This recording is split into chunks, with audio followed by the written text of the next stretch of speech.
The outcome of which will decide who takes my place as Dawn Serpent.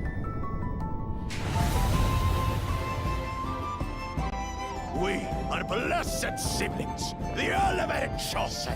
Our nation can change for the better. I am bound to no one. Woklamat, protector of peace, and soon-to-be Dawn Servant.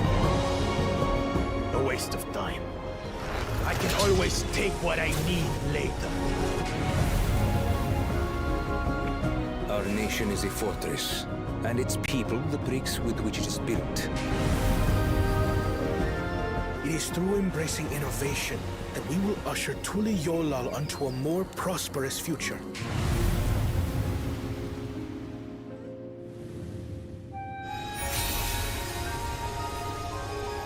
Its people lived as gods, never aging, never dying, free from hardship and conflict.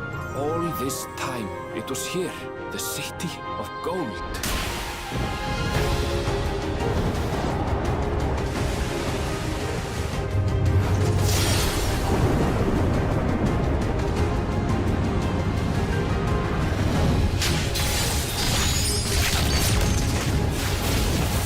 A golden light. Could it be?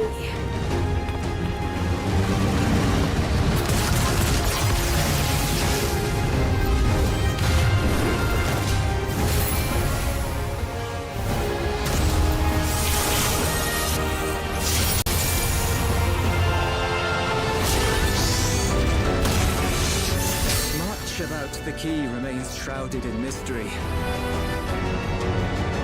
What in the world is that?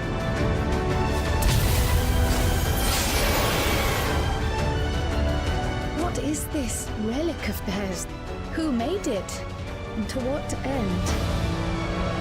I will be the next Dawn Servant, and I'll protect my people's happiness to the last!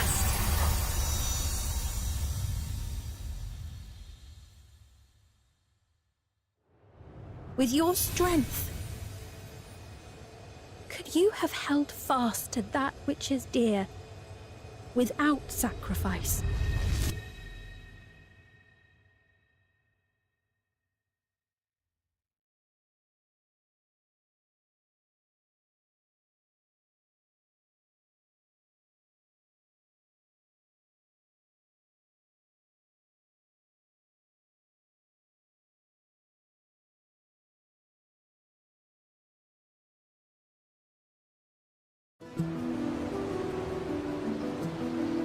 Well, for once, the fate of the world doesn't rest on our shoulders.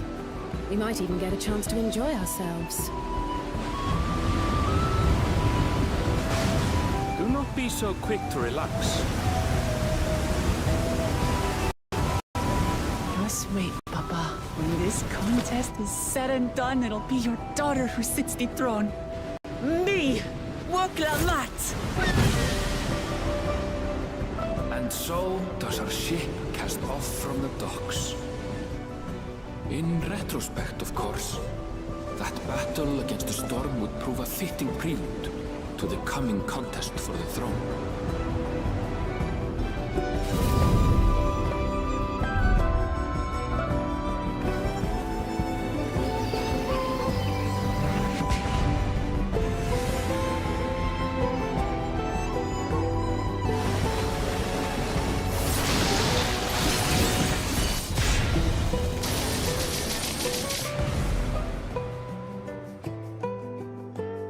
You four will compete in the right of succession.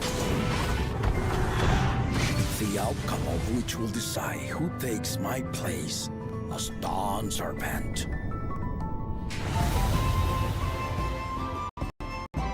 We are blessed siblings, the elevated chosen. Our nation can change for the better. I am bound to no one. Woklamat, protector of peace, and soon-to-be Dawn Servant. A waste of time. I can always take what I need later. Our nation is a fortress, and its people the bricks with which it is built.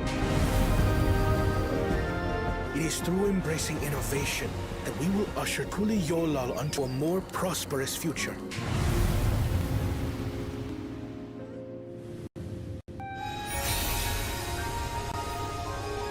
Its people lived as gods, never aging, never dying, free from hardship and conflict. All this time, it was here, the city of gold.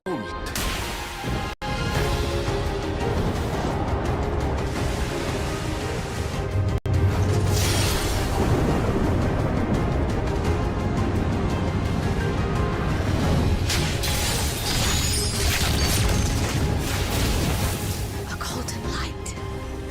Could it be?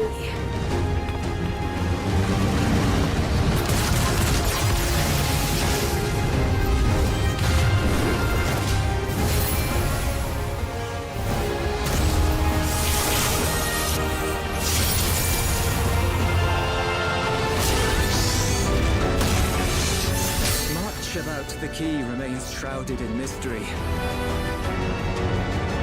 What in the world is that?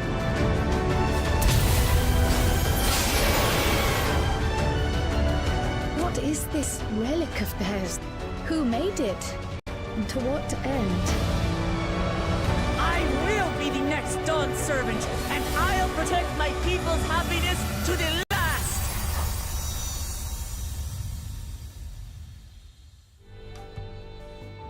And hello. Welcome back, everybody. We're doing day 2 of MSQ, and we've got a couple of little odds and ends that we need to bookkeep. But before we get to any of the bookkeeping part, I did want to say hello, everybody. Thank you so much for being here and for hanging out. I appreciate it. Good. I didn't want chat to be there anyways. I say, totally stoked about what's happening right now in this exact moment.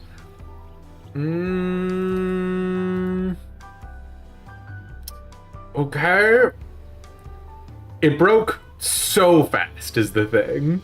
Okay, it's filling back up. I don't know why it did that, but Tural looks weird behind me. Oh, that's weird. Oh, that's so weird. Are you saying the camera's flipped. Are you saying this doesn't put you in the mindset of Tural? Yeah, do y'all remember way back when I said I wasn't a Final Fantasy XIV streamer? And then we proceeded to play Final Fantasy XIV for 3 years. No? Good. Neither did I. Anyways, we're doing more of Final Fantasy XIV MSQ. We finished the beginning portion. We got to divide between the Hanuhanu and the Pelupelu. We chose the Hanuhanu side, so, you know, we got to be with some of our favorite birds. And it's especially enhanced by the fact that it is not this sea of clouds and not having to deal with all of these weird islands and rigmaroles that you have to get around. Although, I'll be honest, I do still miss the Vanu sometimes, mainly because they were in Heaven's Ward and for no other reason. But yeah, if you guys don't know, I will just very quickly mention this at the top. ! Drops. We do have drops enabled for a couple of odds and ends that you can get. I've actually redeemed all 3 of my own codes because it turns out streaming Final Fantasy XIV counts as watching Final Fantasy XIV be streamed.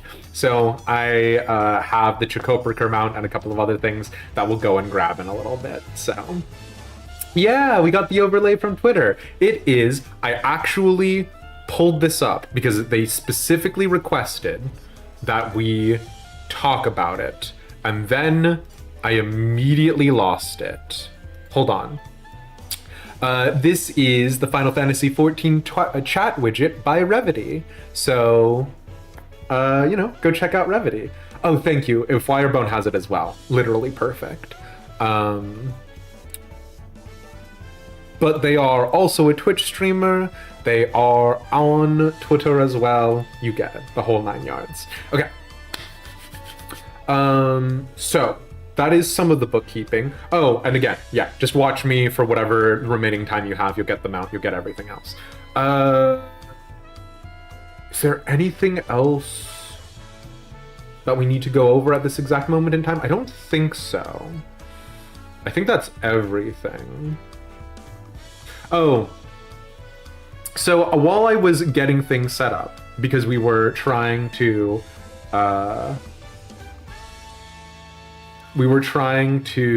do a whole thing with it. Oh. Oh.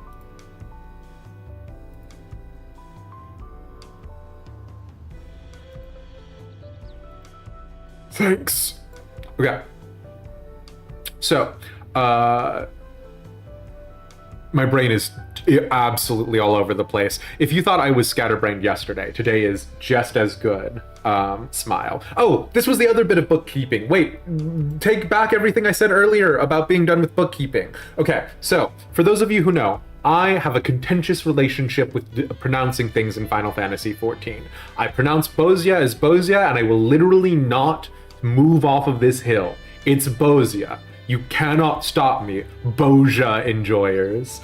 But the reason why I'm bringing this up is because unlike Bozia, which may or may not be Polish inspired and therefore may or may not curtail to Polish pronunciation guides, there are a couple of helpful individuals out there who have released statements about pronunciation in Dawntrail, right? So we've got a couple of people at Alabaster Final Fantasy XIV and at Sanguines. I'm not 100% sure that I pronounced that correctly now that I think about it. I've never tried to say it out loud in the way that most of us never try to say anything out loud for Dawntrail. So the reason why we're going over it at the top here is because there is also at my favorite Twitter handle, Pimpilala, a pronunciation guide that has been more or less slapped together. I say slapped together, that might sound a little bit derogatory. A pronunciation guide of things that are to come that have been organized in a non-spoilery kind of way. So we are going to be using that pronunciation guide sort of as a Sanguines, but with a Q. So Sanguines? Or do I still pronounce it Sanguines? But anyways, we are going to be sort of using that as the rule of thumb litmus test for pronunciations. Again, always happy to be corrected, but you get it. Also, Sanguine's Q. Exactly. Thank you. I got it now, Nixus. Perfect. Okay. I think that's everything that I wanted to go over at the top. Let's get some people some Chakotbreaker mounts, huh? Dropping the links in the Final Fantasy XIV channel on Discord. Thank you, Wirebound. That's how you got into the game. Told your friend you weren't too interested back in 2021, and now you have 113 days worth of playtime. Welcome in! I mean, 113 days in, but you get it. Give me the chocolate, baby! Well, I've got great news. Although, it is also worth noting that in my infinite wisdom, my boundless wisdom, have been mad trying to multitask today with varying levels of success on that. Also, we're simulcasting on YouTube as always, but we don't have drops enabled there because drops aren't enabled on YouTube live streaming. I didn't even notice these guys were here. I was like so fixated on trying to get everything working for the overlay that I fully just missed them showing up. And I was like, what's going on? Is this right? Is this appropriate? And like, you know,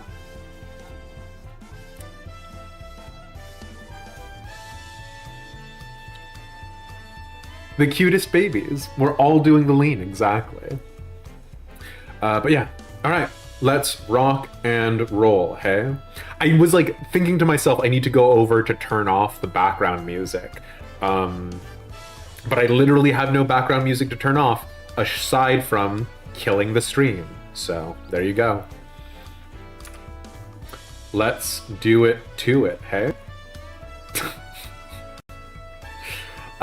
We didn't actually do any of the ambient dialogue when we got back, so let's read what all of the Scions have to say. Let's ditch these three nerds. Never seen them before in my life. The Hanu's festival must be as central to their tradition as the sun drop dances to the Vanu. Oh, the computer is chug-a-luggin', huh? I noticed Zoralja was not in the Hanu village. I pray we don't cross paths with Bakul Jaja at the next feat. Feels like we are going to, huh? Oh, my belly! Long has it been since I feasted so well. When Wuklamat declared her intention to save the festival, I feared where it would lead us. I'm glad to see that my concerns were unfounded. Honestly, Erinville, that has been my entire experience with Dawntrail so far. I had a lot of concerns. All of them have been pleasantly unfounded. And just like that, we found an elector and won our first keystone. I knew I was right to trust your instincts. Was it our instincts, Wuklamat? Come on, let's keep things moving and march onwards to Urkopacha. Me pulling up the pronunciation guide. Yeah, okay. Chances are good we'll find an elector there as well. Before we do anything, however, we should see what your opportunistic Pelu friend has to say.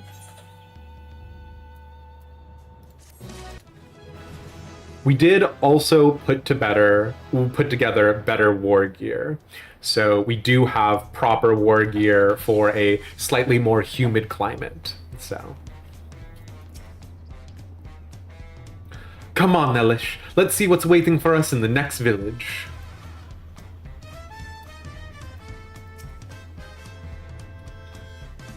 With one keystone already in hand, we've made an auspicious start to the contest.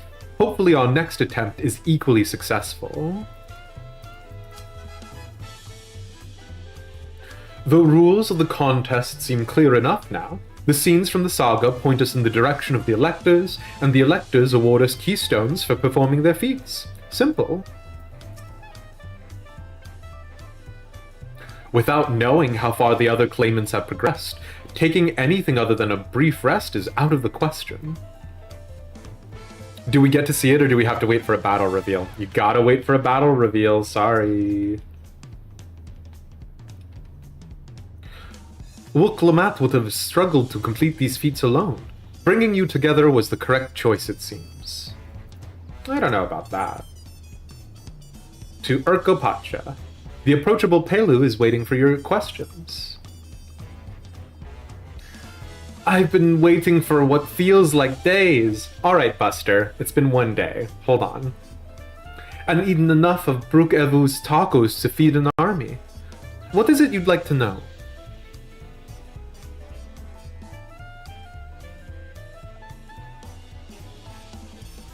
Me trying to see if there's a pronunciation guide for Brook Evu. There is not on this list. So we'll just have to hope I'm doing it alright. Our main concern was confirming the state of the road ahead. As I recall, to reach Urkopacha, we depart from the Arch of the Dawn, then take the road west at the first fork. Should we be wary of anything along the way?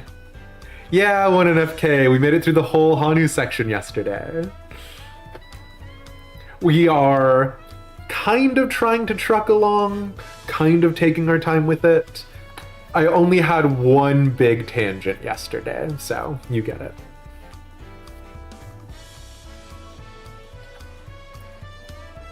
As I recall, to reach Urkopacha, we depart from the Arch of the Dawn, then take the road west at the first fork. Should we be wary of anything along the way? That is indeed the way to Urkopacha. After the damage wrought by the recent downpour, however, you'll be doing more stumbling than walking. But do take heart. When it comes to rugged terrain, we have a most dependable solution available. Come with me! Okay.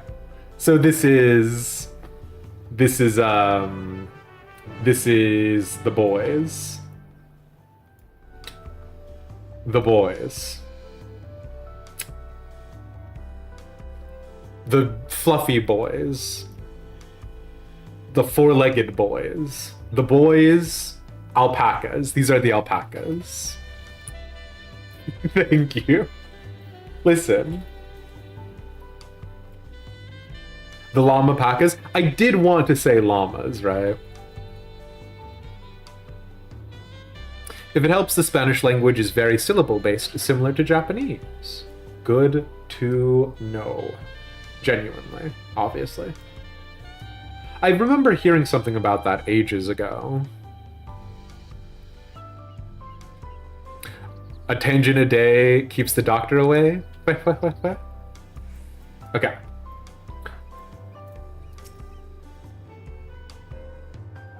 Oh my. Are these fluffy babies or mounts? Fluffy babies. The Pelupelu all being small is confusing enough, but those masks make it almost impossible to tell men from women, let alone guess at their age. Also, if they are a fellow bird-related race, I wonder if they have a story like the XIV about being able to have a fly at one point in time? The beasts are sure-footed, that's for certain. Talking to a Pelu before we departed was a wise decision. I, for one, would rather not brave a treacherous, slippery trail on foot. Ugh, why did it have to be alpacas?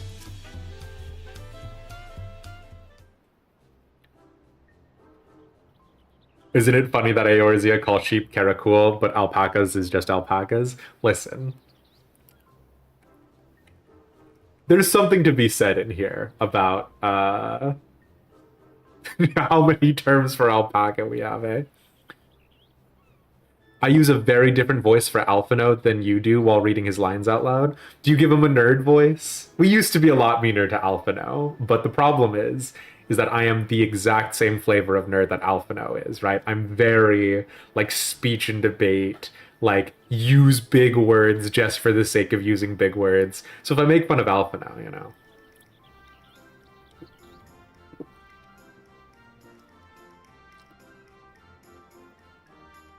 May I introduce to you our most dependable companion, the alpaca.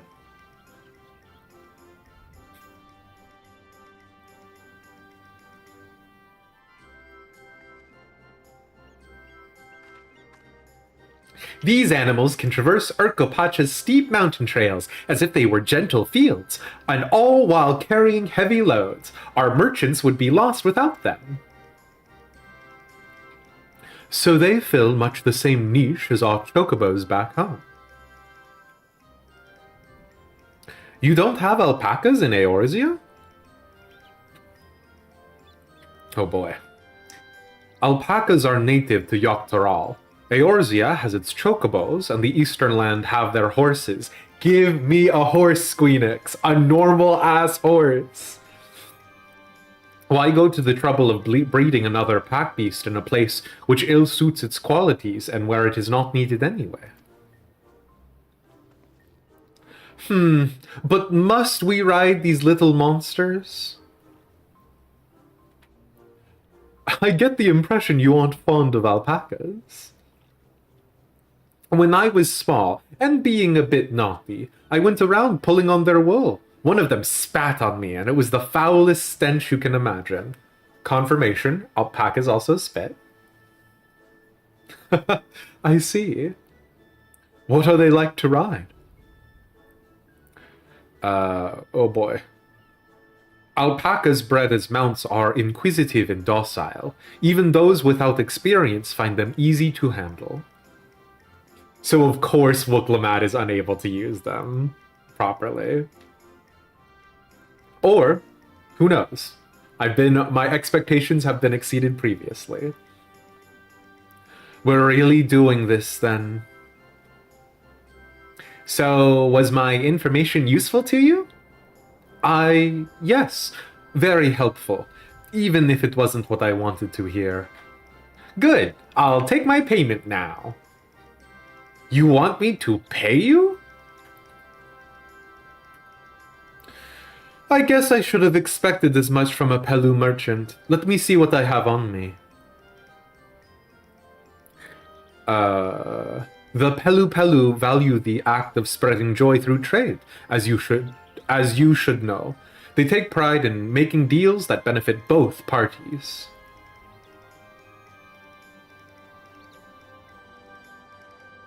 Here you go, a fair price for your fair advice.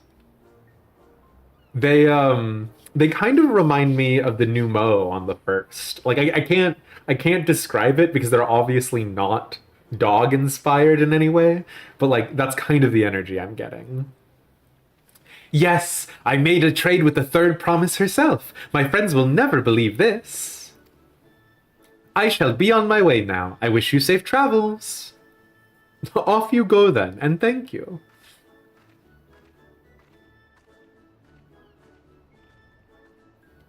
I better not get spit on again. You brought that on yourself. Remain calm and gentle, and so will they. I'm still not happy about this, but if we need to ride alpacas to reach Urkopacha, then that's what we'll do.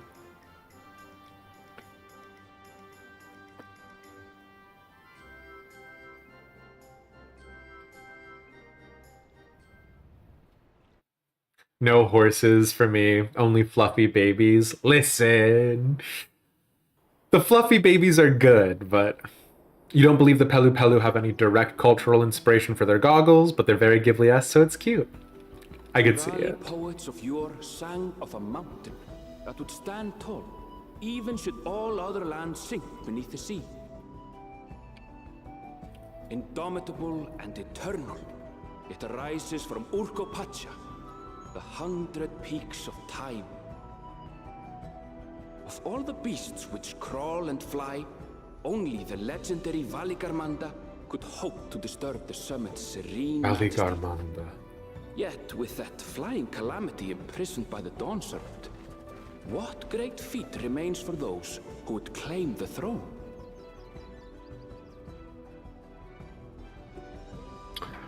Oh, does this remind anybody else of the Final Fantasy 16 place? The, like, Sacred Mountain or whatever? So this is Urkopacha. I've never actually been here before. Also, worth noting, we didn't get any alpaca scene, so Wuklamat's alpaca riding abilities up for debate. How are we feeling about Erenville expansion narrator? If I'm being 100% honest with you, I enjoy it. I do worry that it means that Erenville is going to die. Not that we have had a lot of narrators who die after the fact, but you get it.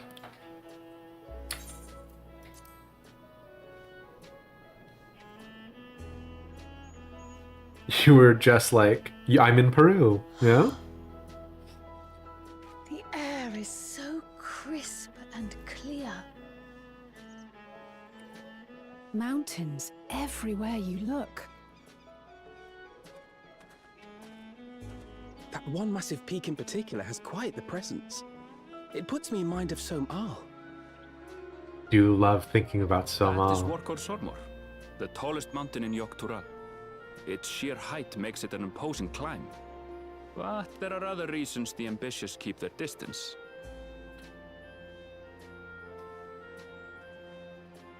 Oh? Do tell. Where to begin? Excuse me, but you're Wukalamat, are you not? I hadn't thought to encounter one of the Dawn's promise here of all places.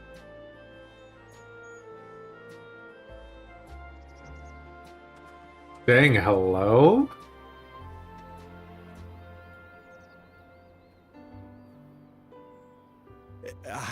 But I should introduce myself.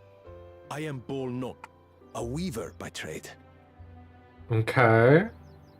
Well met, Bolnok. We're on our way to watch Pelu. Oh, truly, I've just come from there, as it happens. I'd asked the Pelupelu who sell me their wool to give me a tour of their alpaca ranch. The head rancher and I shared a bottle of mezcal while he explained the finer points of wool production. Mm-hmm. Mezcal, is that a local beverage? It's an Urgopacha specialty. A spirit made from distilled agave heart juice.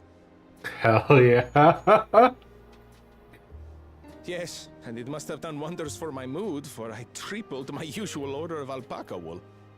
They did offer me a discount, though, so it wasn't a bad deal in the end.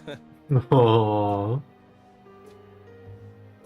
But listen to me, boring you with my tedious stories. I will leave you before you are lulled to sleep. Goodbye, and safe travels. Okay, this is a weird interaction if we never interact Bolnock ever again, right? Like, there's gotta be more going on. Oh, silly me. I almost forgot to say the thing I actually wanted to say. Peace for Tural. I agree with your vision, Third Promise. You have my support in your bid for the throne. Aww.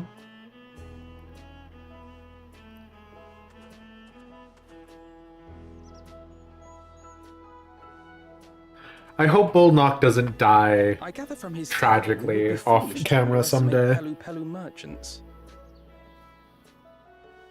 Yes, they do more than run the markets in Tuliyollal. Pelupelu peddlers can be found everywhere in Tural, traveling from place to place on their sturdy alpacas. They are effusive and engaging speakers, and many's the customer who's been talked into spending more than they bargained for. They won't find this customer so easily charmed. Wooklamat, you are like the most charmable. A succubus has advantage to enthrall you. Path, off the main road. Don't get lost. It's right there.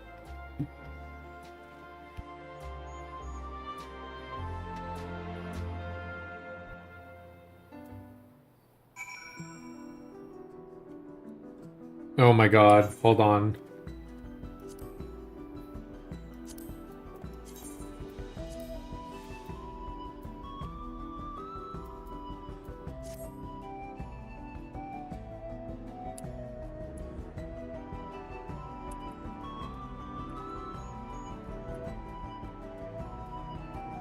Wisdom at a solid 8, listen.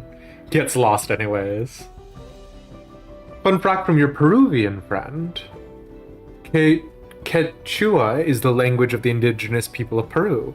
Urku means mountains in Quechua, and Pacha means land. So Urku Pacha is the land of the mountains. That tracks? I feel the change in altitude most keenly. While mayhap not to the same degree as the Sea of Clouds, the air is decidedly thin here.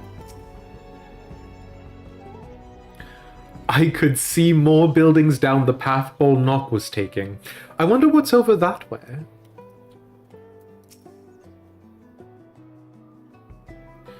The palace crowds were more supportive of her brothers, but Wooklamat's peaceful politics do have their quiet adherents, I see. Again, I just don't think Wooklamat has, like, bribed anyone to, like, make noise for her, right?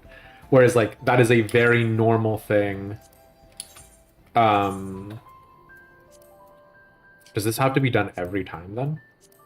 Whereas that's a very normal thing for, like, noble politics and those kinds of things, right? Like, a lot of the times when, like, there is, you know, the death of a particular significant political figure in sort of more feudal or medieval societies, they would oftentimes pay mourners to openly weep at the funeral, right? To make the rest of the family feel like that particular individual was more beloved, which I always thought that was like such a like silly thing to do, but also when you're like the head of state, right? And like maybe you weren't necessarily such a good guy, but you wanted to go out in a way that everybody thought you were, so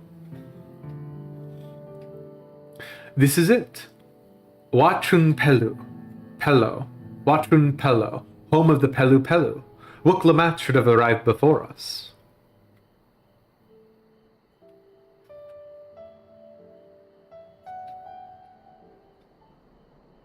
That's not good.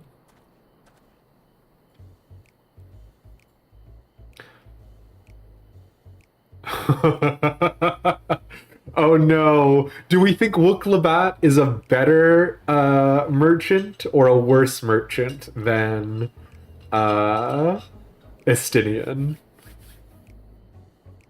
You've come all this way for the right of succession. Oh, so this means I'm exchanging words with the future Dawn Servant. Please, the outcome is far from decided, but it is a possibility. How fortunate then that I deal in How fortunate then that I deal in cloaks woven from especially luxurious alpaca wool. Such a garment would look magnificent when draped over the shoulders of our budding ruler.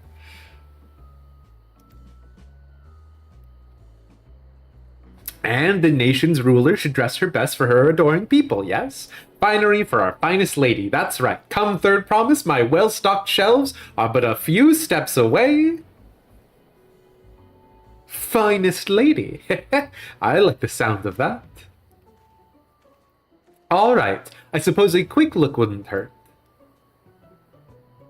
Ahem, what did we just talk about? Erenville, when did you...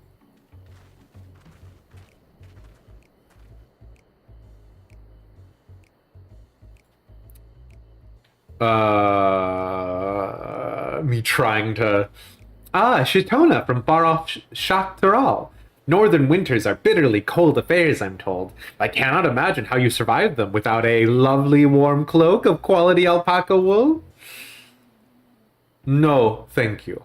I'm not in need of new clothes at the moment, and neither is the third promise. Perhaps another time. Of course, of course. My shop door is always open.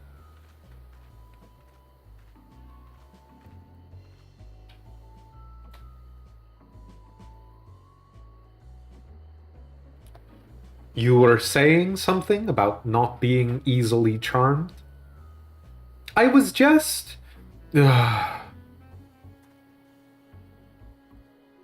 As I mentioned previously, the Pelu people live for bringing happiness through trade. They won't cheat you or sell you defective goods. Unlike the people from Olda. They will, however, disarm you with their deft turns of phrase, and unwitting customers like Wuk-Lamat fall prey to their affable approach time and time again.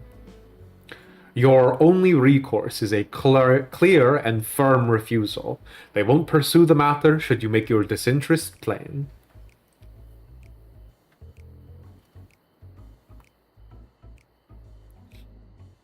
A valuable insight into the minds of the Pelupelu.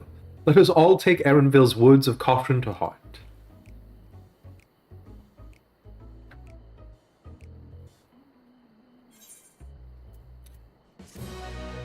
Does that count? Does that count as Wuk-Lamat being easily swayed?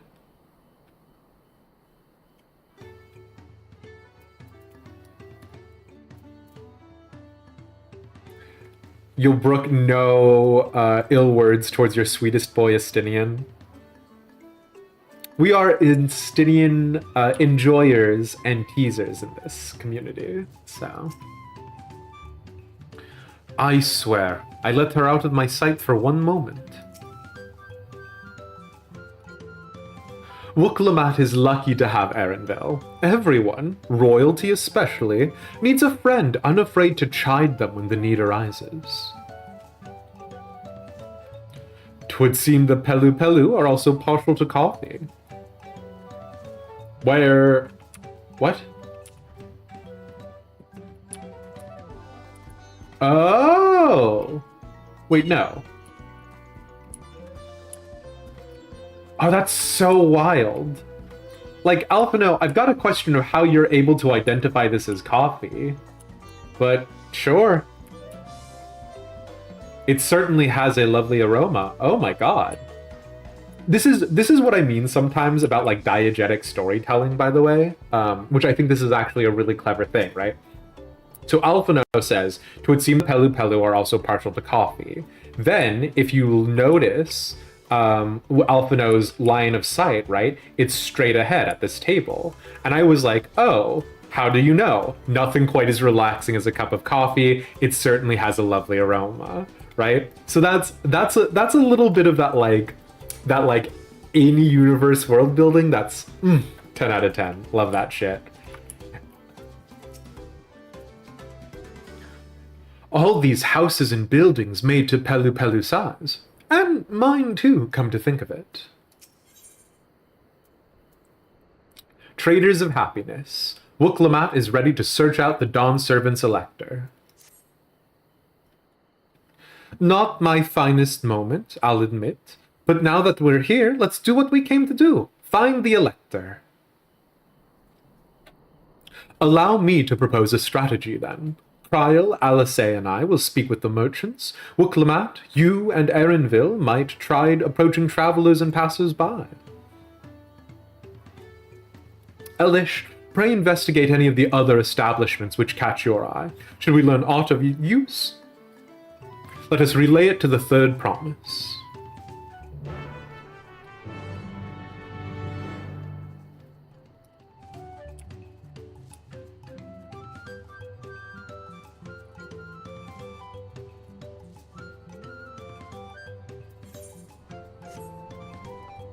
Let's take care of first things first, because I absolutely will forget about it otherwise.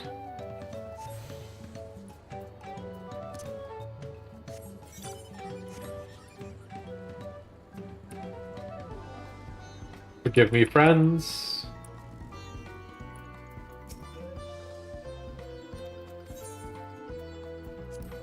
I've literally never used the alpaca porters, mainly because you can actually just teleport quite easily, but it does strike me as like a cute thing you could do, right?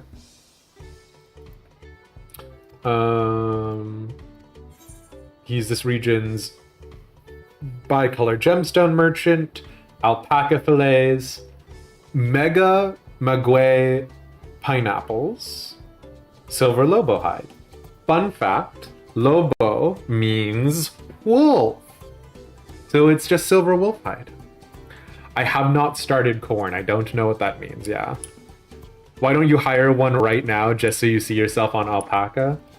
No, because the only place I can go from this alpaca porter is back to Tuliolal, right? So I would have to come back. Oh, really? Yeah, sure, okay. Oh, I also need to put these platinum Bozia coins away. If you know anything about Bozia, you'll have a hint. Sure.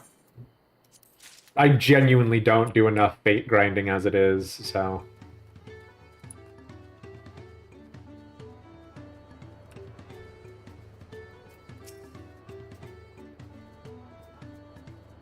Electors? Oh yes, I've heard about the right of succession. They're looking to put a new ruler on the throne, eh? Personally, I am rooting for Zaraja. If the first promise wins, he'll look to expand our sphere of influence. That means access to more resources and more customers, in the thousands column potentially. So many new trading opportunities to spread happiness far and wide. Others have been coming around to my way of thinking, so I've begun crafting goods inspired by the resilient sun. Would you care to purchase something? No. No, I would not. Very well. You said you wanted to know about the Elector? I could help you, but I won't. I can tell you're no supporter of Zoraja or his policies. The first promise will come here too, won't he? I'll have to give him a nudge in the right direction. Do we have different understandings of expansionism?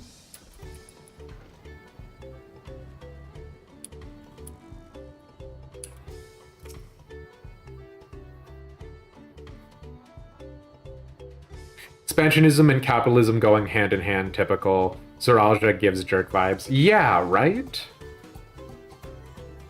Like, why is that Pelu, like, being like, oh, it's gonna be great when we conquer all of our friends. We can bring them new goods and services.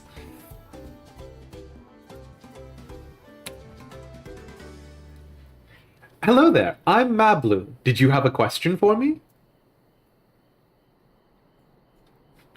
Assume converse emote.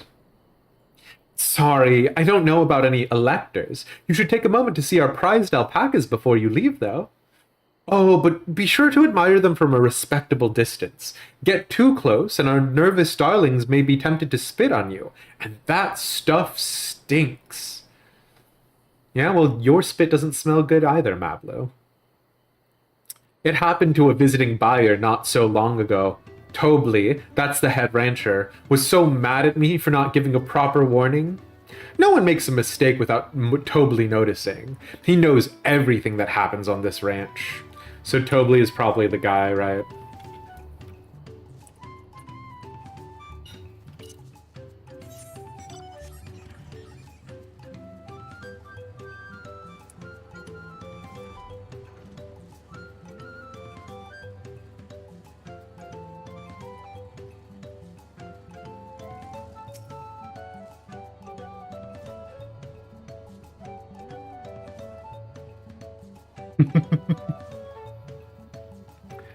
The Dawn Servant's Elector? I thought you were a new face in town. Here for the right of succession, I take it. Me, I don't much care who sits the throne, so long as they keep Tural peaceful. People tend not to be in the mood to relax and sip our excellent mezcal once arrows and spears start flying, if you know what I mean. Speaking of which, would you like a cup? A joy shared is a joy doubled, I say. Oh, right, yes, you were asking about that elector business. Being but freshly returned from my trading route, I heard that there's a contest afoot, but not much else. Our head ledger, Tobley, could probably tell you more about it. Oh, wait, I forgot to talk to... Mobley? Speak to Tobley, our head ledger. He'll have the answers you seek. Who was the aura on the Azam step who was dressed in all pink as well and was like kind of de facto Hien's love interest? Mablu. Cyrena. Does Mablu give anyone else Cyrena vibes?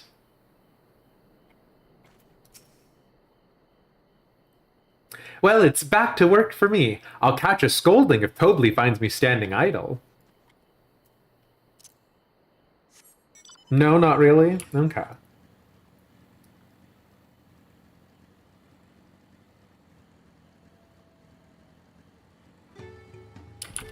We'll see. Oh, that's right. Wait, hold on.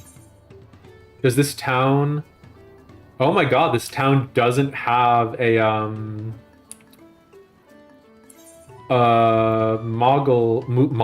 Moogle messenger guy. I can't get my 3 letters from the delivery Moogle. There isn't one here.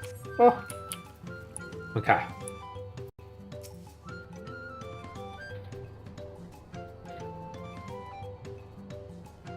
You really have to watch yourself around these silver-tongued peddlers. I almost bought a bottle of mezcal and a stack of blankets. And then there was this enchanting ornament. Import more Moogles. Anyway, I did manage to learn that Tobley is the man to talk to about the contest. Now if only they'd share where this head ledger of theirs is to be found. Really? He's also the head rancher? Well, the alpaca ranch is not far from here. I say we pay it a visit before the others return. Okay. Yeah, me too.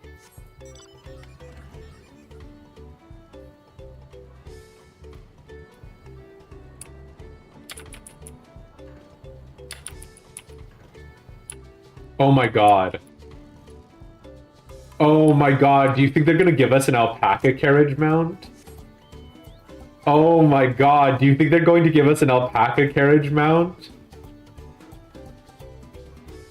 That's so cute. Oh. Oh. That's so good. And notice that unlike the Chocobo carriage, it doesn't even have like some like support strut at the bottom that comes into contact with the floor. It is truly like a balloon that is floating, and so that's why the alpaca has no problem pulling it. Unlike the Chocobo carriage, which has these... Oh, actually, excuse me. These don't actually touch the ground either. Has that always been the case? I thought these like two little like skiffs were for it touching the ground. Weird. Okay. Sorry, that's enough of me being distracted. Back already?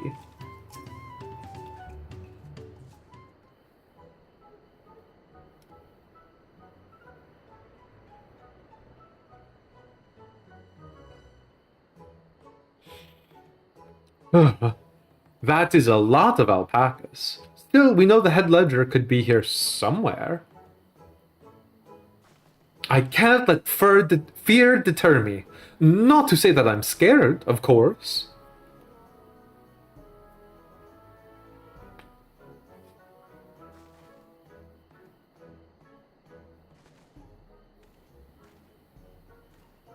Excuse me, is one of these workers Tobli?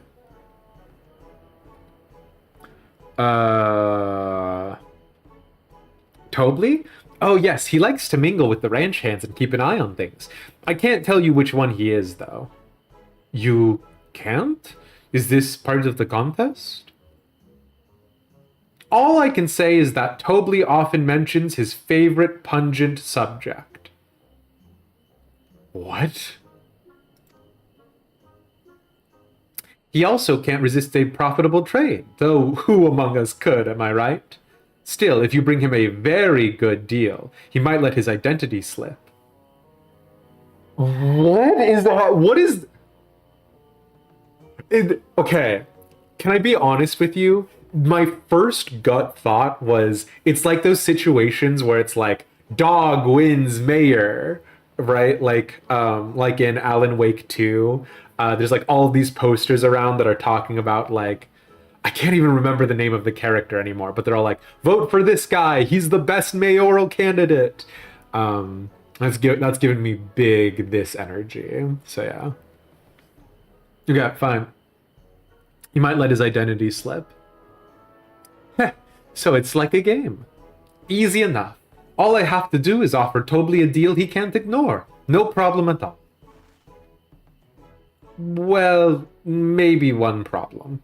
I don't think my purse is deep enough to pay everyone we think might be Tobli. Let's ask some questions first to narrow down the field. Great! We can meet back here to share our impressions. Do y'all remember when I failed Matsuya's, like, fish selling puzzle and I didn't help Matsuya sell even a single fish? The beast regards you with wary eyes and a twitching jaw. Backing away slowly may be the wisest course of action.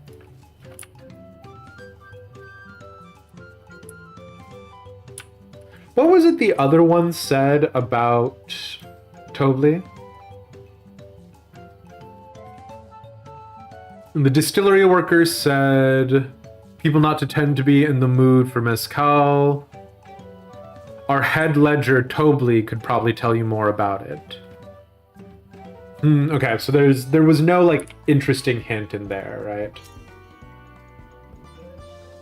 I'll sniff out the head ledger and the heartbeat. You'll see. Okay. Let's see if any of these like auxiliary NPCs can give us anything, right? Alpacas are sensitive creatures. Many of the goods for caring for them come at a great cost, but it is a small price to pay for their happiness. Aww.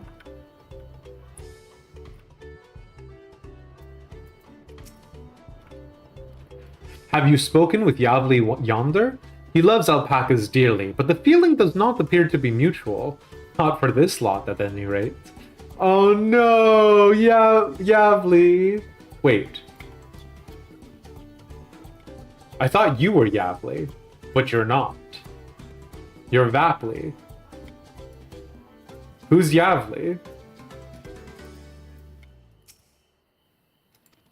Oh, was Yavli the one out by the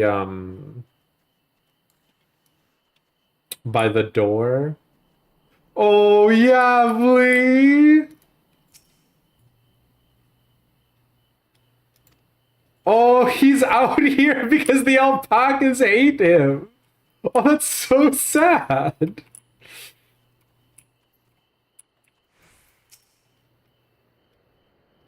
Ah, a visitor from across the salt, if I'm not mistaken. Be warned, the alpacas will spit if you startle them. I suggest you keep your movement slow and deliberate.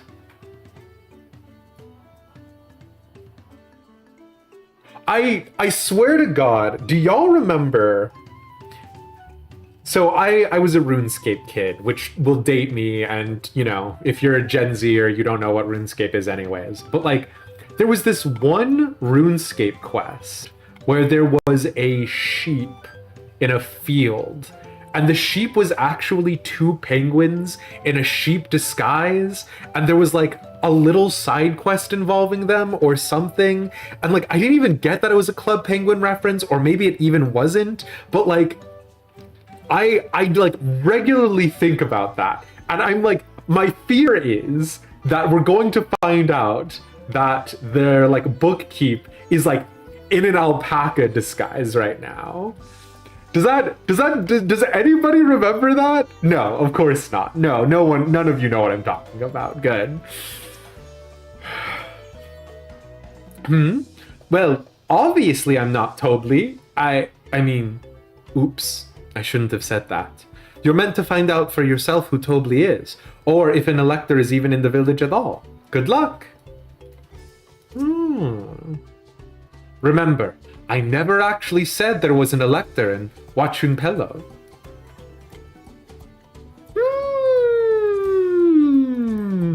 There isn't even an elector here, you say?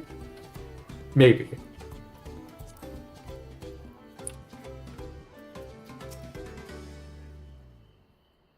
Hurry along, I've coats to brush and smelly spit to mop up. Okay. Dang, rude.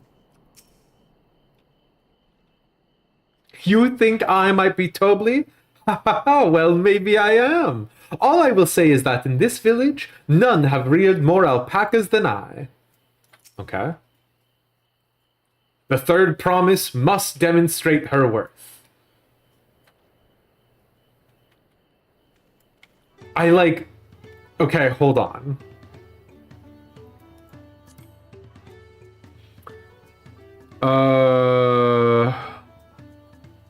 All I can say is that Tobli often mentions his favorite pungent subject. He also can't resist a profitable trade.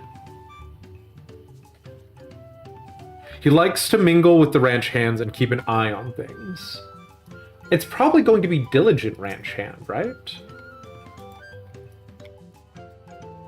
Of these options, then?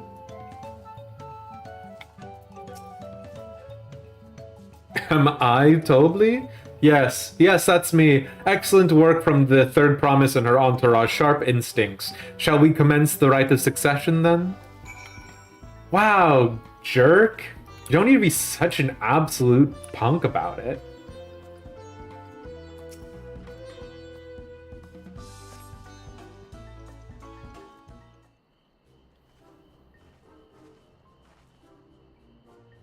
I see we're both done with our interrogations. So, who do you think it is? I have my suspicions, but let's hear your pick. I like that we don't have an option to say Mablu. The diligent ranch hand, right? Surely.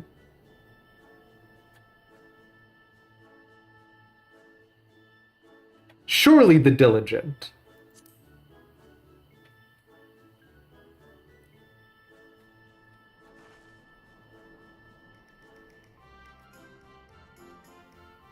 I hate you guys sometimes. Ah, the worker's so intent on stable chores. I've had my eye on that one too. Time to rip the mask off our mystery ranch hand, so to speak. Not helpful. We know it's you, Tobli, and to prove it, I propose a deal. A generous sum of coin for confirmation of your true identity. I swear to God. An offer I gladly accept. Yay! We got it in one! What do you guys mean you were bad at this? As you have correctly guessed, I am indeed Tobli, head ledger of Pelu and head rancher of the family ranch. I am also one of Gulul Jaja's chosen electors. Aha! In a place featured in the Tural saga, just as we thought. I was right to trust in your instincts, and I wager this won't be the last time. That's very funny. Yeah, exactly, right? It would be weird otherwise almost. I don't know.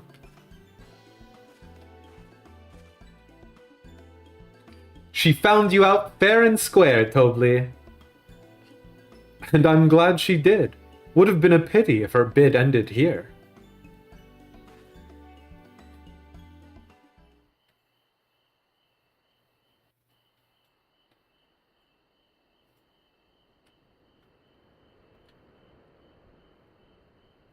Deducing the Dawnservant's elector was the first step of the feat. Too simple a task for this aspiring ruler, eh? Right. Not hard at all. Oh.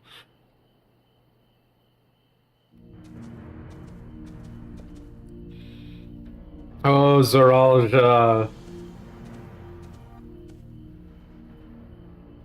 Zoralja.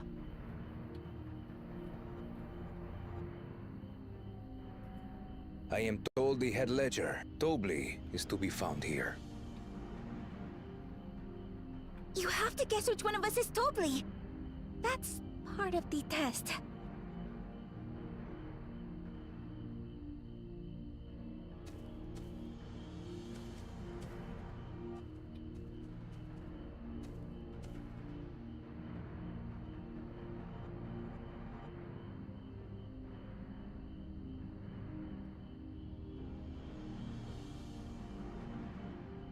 Oh no.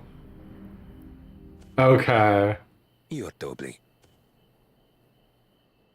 Without even asking a single question. Very impressive indeed. I'm annoyed. I'm not quite as annoyed as I am with the Kona thing, but this is annoying, right? Like, we have to agree that this is an annoying thing to have to deal with. Like, the fact that Wukalamat is a little ball of sunshine, despite this, is probably a feat in and of itself, because I would be annoyed. I would just be annoyed, and I'd be like, you guys, like, either, and it's fine, it's fine. I think this is annoying. I think Zoralja is annoying. I think Kona is annoying. Hilariously, I think Bakul Jaja, I think that's the right one. Hold on. Bakul Jaja, barring when we like discover his whole thing, because like so far the little bit that we have seen has been him doing it by merits of him being a two-headed. Mamulja is the only one that I'm not immediately in hell about, but the problem is that he is just actually a terrible person. So I'm in hell with him not because of his abilities or deductions, but rather because of him just being a bad person, right? Zoralja, would I? Nah, I'm not a scaly. Pass. With that amusing prologue out of the way, we can proceed to the actual challenge. Per the Dawn Servant's instructions, I was free to devise any manner of feat. I considered the number of possibilities in the 10th column. But I think I have a good one.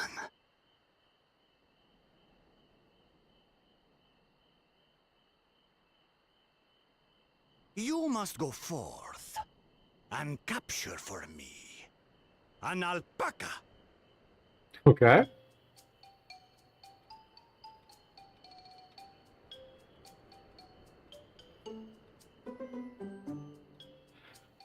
While I've not had the best experiences with alpacas, aren't they generally docile creatures?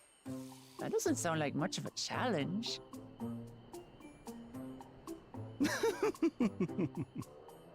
Bring out the example!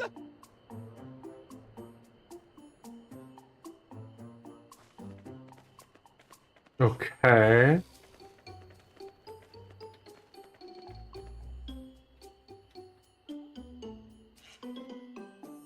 This is a special kind of alpaca. Would you please approach the animal, Third Promise? This feels mean to Wooklamat to use her as the example. Well, it should stay calm if I stay calm, right? That's what Erinville said.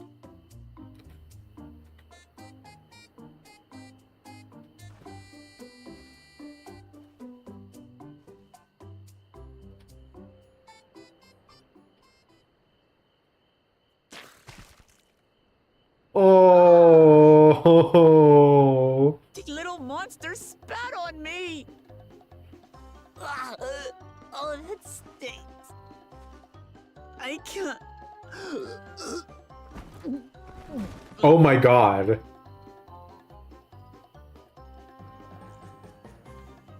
Alpacas are paradoxical creatures, being both extremely curious and extremely cowardly.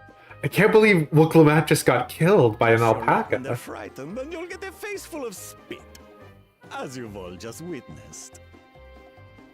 There's a An awful girl stench to failure. expectoration. The globs contain half-digested food, you see, making it an effective deterrent against perceived threats. Wild valley breed like this one are especially timid and can therefore be quick to lash This out. is... Excuse me? Especially hardy. Sure. Indeed. We take the rugged wild alpacas and breed them with our gentle domesticated stock. This produces the strong but biddable pack animals prized by our traveling merchants. Okay.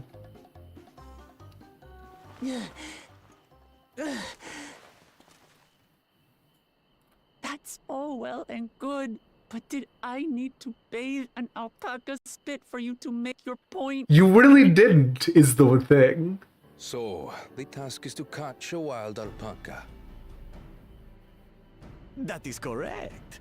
But be warned that it is a feat easier said than done. I suggest you prepare well before you enter the valley where the creatures dwell. I will say, like, Tobley's word of warning here obviously makes sense for us and for Wooklamat. Zoralja is literally, like, a military general, right? Like, but, like, in the sense of, like, old, like, warrior chieftain cultures, right? Like Zoralja is literally a peerless warrior who, like, has gone out to fight multiple battles. So I don't know. Like, is it weird for me to think like Zoralja does hear this and goes like, literally, what are you on about?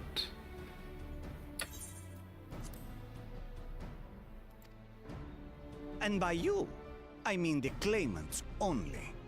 Allies are not permitted to assist with the catching. The alpacas will help me judge which of you is worthy of receiving a keystone.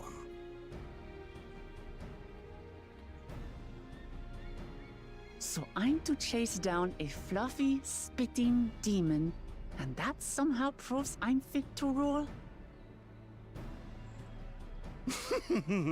As I said, the Dawn Servant granted me the freedom to decide my challenge. And when you reach the end of the rite, I dare say you will understand why I chose what I chose. God.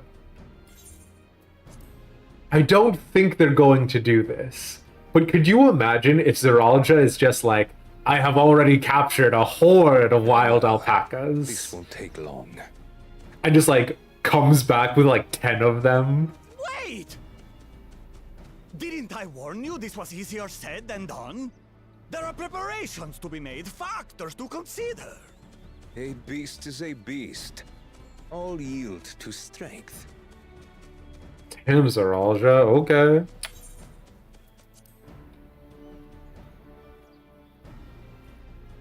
So far, this experience has done absolutely nothing to improve my opinion of alpacas. No, I'm gonna be real with you, Wooklamat. I think I'm on your side.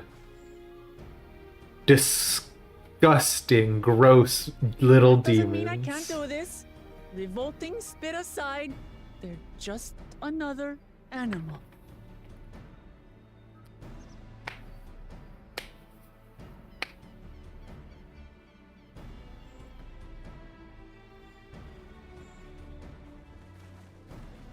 Are you all right, Orclamat?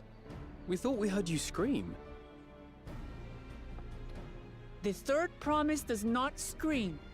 It was more of a startled yelp. Scream, in other words.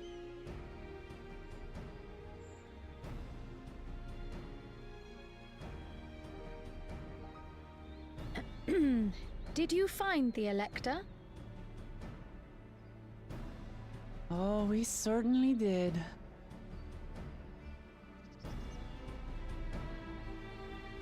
I am saying it is a missed opportunity that they did not make Tovli hide inside of a llama costume.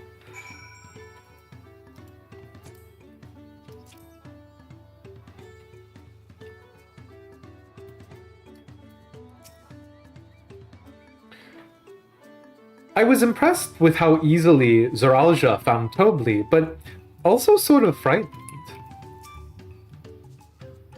I've done my duty and assigned the claimants their feet. The rest is up to them. I did say remaining calm was key, but the same rules don't apply to wild alpacas. So this is our sought-after elector. Zoralia puts me in mind of Garlemald's own exalted son. Of the two, though, Xenos was undeniably more arrogant. And also, I'm not saying Zoralia is not a fearsome individual. I do think Xenos could probably kill Zoralia, what with the whole being resonant, transforming into Shinryu, right? Judging by the volume of Wooklamat's scream, alpaca expectoration must have a nasty odor indeed. I'm content to remain ignorant of the smell.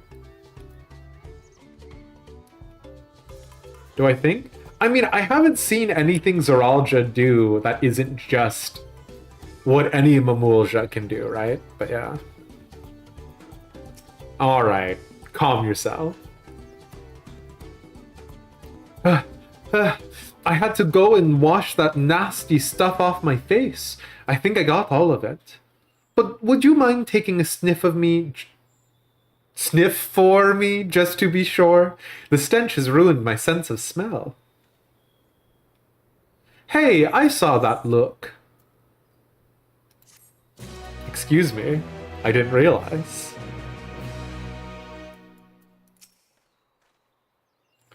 So, can you still smell it? Be honest. Lemmy, I am a coward, you are correct. Erenville wishes to discuss the feet of gold.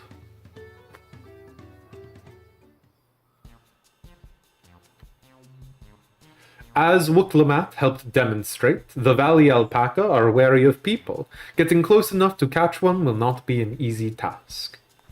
You might have warned me about that earlier. I have enough trouble with tame alpacas. How do you expect me wrangle a wild one?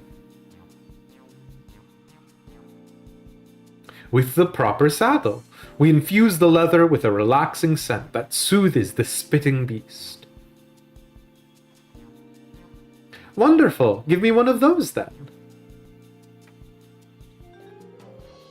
Have you perhaps forgotten we are a clan of merchants?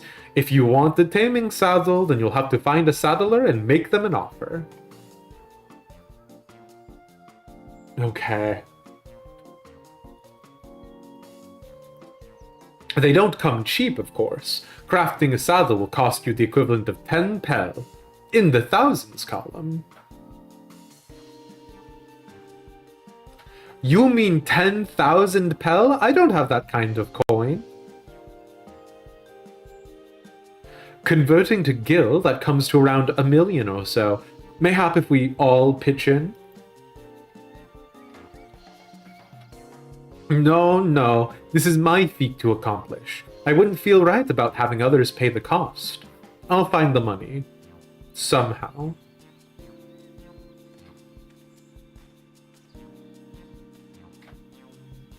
In that case...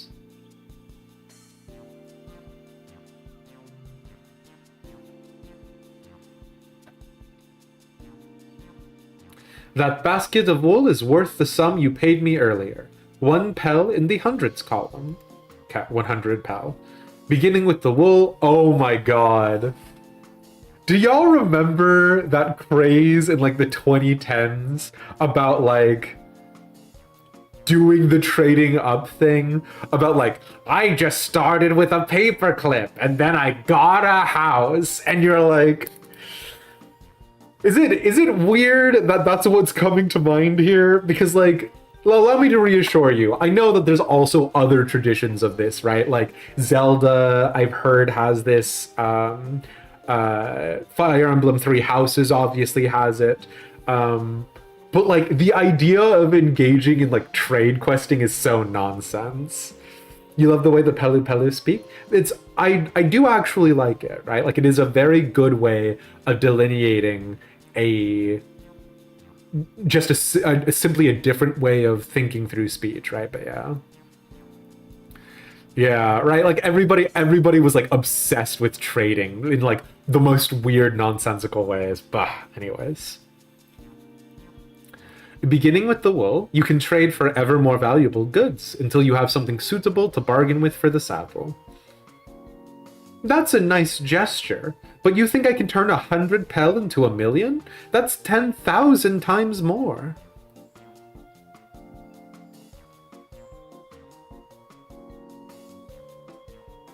We need 10,000 pel, not 1 million, so we're looking at 100 times more. Oh, right. I panicked and got it confused with Alphino's million gil. Oh, it's only 10,000 times more. Easy. Just simply take a small loan of $1 million and turn it into $10 billion. Why? I don't understand what the problem is. Sorry, that's a bad reference for me to be making. But I just like, okay, sure, Just do it, Fivehead. You're just not rich because you don't want it enough. I'm not so sure about this trading idea. You were almost talked into buying a cloak you didn't need mere moments after you arrived. But I hate it when you're right. 100 gil to 1 pel is quite the exchange rate. If you think about it though, Kingdom, it does also make sense vis-a-vis the Japanese yen to the American dollar, right? And again, this is a sweeping generalization. Don't get into like the foreign exchange of currency based off of this, but approximately 100 yen is about $1. So many asterisks needed in that statement. But I wonder if that is a direct inspiration. Then let me help you with your deal making. Oh, hello again, Mablu. I work here as a ranch hand, but I've also learned a lot about the peddler profession. It's alright if I aid them now, yes? I guided the claimants towards the first step of the feat like you asked. As long as Wuklamap goes alone to capture her alpaca, she is free to accept assistance from whomever she likes. Hooray! Let's see about getting you that saddle then, Third Promise. Yeah, I thought the whole thing with the Pelupelu is that they like equitable trade, right? So what is... Okay, do you think, situation 1, this is a very heartwarming situation where Mablu says, all you have to do in exchange for my service is make sure you win the throne. Or, situation 2, do you think Mablu is secretly an evil mastermind and goes, all I want in exchange for your saddle is a wild alpaca, and then takes it from us? It's gotta be one of those two. I don't know why you made your offer, but I could use an ally with a beak for bargains. Welcome aboard, Mablu.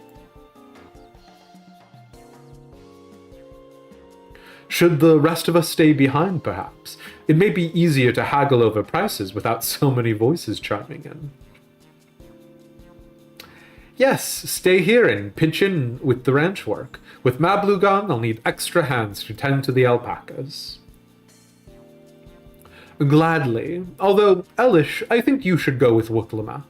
You've seen markets and bazaars the world over, and surely have sage advice to share. I'm great with helping elephants sell fish. Trust me. In that case, you should also hold on to the alpaca wool. If it's misplaced or soiled in some way, you'll have nothing to bargain with. As if I'd do such a thing. But I'll leave the wool with Elish anyway. The better to keep my hands free. Really just being a porter here, a real manservant here, huh? Want to feel old and money? In the movie Blank Check, the kid wrote 1 million on it. I don't actually know the movie Blank Check, so I don't know what that's a reference to. To begin, I suggest we try trading the wool to Havli, the saddler. He won't agree to the deal, of course, but it'll give us an idea of how much he'll accept for his wares.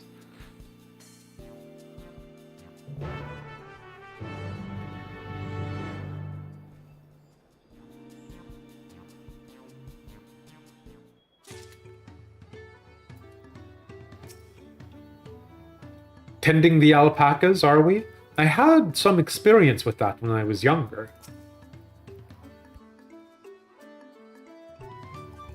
I have every confidence you'll come back with a saddle. I'd worry if it was just Wuklamap, but it sounds like Mablu knows a thing or two about trading. Turning 100 pel worth of wool into 10,000 pel saddle is exactly the kind of suggestion I'd expect from the head of a merchant clan. Mablu hasn't given up, I see. What do you mean by that, Toble? Oh, is it because Mablu says that Mablu has some experience with, like, the peddler profession? Is Mablu trying to be a peddler, but Toble is like, you need to be a rancher or whatever?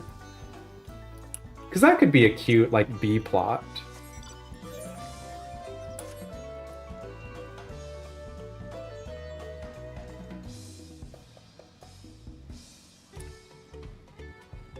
It's an old Disney live action. God. I presume older than Sky High. Was Sky High even Disney, now that I think about it? This is the artisan who makes our taming saddles.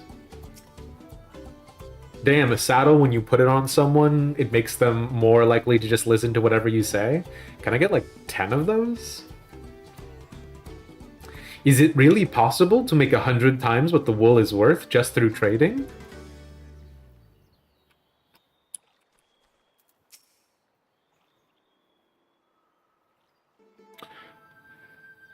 Oh, you guys are having a lot of weird reactions to Sky High.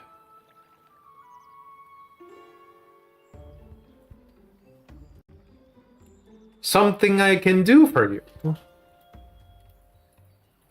We've come to bargain. I need one of your special taming saddles to catch a wild alpaca. A saddle, is it? And how will you be paying for it?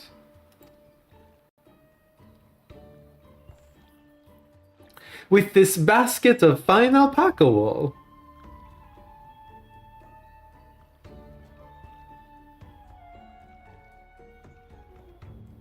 What use does a saddle maker have for wool? Besides, this would barely cover the cost of a single strap buckle. Offer me something I actually want.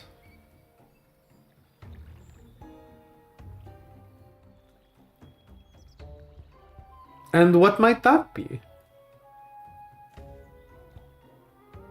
Mezcal. I like to nurse a cup at day's end when I inspect my finished work. Bring me a jug of quality stuff, and you've got yourself a deal.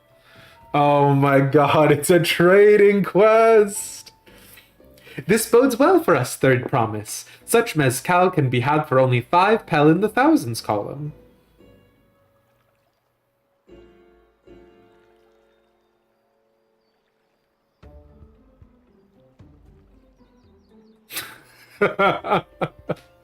No, Havli, you absolute bastard. Hold on. Did you say third promise? But my offer has changed. The saddle's going to cost you a jug of premium mezcal, aged 3 years at least. 3 years? That stuff is valued at 10,000 pel or more. Why have you doubled the price?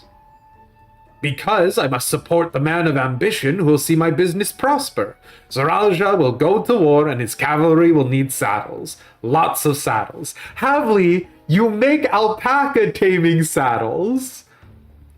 Do you think Zoralja is going to ride to war on a cavalry of alpacas? Because I have some news for you, Havli. It's nothing personal, third promise, but I won't sell you my craft for anything less than my asking price.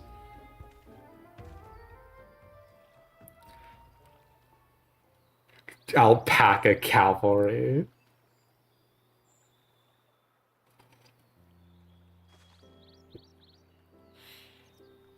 Can't say I blame him. I'm known for championing peace, and peace is unlikely to bring him more customers. Why? Literally, what are you basing that off of?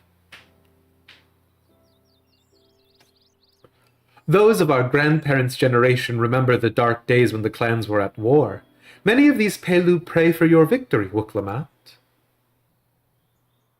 The younger ones, though, to them, strife and bloodshed are as children's stories. They think themselves safe from these horrors, and take the peace we enjoy now for granted. The alpaca cavalry will bring us great prosperity. You know, they have a great propensity for spitting. I was trying to do a joke about propensity and prosperity, and I just didn't have it. Someone in chat, I believe in you. You guys can figure it out. Still others are unsatisfied with this quiet prosperity and crave the future the second promise envisions. They've become obsessed with innovations like the dirigibles that have made trade swift and easy. Then you have those like Havli, convinced that the first promise's plans for conquest will afford them opportunities for great profit.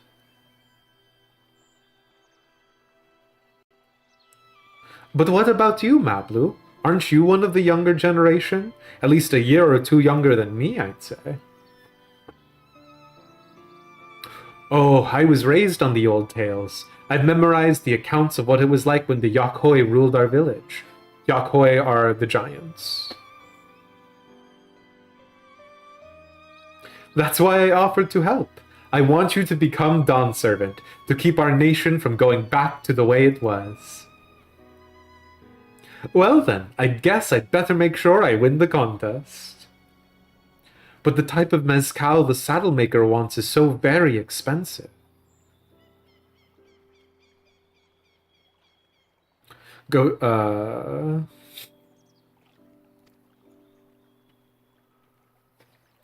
Weren't we expecting to need 10,000 pel from the outset? Nothing's changed, we just need to get on with it. I may not have a head for trade or the stomach for alpacas, but I won't give up with the piece of Tulialal on the line. Then neither will I. We will make you Dawn servant. Aiming for that 10,000 pel jug right away will only bring us failure and frustration, so let's try exchanging the wool for anything even a touch more valuable. The trick is to find someone who needs alpaca wool and is willing to trade at a loss to acquire it. Someone who supports your bid for the throne, for instance.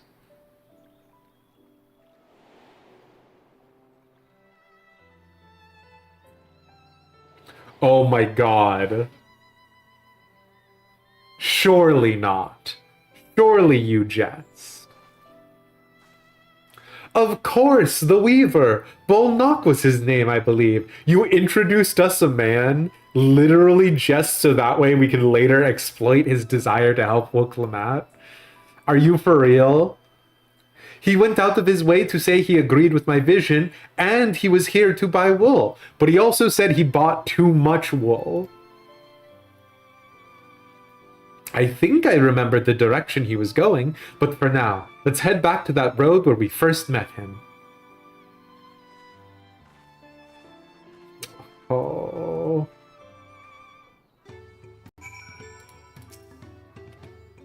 As you can see, only the finest leathers for my saddles.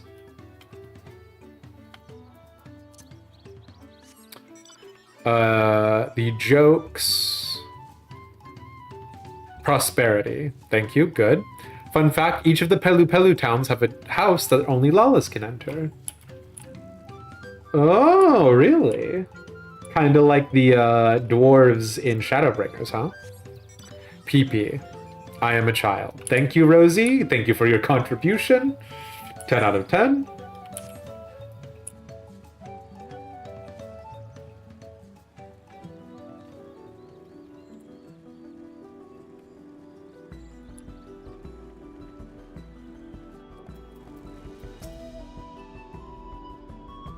Is this where you met the Weaver?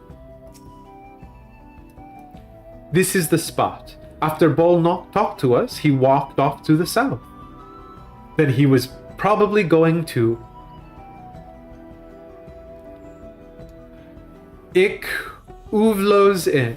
Most visitors to Wachunpelo end up staying there. Let's go and check, shall we?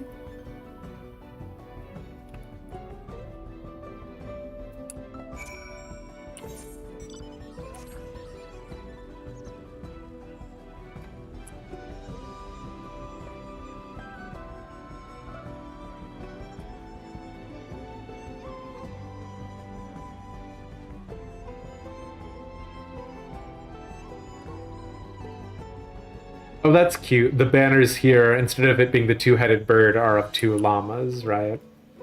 Okay. Oh, no.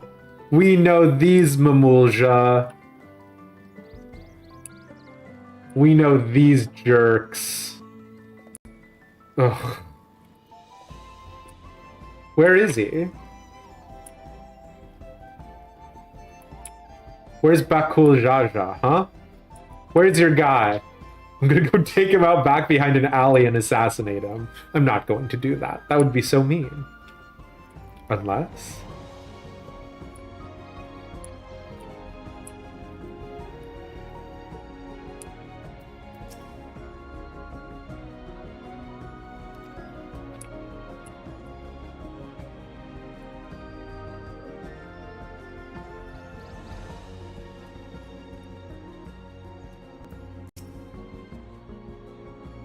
I hope he's willing to offer us something wonderful in exchange. Ah, we meet again. But wait, weren't you all on your way to Wachunpelo? Can I have that basket, Elish? Alpaca wool. A basket of standard quality wool you received from Tobli, worth 1 pel in the hundreds column.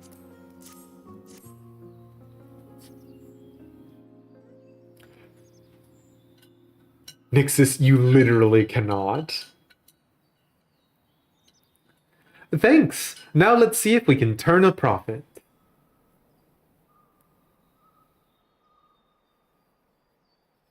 They're literally using the same assets. You simply cannot.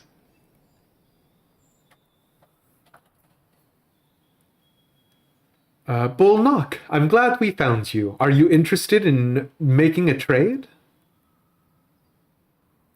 Third Promise, you wish to do business with me? Might I ask what this is all about?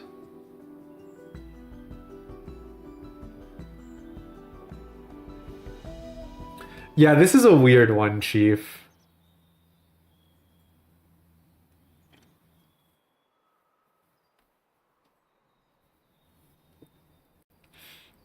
I see. So the goal is to turn that basket of wool into a jug of 3-year-old premium mezcal. Sounds like the job for an alchemist, honestly.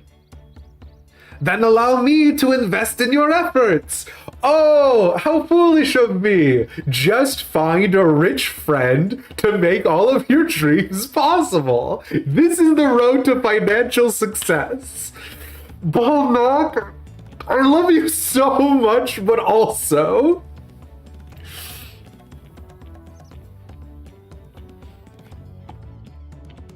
Peace in Tural is what allows me to cross freely into the lands of my suppliers. Naturally, I would prefer that one pledge to preserve that peace win the throne. Thus do I humbly offer you this wool poncho, a small token that I pray contributes to your victory.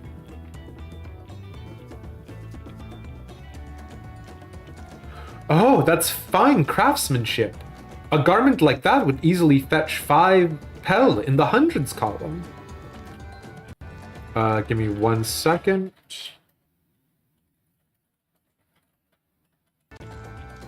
Okay, we had some audio difficulties there, but it looks like they're resolved. And hey, Fierce. So 500 pel. We've turned 100 pel into 500 pel. That's very generous, Bull Knock. Thank you. I promise I won't let you down. I have every faith in you, Third Promise. May fortune bless your future dealings. Okay, so Bull Knock is not just buying us the mezcal, right?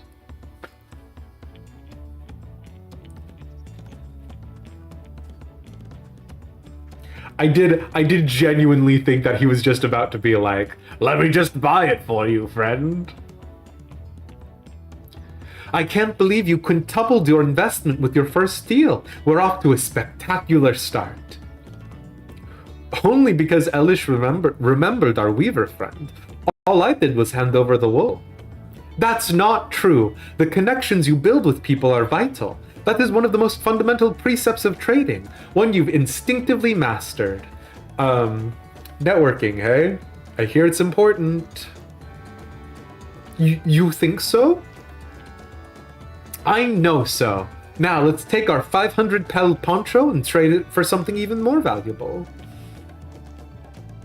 Here, Elish, you take the poncho. If I lost it somehow, Erenville would never let me hear the end of it.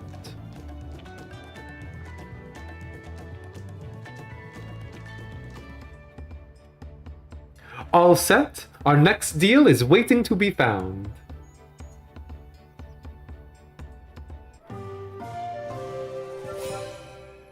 It's literally a trade quest. Success. God, but there was no fail state. Fine, whatever. Success. You traded a 100 pel basket of alpaca wool for a 500 pel wool poncho. I've got a lot of feelings about this, but that's fine.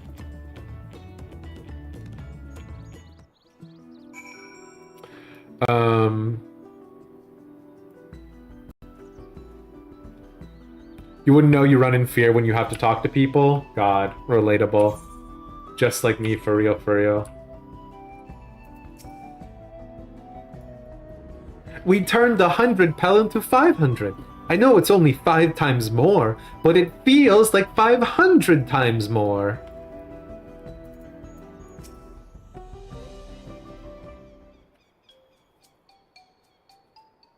You literally cannot tell me that these are not Bakul Jaja's cronies. You literally cannot say that to me. Leveraging connections is a sound strategy, but we should also consider supply and demand. An individual in urgent need of a good poncho will offer more than a merchant simply looking to stock his shelves. That makes sense, but how do we know if someone needs a poncho? They aren't wearing one? They have a fabulous sense of style.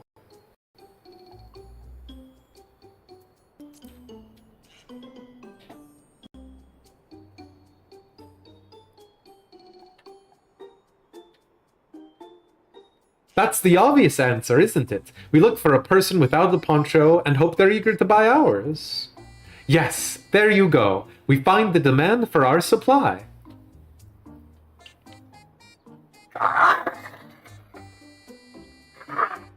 Don't worry, everyone.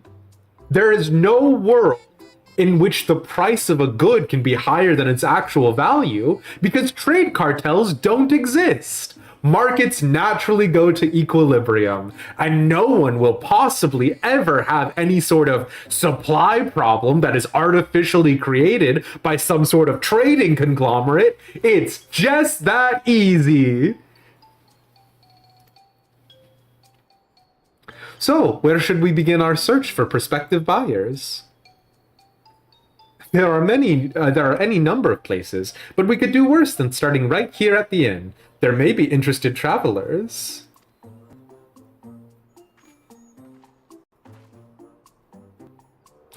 Oh my god.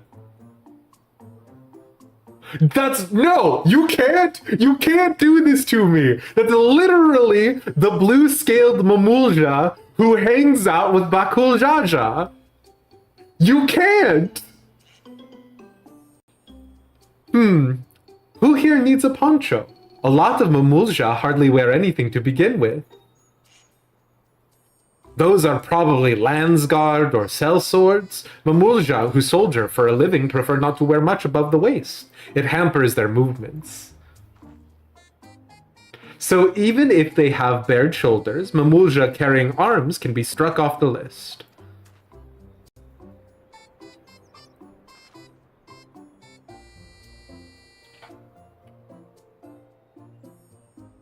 You're fucking me right now. You are yanking my crank right now. Are you telling me there is only one model for the Dopro?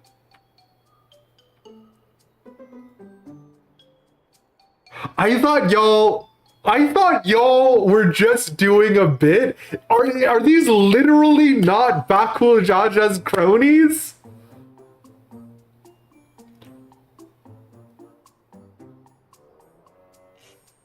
I'm livid. I'm screaming.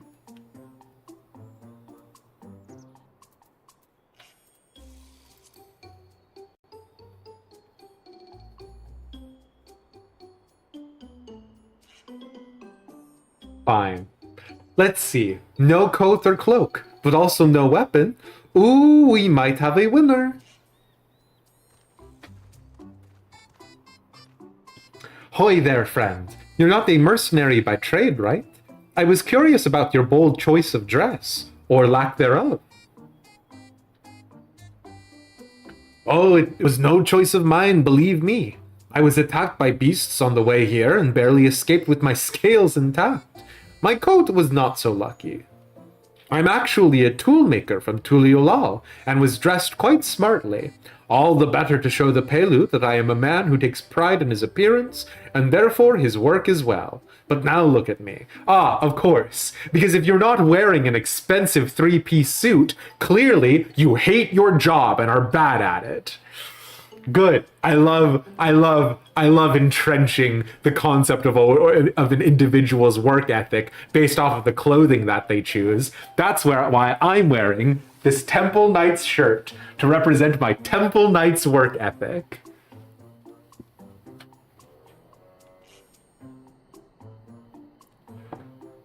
Tuliolal? Did I say it differently the first time, Denisar?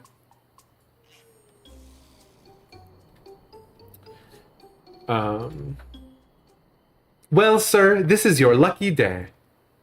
Oh my god. Tuliolal. I see what you've done. What a splendid poncho. This would make a perfect replacement for the coat I lost. We'd be willing to part with it if you'd like to make a trade for one of your fine tools, perhaps. What about this hatchet? I crafted it myself and will vouch for its quality. Damn, has anyone tried being like, I will craft you raid gear if you carry me through content? Is that a thing that people do? The blade looks sharp, the haft well made. I value it at 1 pel in the thousands column. Okay.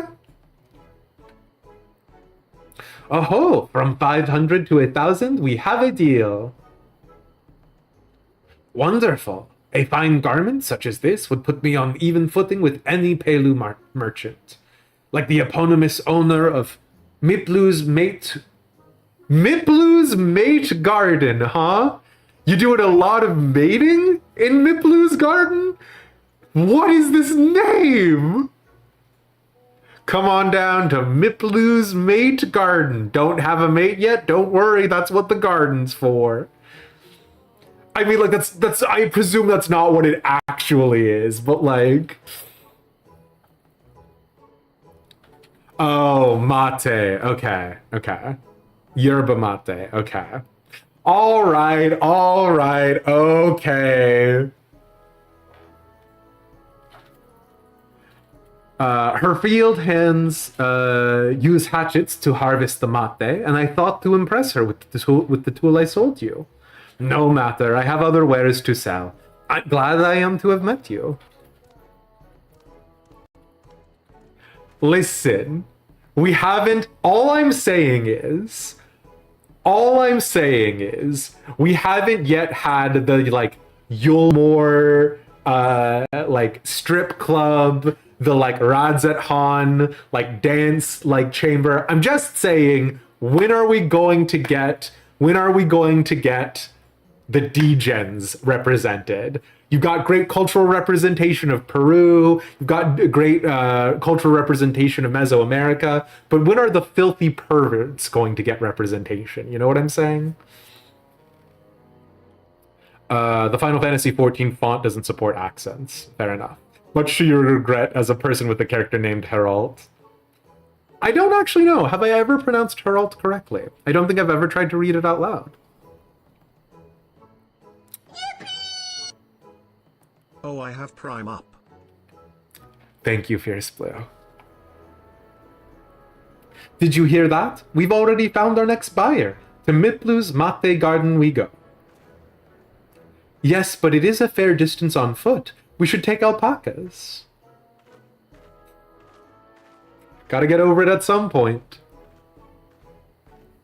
These ones will be the calm type, right?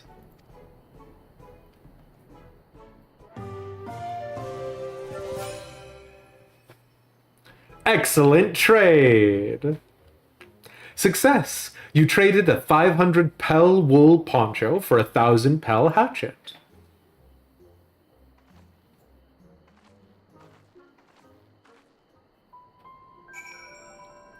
Yeah, I decided to give in and be like other content creators who have the readout, so you can, in fact, be ruinous to me.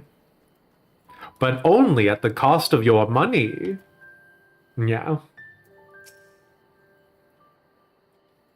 Here we go again, riding alpacas. Well done recognizing that toolmaker as a potential customer. If you have a mind to change professions, you'd make an excellent merchant. I would not make an excellent merchant. The general purpose jet black dye market has not done nearly as well as I wanted it to.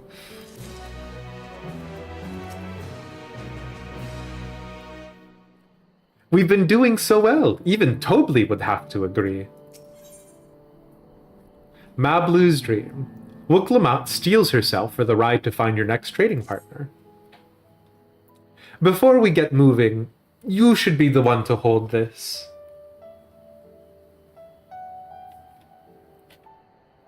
with that, I suppose we should hop on the alpacas Mablu has so kindly provided. This reminds me, back when I was playing Chaosium's Call of Cthulhu, they had an adventure module called The Tatters of the Mad King. And there is this part where you get a magical MacGuffin. I'm not going to tell you guys in case you ever play that yourself. You get a magical MacGuffin and then you cross a river or a body of water. And when you cross the body of water, there is a chance that you lose the magical MacGuffin, but like the keeper doesn't have to tell you about it. And I kid you not, when I discovered that like during the crossing of this body of water, like I lost it and I was screaming about that development. So Wooklamat being like, here, you hold our hatchet tool as we go on this alpaca ride, like activates this hypervigilantism in my brain about like, on this alpaca ride, we're gonna lose the tool. So brace yourselves. Everybody help me keep track of the tool. Alpacas, yeah. If I'm going to catch a wild alpaca after this, I can't be shying away from the tame ones. Not that I'm scared of them, you understand, or their nasty, disgusting, foul-smelling spit. Listen, spit enjoyers out there, this one's not for you.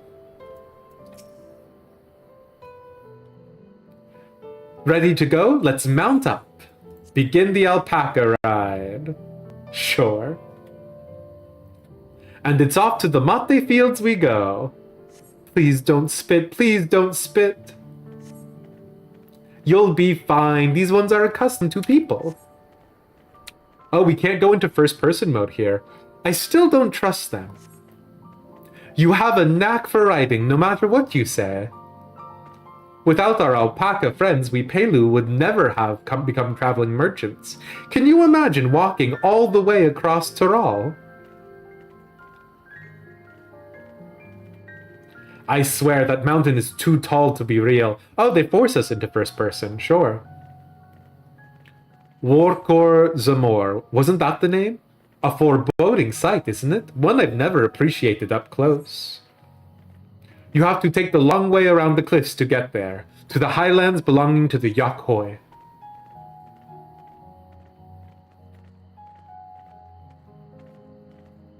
So Mablu, you said you were learning about the peddler profession. You don't care for ranch work? No, I love it. I love working with alpacas. But becoming a peddler has always been a dream of mine. It's just, I'm not sure I have the talent for it. Talent is bullshit. If I can help you buy the taming saddle, though, then it'd be proof I can do this after all. In that case, you'd best get ready to be a merchant. Look, we're almost there.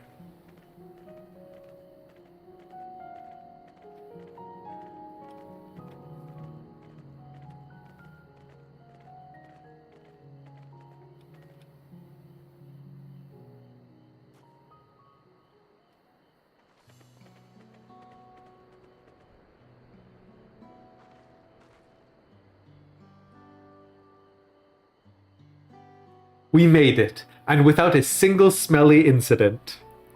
All good first persons to those who wait. I sent the alpacas back to Uvlo's inn, so we'll walk along the main road when we return to the village. Speaking of roads to travel, you were adopted by the Dawn servant, weren't you, Third Promise? That I was. Then perhaps you understand. I was an orphan too, you see. Tobli took me in. He took in all the ranch hands, actually. All of them? He said there were no labor laws in our city, so he could get a bunch of orphans to do all of the hard work for him. That's not. Obviously, I am being tongue-in-cheek, but also, like, merchant class, ultra-capitalists, grabs up a bunch of orphans and puts them to work on his ranch. Like, there is a very different read of this situation. Yes, and everyone works hard at their chores, grateful for the opportunity to repay the head ledger's generosity. Yet here I am, the only one wanting to go off and be a merchant.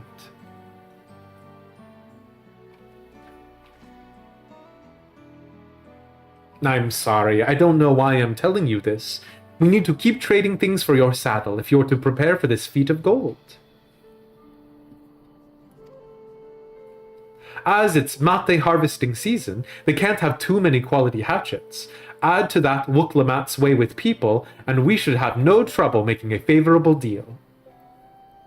I actually drank a lot of yerba mate with my brother-in-law. He's a big fan of the stuff. So he has like these special straws that have like a spoon bottom, but it's like a strainer spoon bottom. It's hard to describe. I don't actually know the name of any of it. I always found it a little bit too strong for me, though. That's Miplu herself over there. Pass the hatchet to the third promise and let's get to bargaining.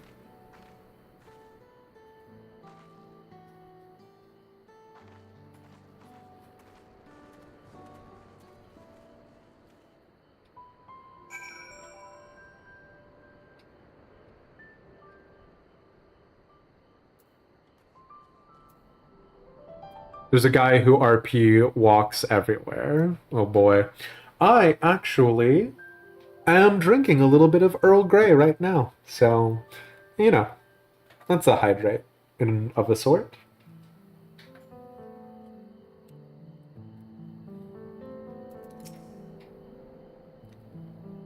Did you give the hatchet back to Wooklamat? We should let her do the talking. To what do I owe this honor?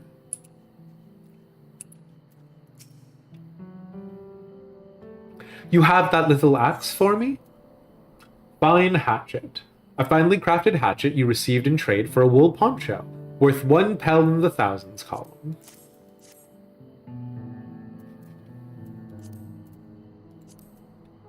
Thanks. Now to see what we can get for it.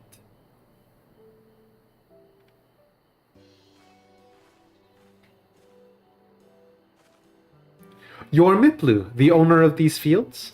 I have a mind to trade if you're interested. Well, well, the third promise. I might be convinced to entertain the proposal. What do you have on offer? This hatchet, forged by a seasoned artisan, the razor edge of this exceptional tool will make light work of your crops. Also, it is a very, just assuming that every single individual, every step of this way isn't BSing us. Like, that merchant back there isn't going to, try and, shove off on, some tool that has some, key defect or something. The quality is acceptable, I suppose. I offer a large sack of mate leaves in exchange.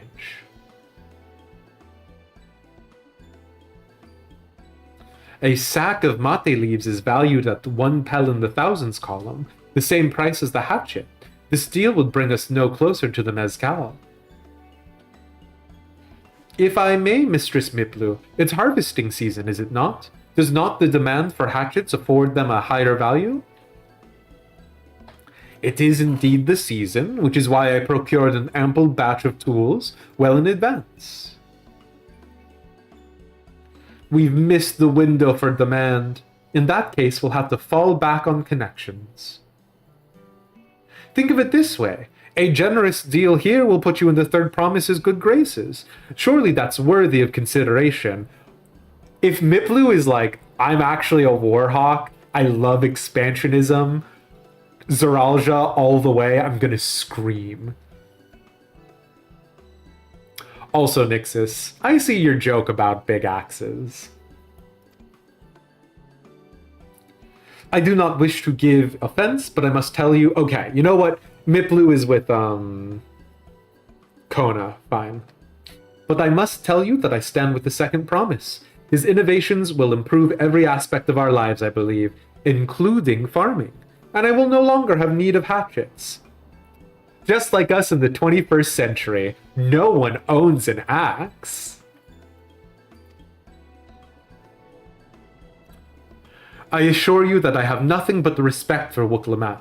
That is why I am prepared to purchase a spare hatchet at a fair price. I suppose it is fair given your reasons, but we ourselves would be no better off for the transaction. How about this then? If we were to help bring in your harvest, would you give us a better deal? As a matter of fact, I would. Until Kona's reforms come about, I can always use more hands in the fields. Then you can go ahead and add our labor to the bargain. Because all people respect labor and will pay you a fair living wage for your efforts, just naturally, without any additional prompting, because businesses are out there concerned for the consumer. Added value to tip the scales. How could I have forgotten one of the most basic rules of trading? We can rest here if you like, Mablu. Elish and I... You can rest here if you like, Mablu. Elish and I have mate to gather. Oh no, I'm helping too. Off to the fields then, and mind you pick the healthy leaves. I'll take 5 good bundles from each of you.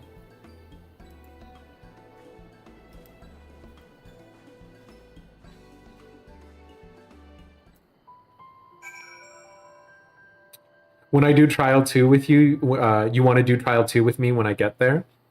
Egg, unfortunately, we have reset our old priority system from Shadowbringers and Endwalker, which means if you want to watch, you gotta be here. You get it.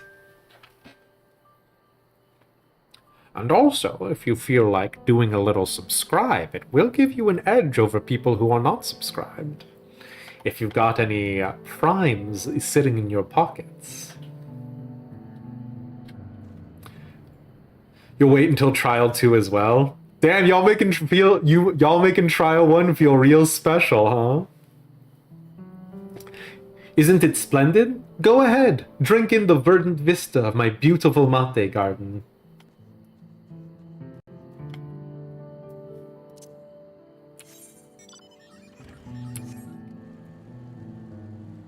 You will wait for Trial 1? Hell yeah, Fierce Blue.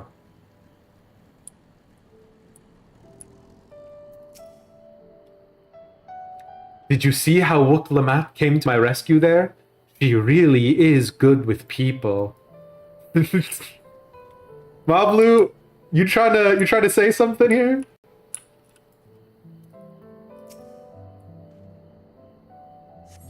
Dibs on Trial 7. Oh, okay. Good. I don't see any pests. Damn, haven't been paying attention then. I'm here. Yeah.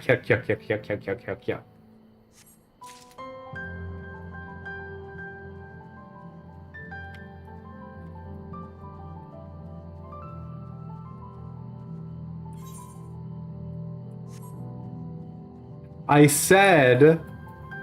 You didn't see that I was here about the pests, making a joke about pests, because I am not a pest. Did you get the joke? Let me explain it again.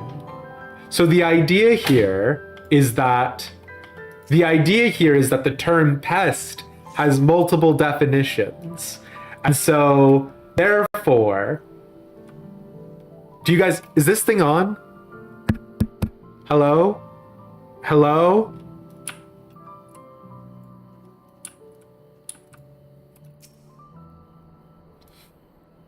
I wasn't sure Miplu would bite, but it goes to show that you never know until you try.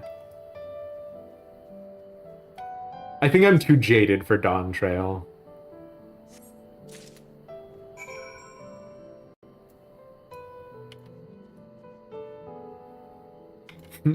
Hey, when is the comedian gonna show up? Oh!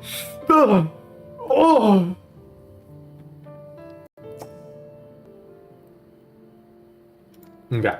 There's no new dialogue amongst them. Alright, y'all.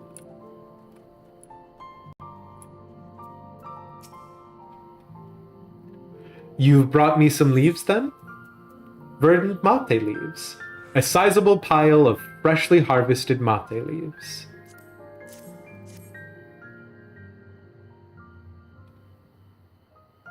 An acceptable harvest. We'll see how your companions fared before I make any decisions, though.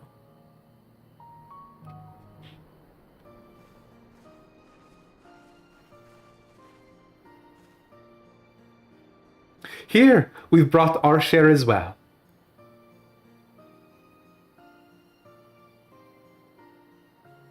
Thank you, Third Promise. This is more than enough to hold up your end of the bargain. Now it's time to honor mine. After adding the value of your labor to the price of the hatchet, I am prepared to offer you a full sack of our highest grade mate leaves. Premium mate, bought at the shop, one sack of those leaves would cost no less than 5 pel in the thousands column. We're almost there. Then we can bid farewell to this hatchet.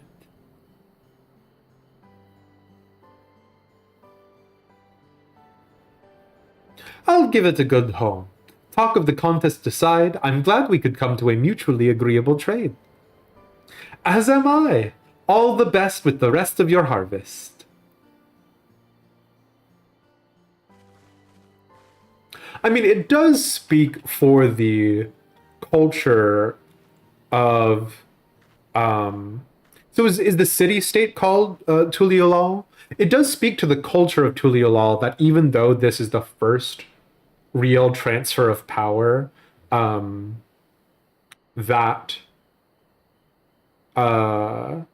people are comfortable talking about their different choices, right?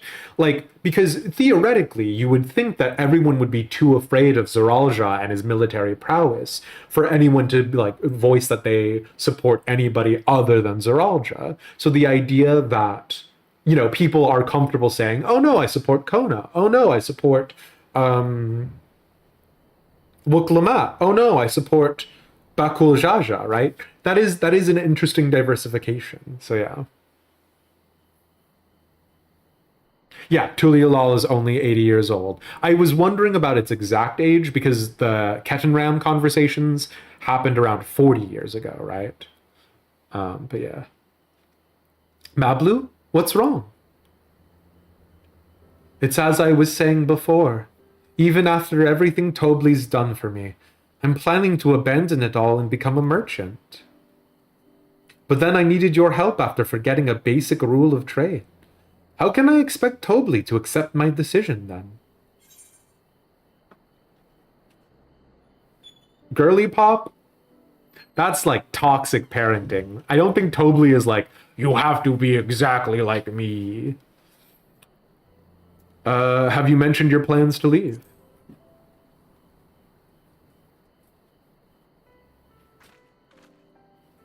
Not exactly. I wanted to prove I could succeed as a peddler before I declared my intentions.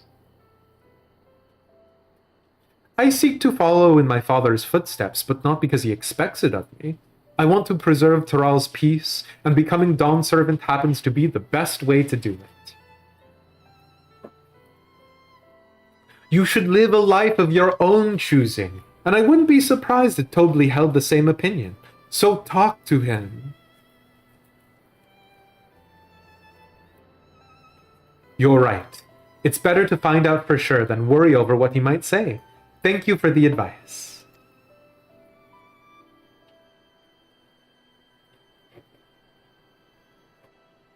But first, we have a saddle to buy. I want that success under my belt so I can be sure of my decision. What's next then? We try to trade our tea leaves for something halfway to 10,000 pel? No, I think we're close enough now. I say we go straight for the premium mezcal. It is interesting that despite them talking about pel, right, none of them are actually... Like, we haven't been paid a single pel, right? Like, despite the fact that it has some unit of value measurement, it has all been bartering, which I think is interesting. Bargain our way into double the value, eh? Think you can do it? Trust me, I will make this trade work. I admire you, Third Promise. That you're holding your own against such strong competition for the throne is inspiring. Am I really holding my own against Kona and Zoralja?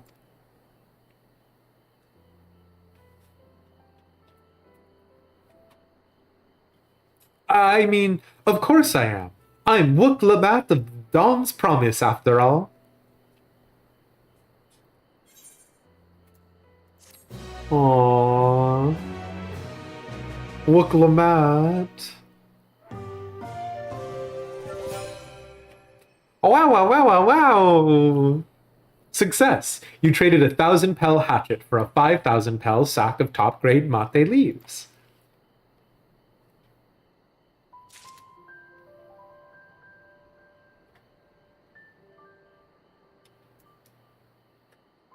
That was 80 years ago as well. Okay, interesting. I thought I remember seeing something about 40, but I'm happy to accept the possibility that I'm misremembering. That's definitely never happened before. And maybe bartering is more popular. Well, so this is a part of the thing that's interesting about the concept of barter versus the concept of you know, currency as a unit of exchange, is that theoretically, right, like with bartering, it allows for more room for personal feelings to come into the place, right? How much you like or dislike someone might allow for there to be some more excess or for inequitable trades to be made. Whereas with currency as a unit of exchange, you could say, well, I don't think that, you know, for example, my hatchet is so undervalued, I think you should give me mate leaves plus $5 or whatever, right?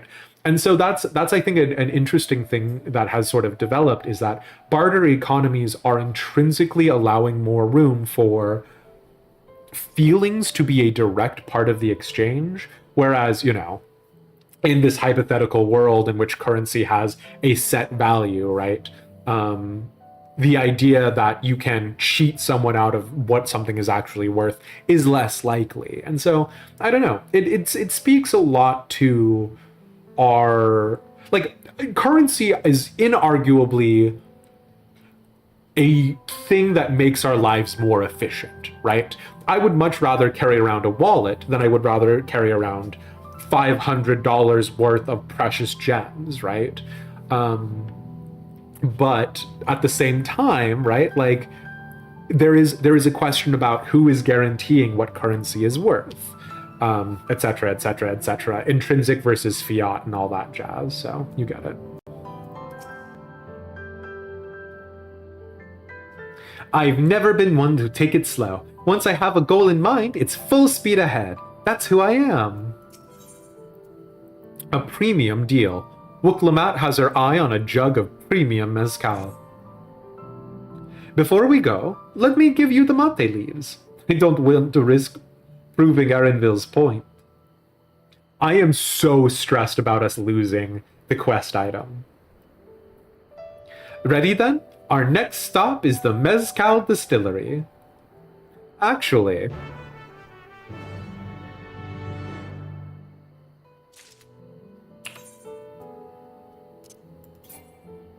Oh, okay.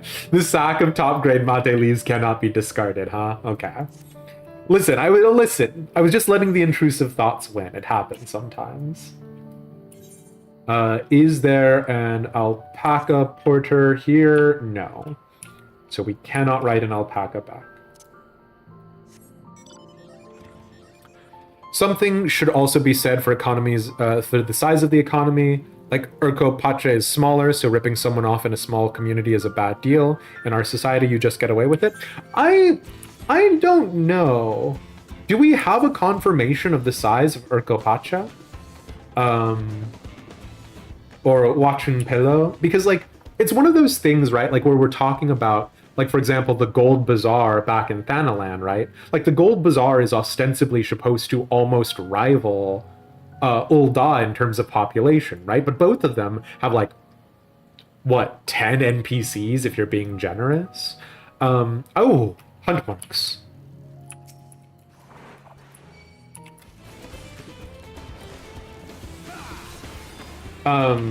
Do we actually know what the size of Urkopacha is supposed to be?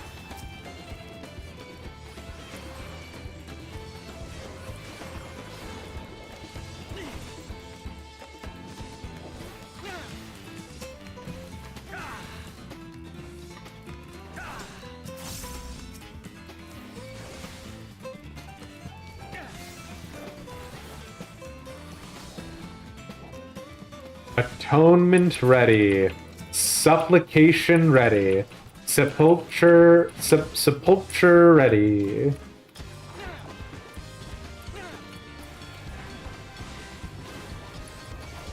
Oh, I got one too many barb molds.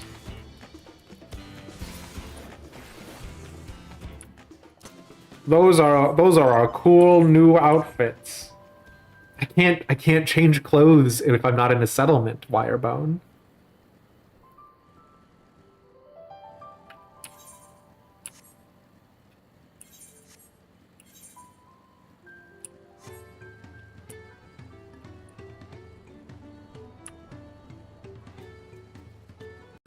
Just a cry and shame. You'll have to wait for the battle outfit.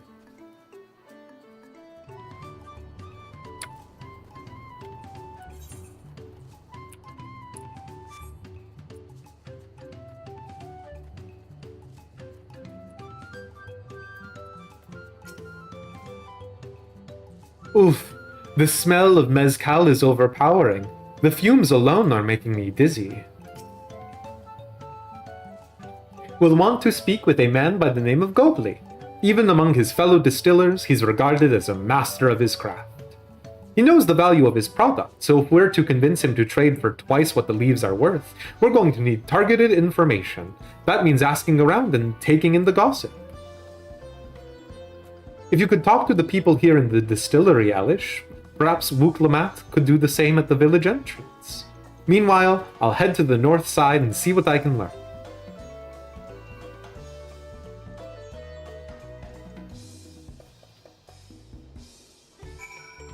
You're just kind of thinking a mountain area like Urkopacha can't be so population dense? I wonder. I genuinely don't know. I don't know enough about the demographics of mountainous regions. The only example that I can think of that like immediately comes to me is my studies on like Catharism in southern France, and they lived near, I don't remember the name of the mountain, but I know the mountain fortress's name, Montsegur, and they had an unusually high population for a Mott and Bailey situation, right? Or a mountain fortress situation. Like it was very densely populated. But the other thing of it was that it was, you know, a branch faith that was accused of being heretical, and so a lot of people congregated there, etc., etc. It's curious. I don't know what the effects of a mountain has on populations. Also in part because building on mountainous terrain is considered intrinsically more defensive, I would argue, right? It's kind of the same reason why Ishgard is built on that like sort of little itty bitty patch in the above the Sea of Clouds. Welcome, welcome. Urkopacha is terribly cold, isn't it? Come, sit down and have a cup. You'll warm right up. You're not offering me actually a cup. I want to drink something. Me? I'm a chef from Tural. I often come here to buy Gobli's mezcal, the finest in Tural, according to my customers. He always brings out a jug during our dealings, but I can't handle the stuff too well myself. I take small sips, not wanting to be impolite, you understand, but still end up so addled as to agree to whatever price he quotes me. It would be nice to have less, potent refreshments during such conversations. Else I might have to seriously reconsider our arrangement. Like the premium mate. His spirits are excellent, I agree, but they're simply too strong for me.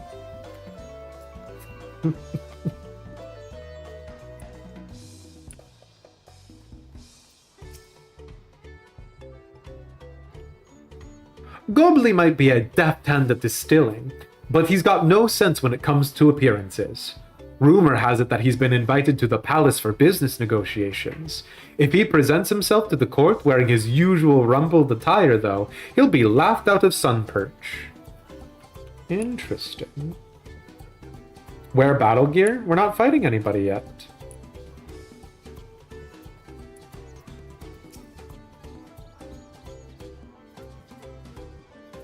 There's not much I can say about Gobli, but I can tell you what Gobli's been saying.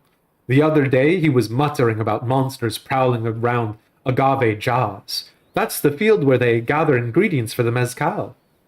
Their presence has made it harder to procure said ingredients, and thus driven up the price of his alcohol. A boon, some might argue, but it's hard to celebrate when it affects the work as it does.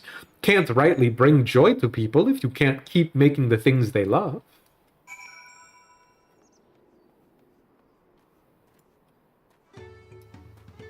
Boom, boom, boom, boom, boom.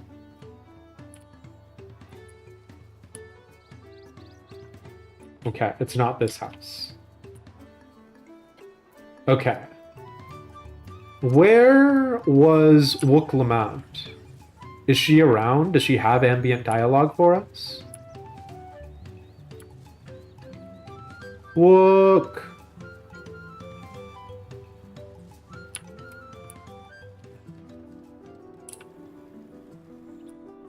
She does not appear to be around.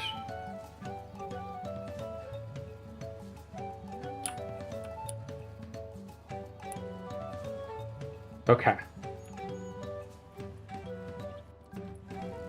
We'll just rock and roll then.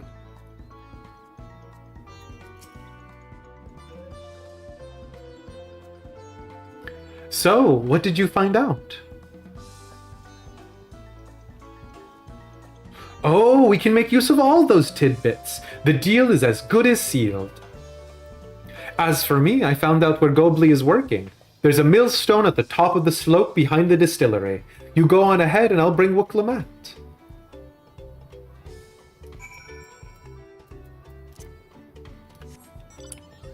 Did I go the wrong way? With regards to trying to find Wooklamant, because the way that they were going suggested that they were going out of the north entrance. I guess that's what they said, huh? You're doing great, girl. Just a little bit longer and you can rest.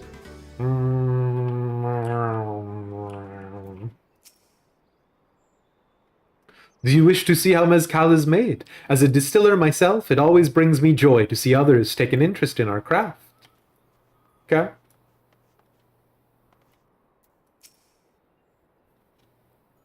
You have business with me, sir. Why don't we talk down below so as not to distract the alpaca from his work? Are you a voiced cutscene? You have funky music. You have the Final Fantasy XIV is about to pull a silly music.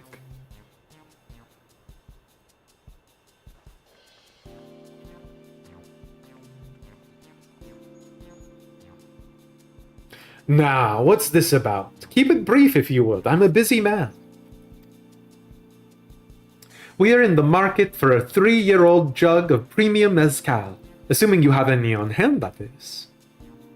Ah, an excellent choice. I must warn you, though, it doesn't come cheap. Do you think, because the Pelupelu do bird stuff, they call cheap stuff chirp stuff? We don't have Pel, but we can offer a sack of mate leaves in exchange. It's top-grade stuff, like the mezcal. No deal. Mate leaves are well and good, but I don't have any use for them.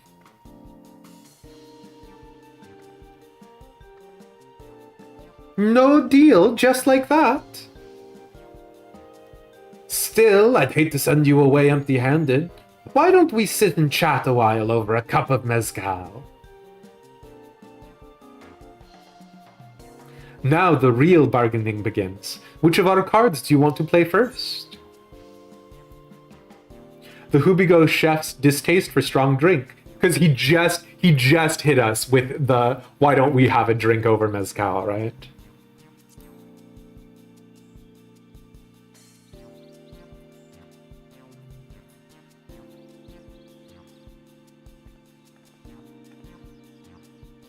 I appreciate your hospitality, but I'm afraid I can't hold my drink.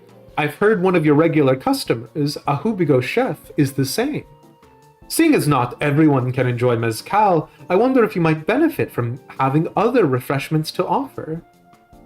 Something like mate tea, for instance, and brewed from the finest leaves, of course. What's funny is I can't even accuse them of hamming this up too much, because the Pelupelu merchants, upon us first coming into the village did their negotiations the exact same way, right? Like, they're all very ham-fisted about it, which almost belies like sort of honesty to their mercantilism.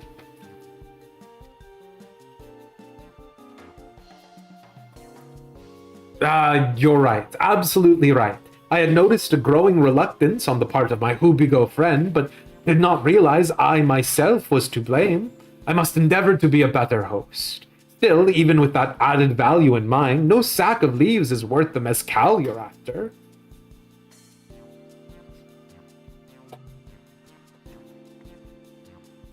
Should we offer to cull the monsters, causing them trouble?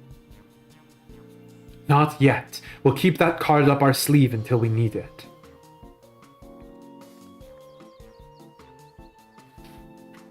As I expect you're aware, the rite of secession is currently taking place.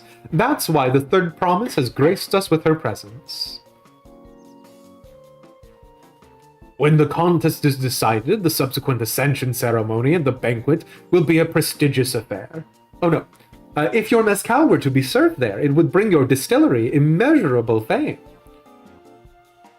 Wait, could it be that your rumored invitation to the palace is to discuss that very possibility? As a matter of fact, yes. I must admit I'm still reeling from the abruptness of it all. It would be a great honor and opportunity, if I can secure the deal. Well, I should think your exceptional mezcal would speak for itself. That said, there's no such thing as being too prepared, and first impressions last. You'll want to be wearing your very best when you walk into Volok Shunsa. It would be a shame to miss this chance of a lifetime supply for want of proper garments. That's the here examine cell. That it would. Are you saying you have garments to offer? Something ideal for court? We have no garments on hand, I'm afraid, but we can provide you with the next best thing. An introduction to a weaver. His name is Bol Nok, and his works are highly regarded in Tuliolal. Could you imagine being Bol Nok and some guy shows up at your house and he's like, "Hey, I heard you were a fan of the third promise. She said you'd make me a whole outfit if I mentioned this." And Bol Nok just like the problem is that Bol Nok has been agreeable and willing to like help every step along the way. Do we think he is an extremely prosperous merchant, or do we think he's just in an incredibly bleeding heart?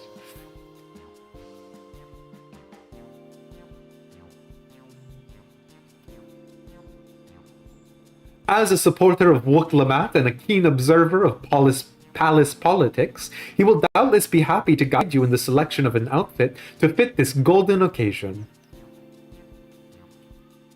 That is certainly a tempting proposal, and one of which I should like to take full advantage, but the scales still aren't quite balancing.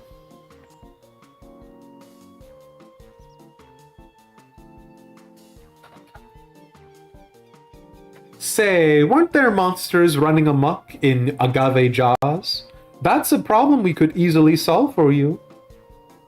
Truly, I would be most grateful for your immediate assistance. I was resigned to hiring sellswords to clear them out. Factoring in that saved expense and an introduction... You were right, Firebound. And an introduction to a trusted weaver, this is shaping up to be a sound bargain. All right, you have a deal. Yes, I knew you'd come around. Give us a moment, and Elish and I will take care of those prowling nuisances. In the meantime, I'll use the time to pen an introductory letter to Bolnock. The fields you're looking for are just north of Pelu. Be safe. Not free clothes, yeah. What if he's actually super bad at weaving? Everything falls apart. They just don't know it yet. We have traded one of his cloaks away, right? So the cloak is ostensibly good quality. Please be careful out there. That young woman is one formidable trader. All right, time for us to put on our war gear, Smile.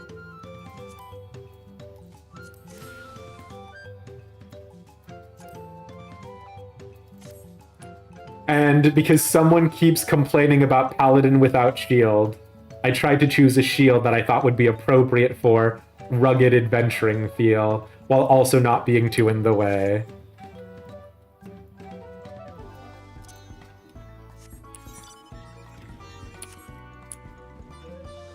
But I am still using the bike, so, you know, you can't stop me on that one.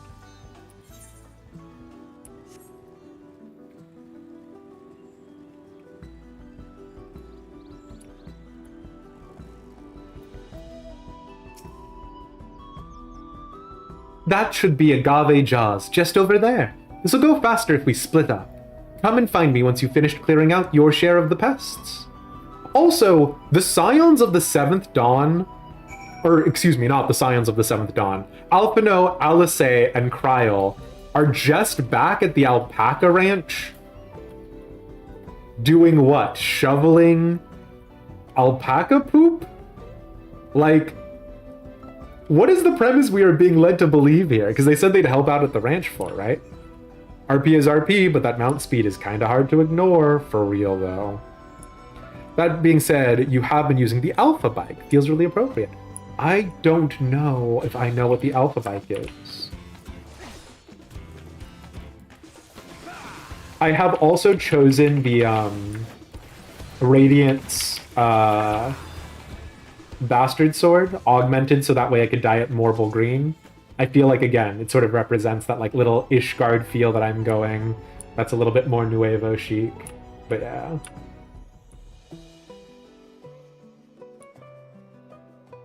Oh, I see. It's the one where, okay.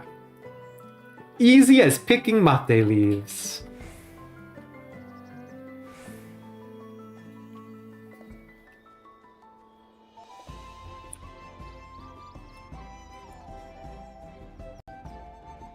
Used one of the bikes from Island Sanctuary to get around during this. Hell yeah.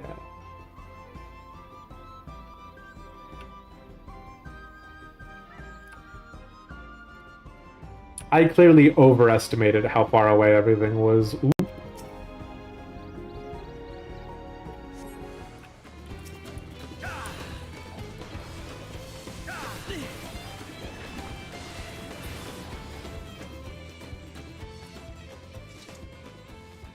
It does feel a little like overkill for us to use, you know, the powers with which we saved the known universe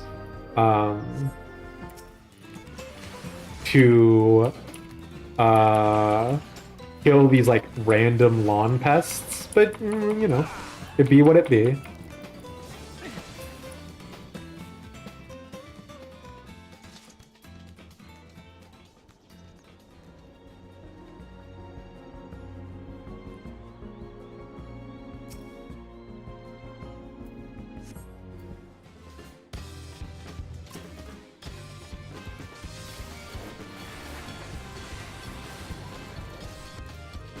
We don't know if a motorbike in Final Fantasy requires oxygen for combustion, but if it does, it would want to run a lot slower on a mountaintop. Oh, that's a good point.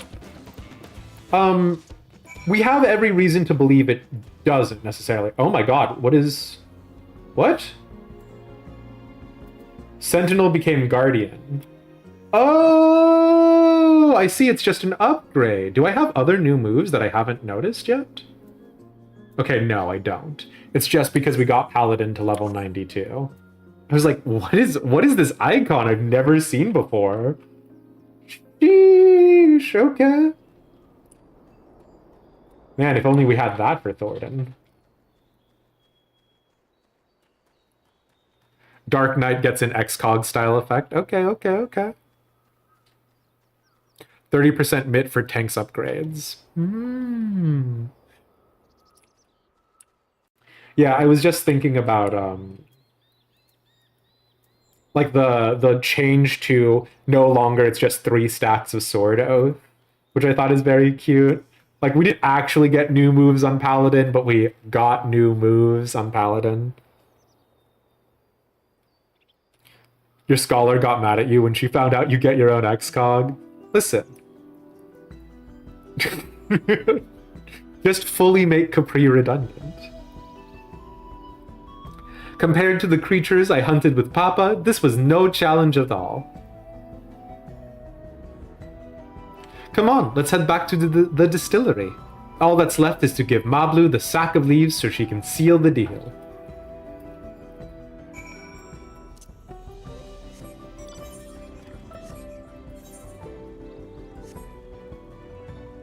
I have picked up no Aether Currents. Speaking of which, there's one right there.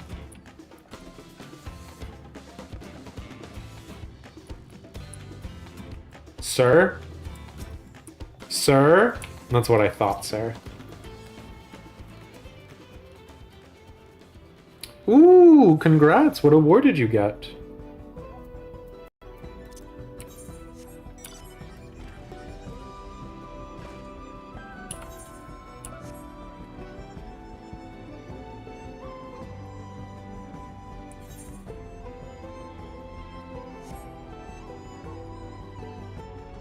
Hell yeah.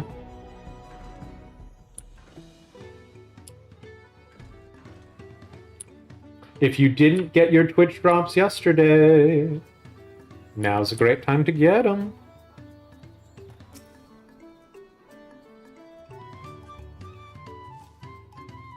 Go on, give Mablu the sack of leaves so she can seal the deal.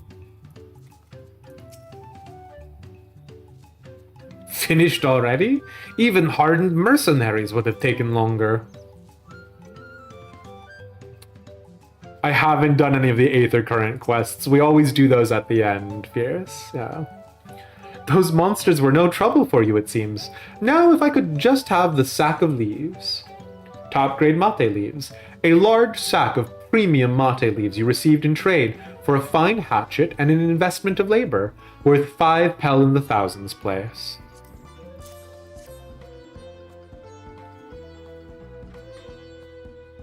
Thank you for looking after our precious trading goods. Really, really not actually doing anything, the Warrior of Light here, right? Your monster problem has been resolved, Master Gobbly. Here are the mate leaves and a written introduction to Bull Knock as agreed.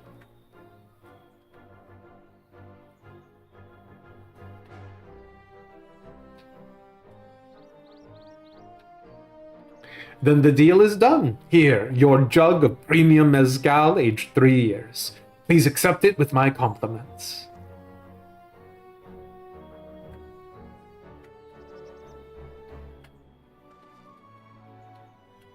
Yes, we finally have the mezcal. Great work, especially you, Mablu.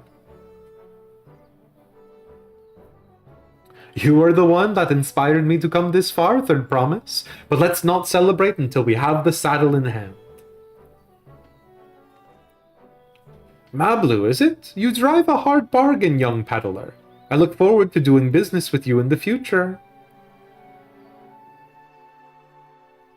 Thank you, but truth be told, I'm just a ranch hand. For now. Should I ever become a proper merchant, though, I'll be back to strike more deals with you. Aww.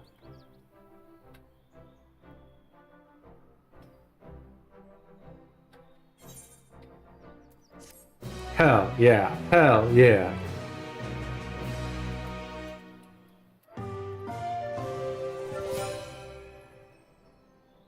And just like that, folks, it is that easy to get 1 million gil.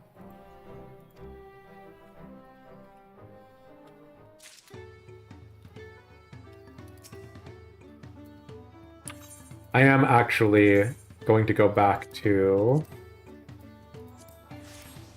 Oh no!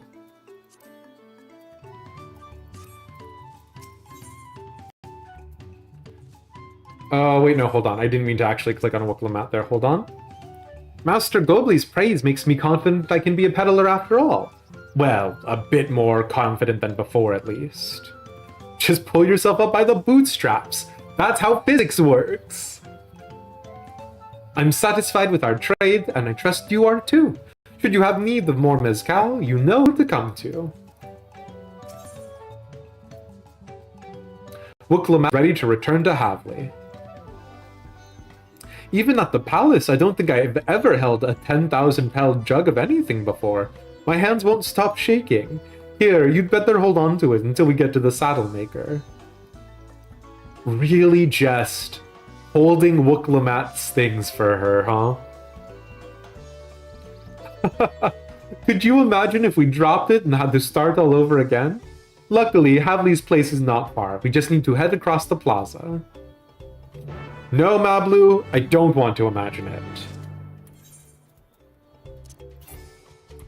But it is interesting to think about, isn't it?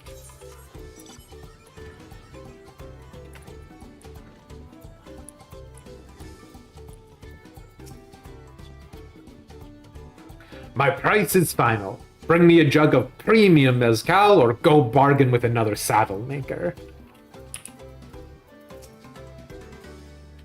The third promise looks ready to trade the mezcal now.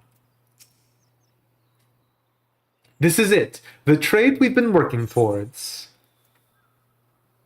A high-quality jug of mezcal you received in trade for premium mate leaves, an introductory letter, and the swift culling of hostile pests, worth 10 pel in the thousands column.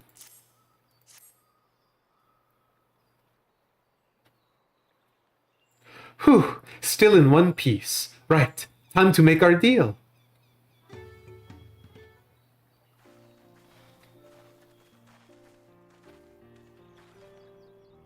Get your tools ready, saddler. We've brought your precious mezcal. Oh. Oh. Wait, you actually got your hands on a jug, but you had nothing. A few measly clumps of wool. What we had was an aspiring trader with a gift for negotiation. Aww.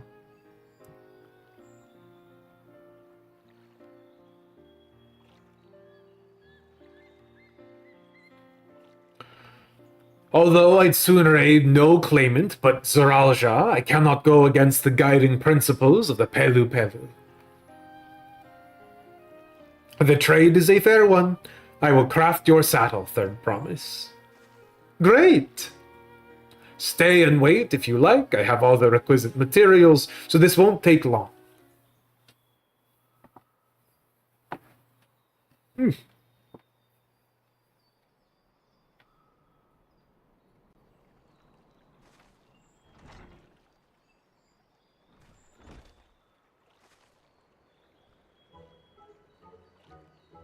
Your commission is ready.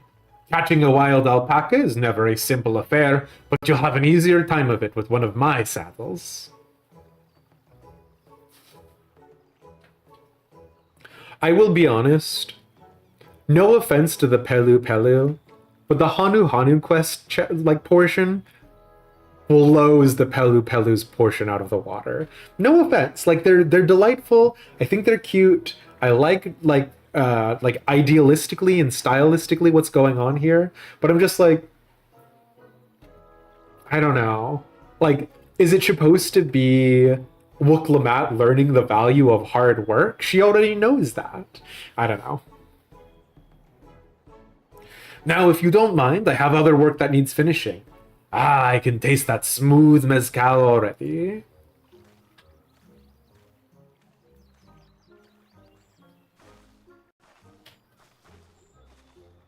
We did it! The saddle is ours!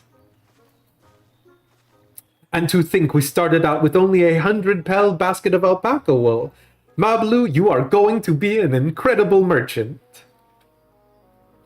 Thank you. It makes me so glad to hear you say that, Third Promise.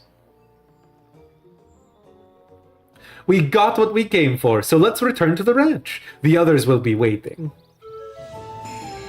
Feat accomplished! Ah! Success! You traded a 10,000 pel jug of premium mezcal for a taming saddle. But before we turn that trading saddle in, we're gonna go on a very quick break, y'all.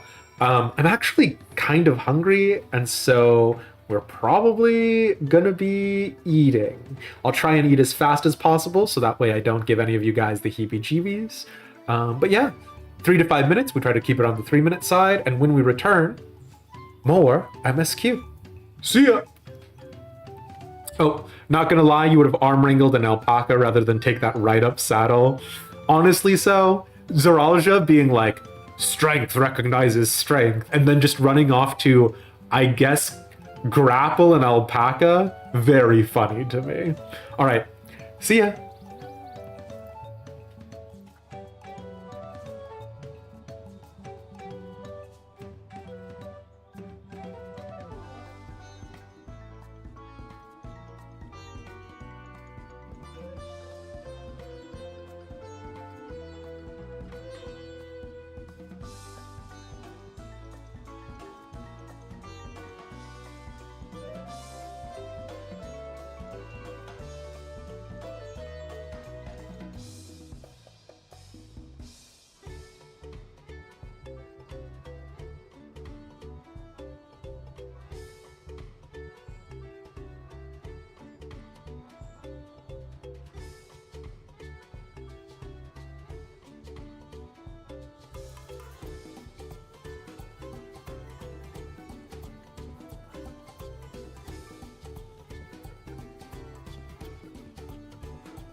And we're back.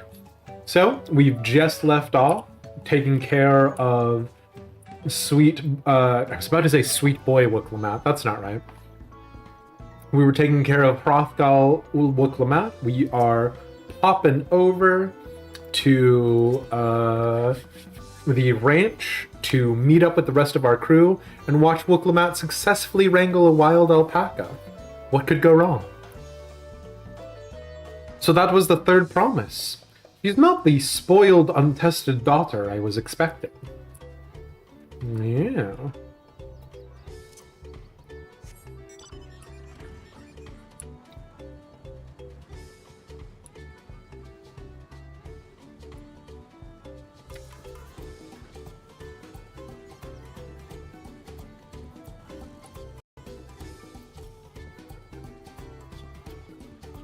Let's tell them the good news. It looks like everyone's been pitching in with the alpacas. Ow. You've been away for some time. I assume trading was productive? I made the mistake of startling one and caught a glob of spittle for my trouble. I'm beginning to understand Wooklamat's aversion to the animals. Tobley and Erinville have been teaching us how to care for alpacas. One gentle girl ate the feed straight from my hand. Aww.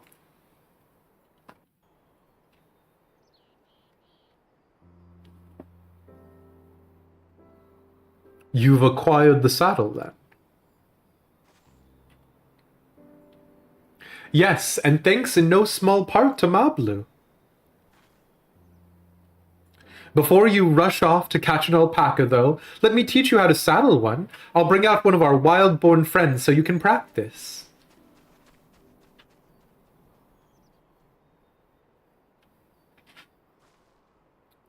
We ship them, right?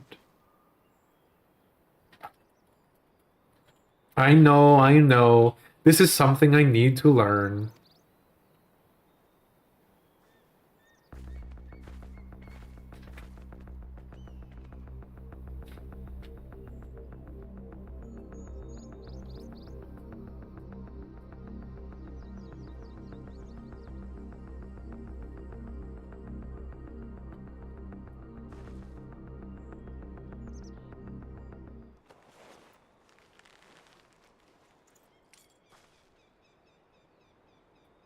Great sunken gods, I did it!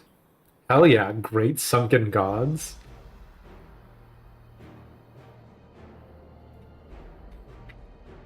He hardly seemed bothered, much less inclined to spit, as if he was completely accepting of Wooklamat's touch. That is because of the singular scent with which the saddle has been coated. Alpacas find it very soothing.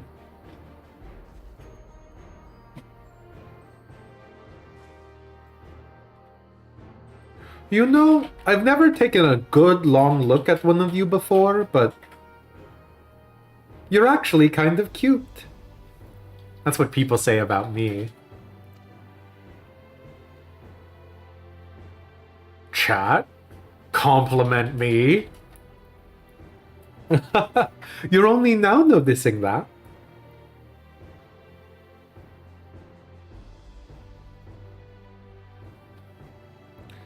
Zeralja, he's back. Oh my god. He fucking went out and found a shiny llama. Having done exactly what he set out to do. That alpaca he's brought, is it just me? Or is it glowing?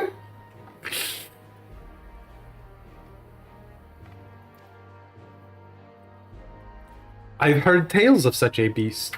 They say the golden alpaca lives a solitary existence deep in the valley, where it shuns the company of both man and its own kind. This is so stupid.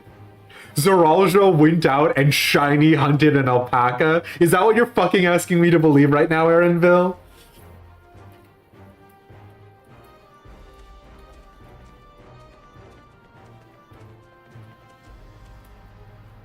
How did he manage to snare a prize like that? Fucking probably bought it. I mean, he didn't. He's obviously capable, but I hate him. I hate him more than I hate Kona, but for different reasons. A beast knows its betters. Faced with overwhelming strength, it will yield rather than risk death. An apt illustration of how greatly the power of the first promise exceeds yours, Wuklamat.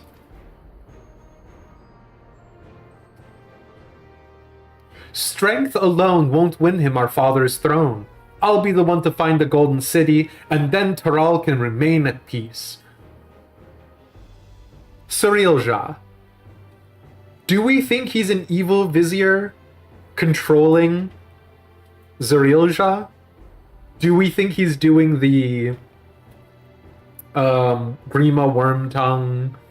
I can't remember the one from Aladdin. Do we think he's doing that thing? Thought it was 14, but it was actually Pokemon. Yeah, I guess.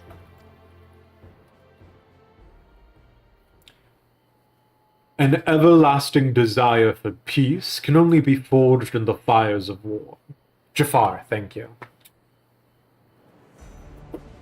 To unite as one, the people must be taught. They must suffer the horror and hopelessness firsthand.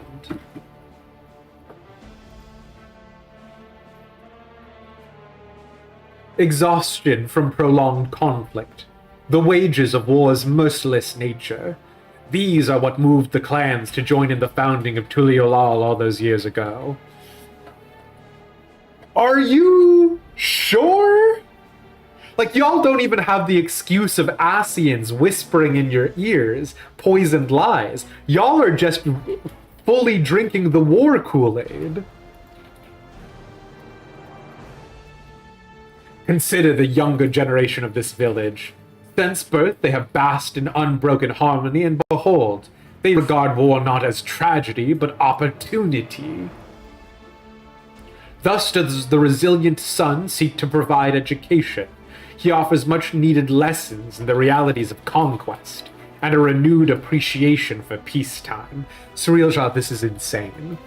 The only time you can appreciate not being lit on fire is after you've been lit on fire. So you must light everyone on fire so they can truly appreciate not being lit on fire.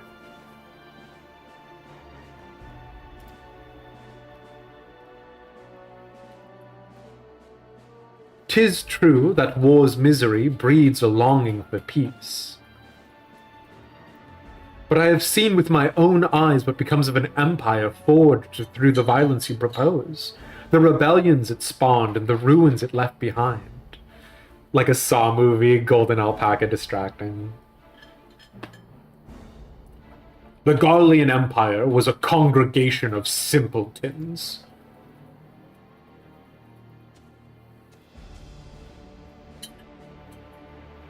The oppressed fought back against their oppressors, as well they should.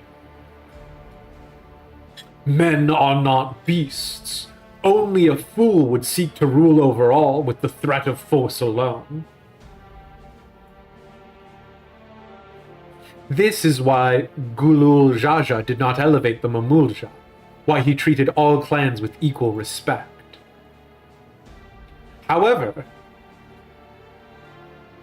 the first promise has his gaze fixed upon more distant horizons. He would unite not only Tuliolal, but the star in its entirety. Eorzea already united, bestie. They don't need you.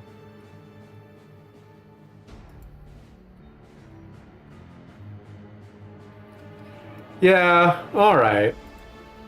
We got a couple of monster fuckers in here. So you're in good company, but also, how dare you? What? Why? I need not explain myself to you.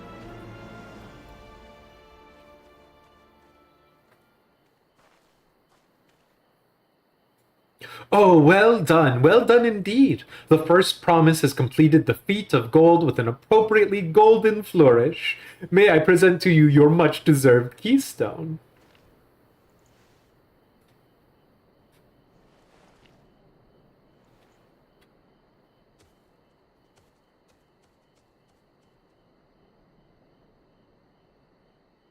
He's always been like that, never sharing his innermost thoughts with me or even with Kona. Is it possible he doesn't have innermost thoughts? Is it possible he is mind-controlled or that he has been tempered? It's like we're not even family.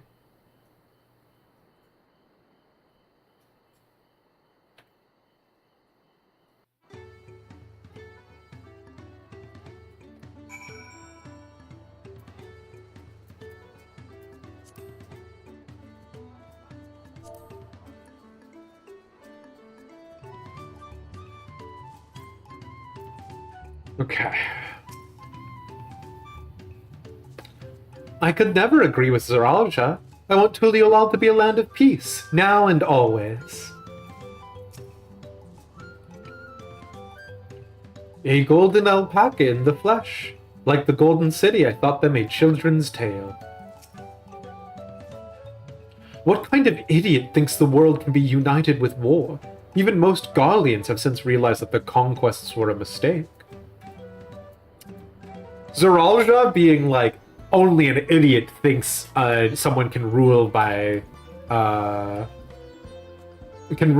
force alone, really sounds like, it's okay guys, I'll get the culture victory in Civ.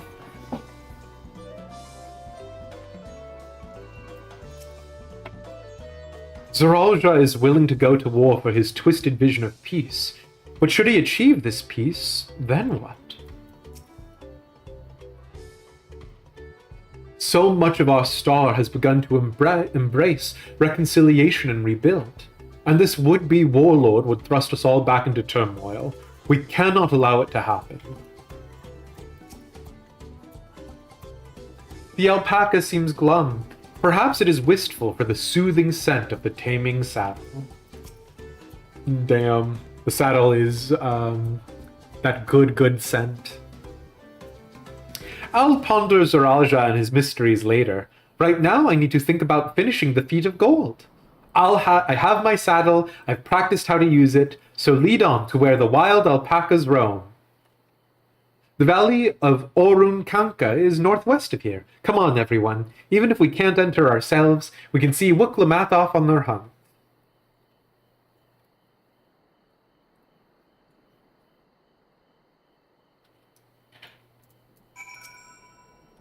Okay.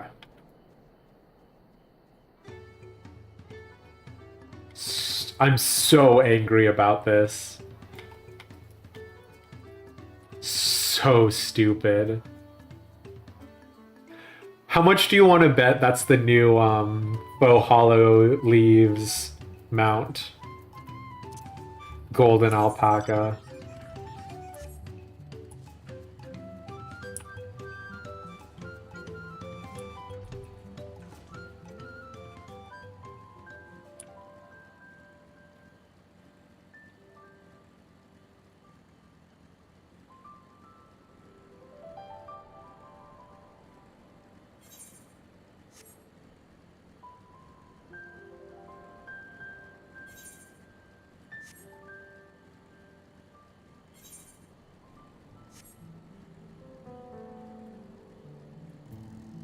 Okay, doke.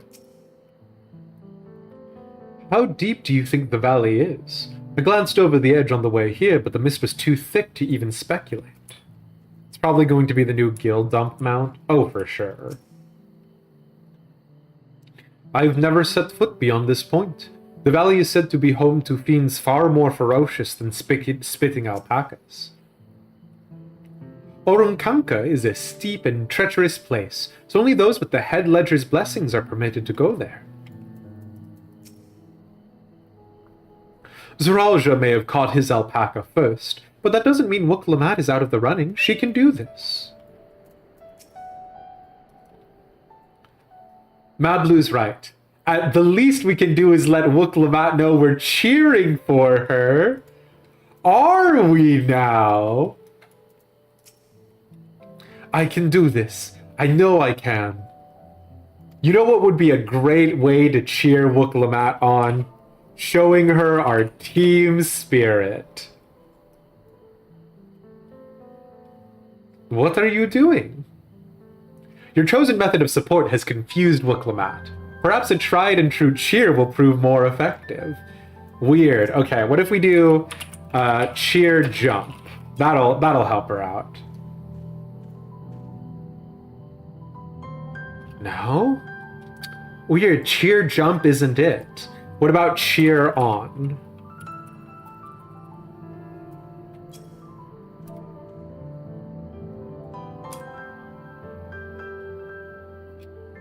Oh, no, you're right, Presna. The best way to cheer somebody up is to clap for them.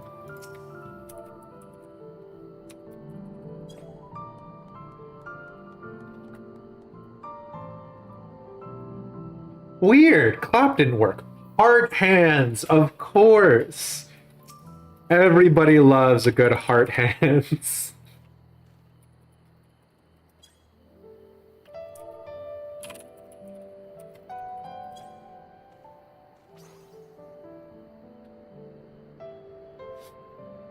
Oh, it wasn't that.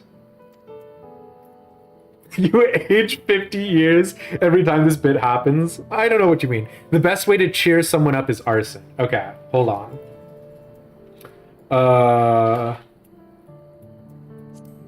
Okay, I have a minion that is a campfire. Hold on. Fire.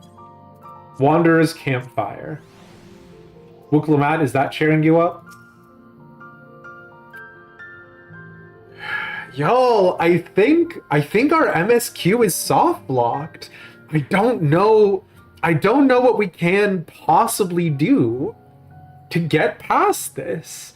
What possible hint could they have for how we're supposed to cheer up Wuk-Lamat? I don't get it. I gotta light her on fire. Okay.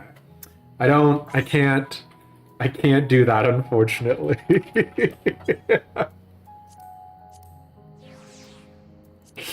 But what we can do is we can go ahead and do slash cheer on Wuk-Lamat.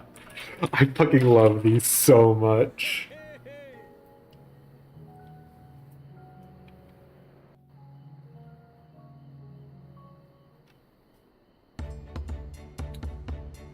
Voiced? Good luck there, Promise! Hell yeah. Thanks. I'll need it. You've got this, Wuk-Lamat. You're just gonna drug the alpacas. Still not sure about alpacas. I'd rather not go near one if I can help it. But if I'm to rule this nation, then I'll need to learn how to live with them. Tural is their home too.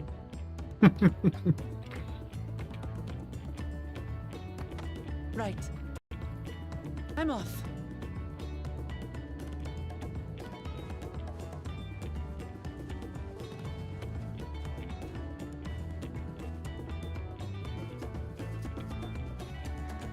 So, shall we head back to the ranch, or...? I'm staying here. Oh, my blue. As will I. Wuk-Lamat is alone in this. The least we can do is stand watch and await her return.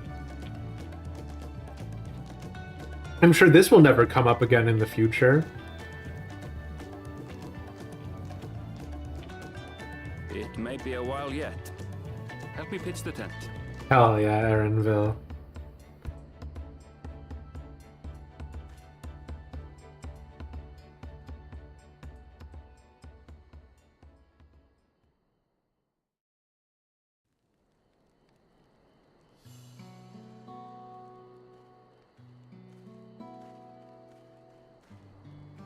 Trust a gleaner to come prepared for anything. What's a gleaner? Someone whose job it is to travel the world and procure uncommon things for their employers. Erenville specializes in finding animals, I believe.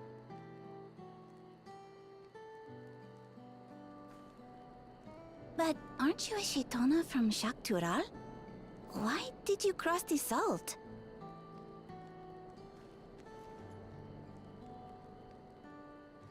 When I was much younger, the thought of leaving Tural never even occurred to me. But then, some years ago, my mentor tasked me with a difficult hunt. Something I could never find, she said, so long as I clung to the familiar.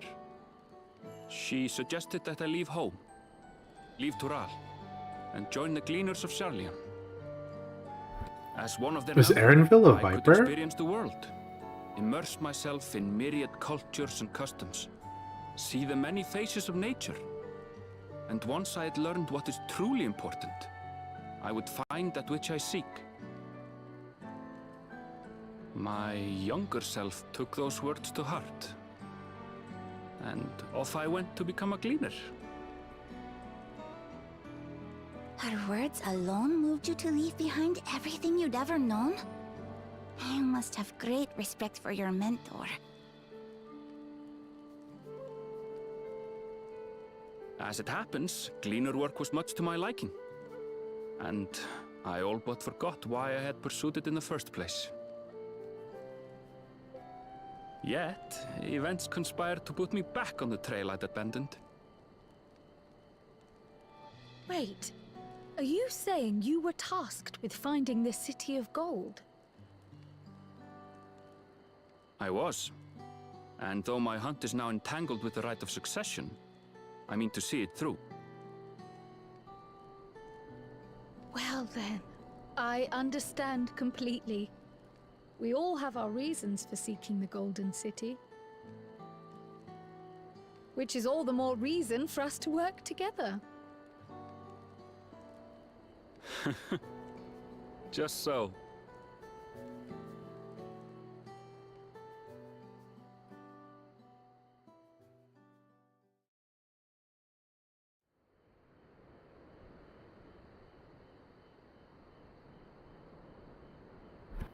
And he does succeed in sitting there and looking pretty. She should have been back by now. What if something's happened to her? We need to tell Tobli and arrange a search party.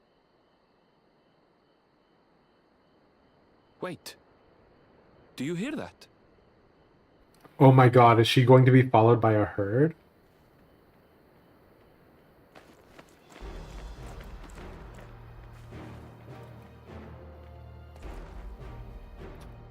Hell yeah, Wooklamat. I did it.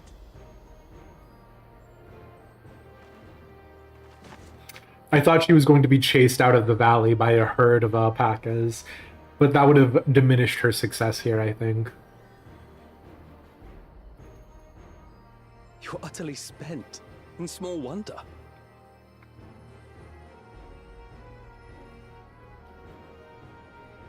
Well done, Third Promise. The ranch isn't going anywhere. Take a rest in the tent.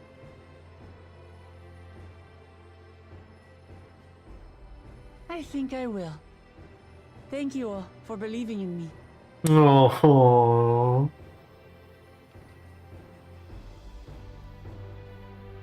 I don't know what you're talking about, Battle Benoit. I've never eaten on stream. And there's no evidence to the contrary.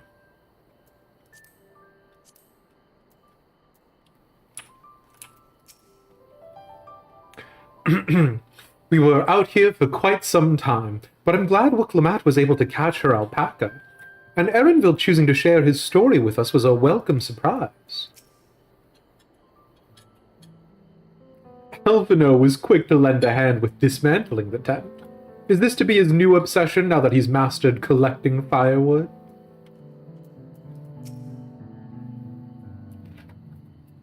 Thanks to Alphino and his healing hands... Thanks to Alphino and his healing hands, I can actually stand again, maybe even walk. Hey yo, I'll tell you where Alphino can put those healing hands. Wait, no, he's a minor, damn it.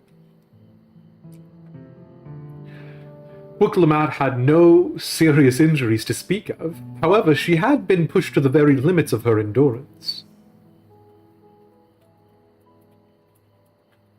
I spoke too much. If Wookalamat is up to it, we should be heading back to Topli.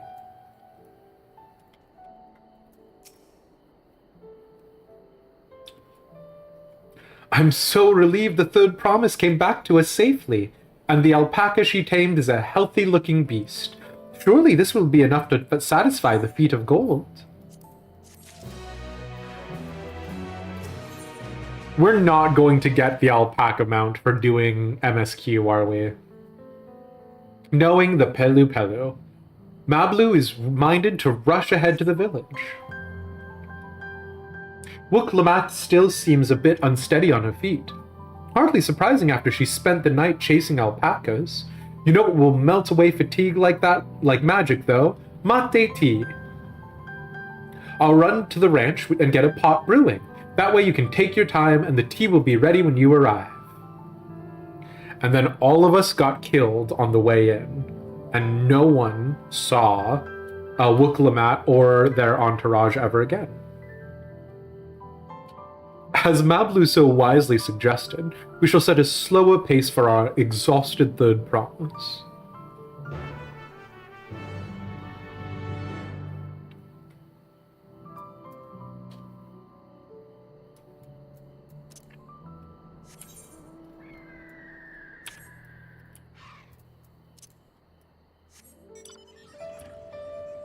So is this actually not a traversable zone? That's so wild. Okay.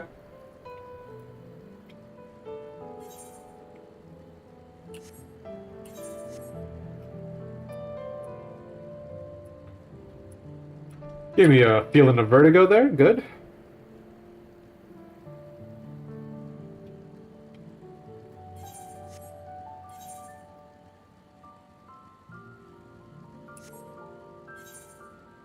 Siblu's coffee grounds?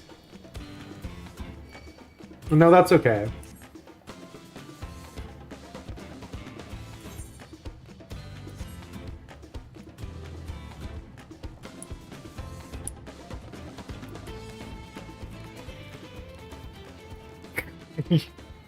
No, Raven, hold on! You might think catching an alpaca a trivial thing, but we shall see. As I have said, there's a reason I chose it for my feat. I still hate this golden alpaca. I hate you. I will kill you and freaking make a delicious kebab out of your flesh.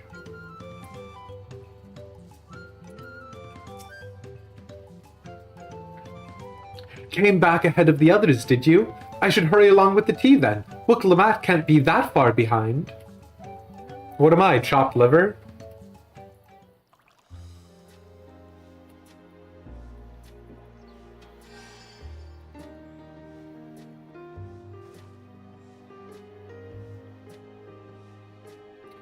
Ooh, that tea really is magical. I feel better already.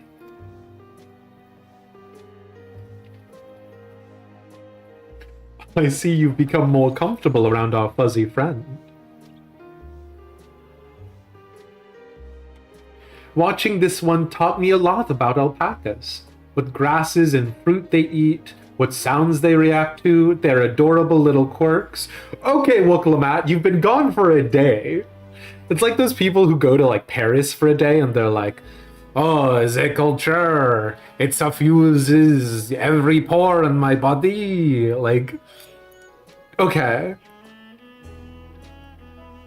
At least turn it into creamy alpaca pasta as the new meal item. Yo, that actually sounds good. Why do they have a Quebec accent? Because they're from Quebec. They went to Paris for a day and then they went back home to Quebec.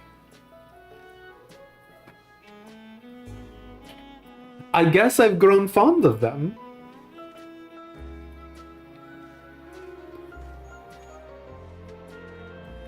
Welcome back, Third Promise. Accomplished the feat of gold, have you?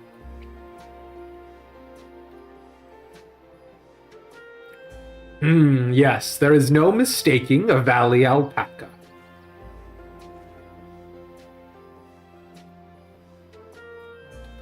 I commend you on your success. Well done. Yes, we did it.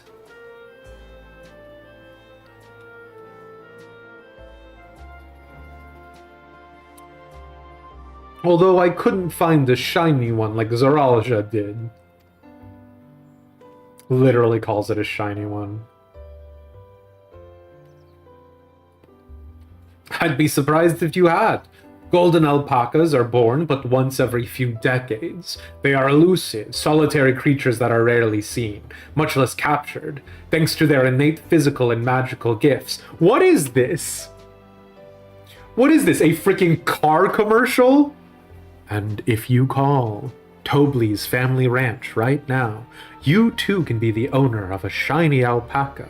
Limited reliability warranty available for up to 5 years. Like, okay, stop judging up the shiny alpaca.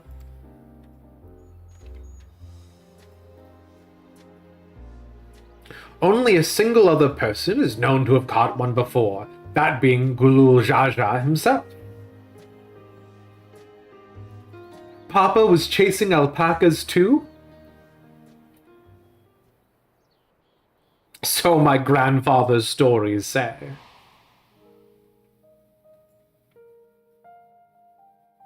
It was before the founding of Tuliolal, in a time when the mountain giants, the Yokhoi, held our people in thrall. Compelled by their overlords, our forebears would ride their alpaca mounts to the highlands to deliver gifts of food and other tributes. Those were wretched days, to hear grandfather tell it. Then along came the young Gulul Jaja, yet unburdened by the mantle of Dawn Servant.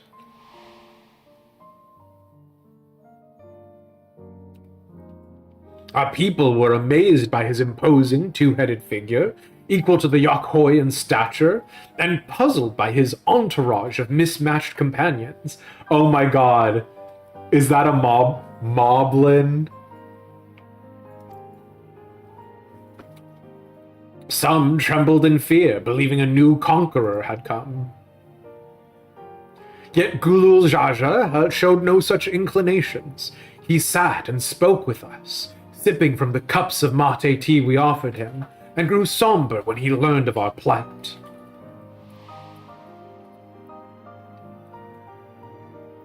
None could have anticipated what their visitor decided to do next. Gulul Jaja ascended the cliffs to face the giants and freed the Pelupelu from the Yokhoi's subjugation. He then turned an appraising eye on our riders and proposed we take to the road to peddle our beverages. The suggestion seemed obvious for one who traveled as he did, intent on fostering amity between the clans.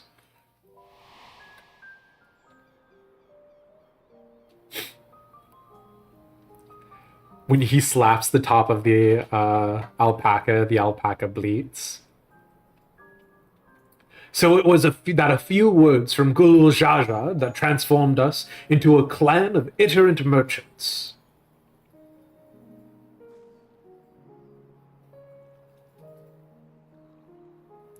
I've never heard the bond Papa forged with the Pelupelu spoken of in that way before. The saga is not so detailed.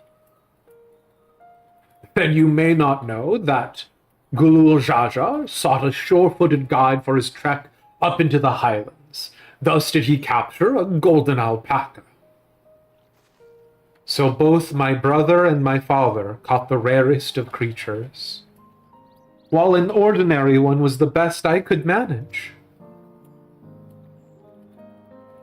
The feat required no more than that, they'd promise, and you brought back a perfectly wonderful beast.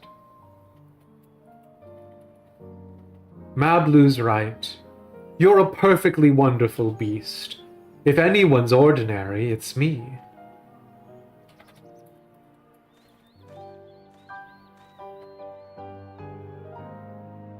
Not only did you accomplish the feat of gold, you also made many trades and brought joy to many people in true Pelupelu fashion. I sorely doubt your sibling could have achieved the same result. You should be proud of the accomplishments which earned you your keystone.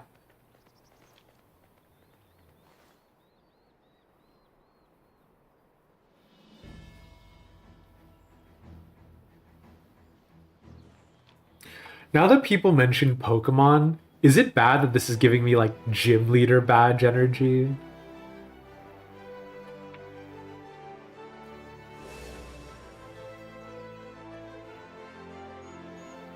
Five more to go. It looks like, oh, watermelon taffy. Ooh, good point. Stop, you can't unsee it now. The slates are their like Pokedexes, right? Gym badge energy. Well, I mean, the thing is, obviously, we can't be hunting after crystals of light anymore. Hydaelyn is gone. So now our new MacGuffin are the 7 keystones, which, like, I was thinking about it and I was like, there's like 6 elemental aethers, there's the 2 polarities of light and darkness, umbral and astral. I was like, where else are there 7? There's the 7 heavens and the 7 hells. So I'm like trying to figure out the significance of 7 in this context, but you know, if there is one, it's coincidental so far.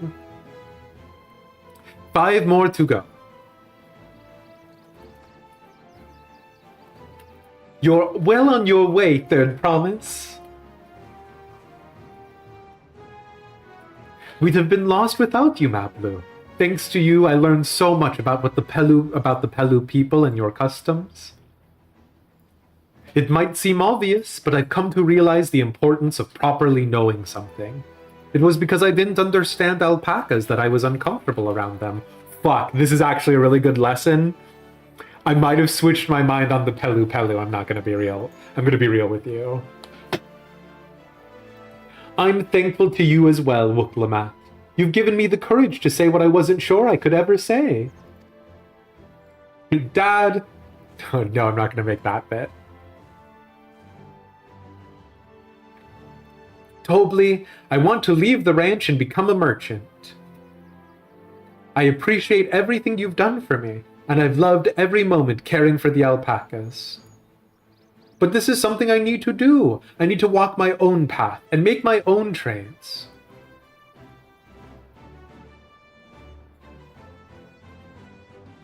As your parent, allow me to say one thing. I've always tried to give my wards lives filled with as much happiness as I could provide. Yet never once have I wanted that to be the only happiness you knew. You have my blessing to walk any path you choose, Mablu.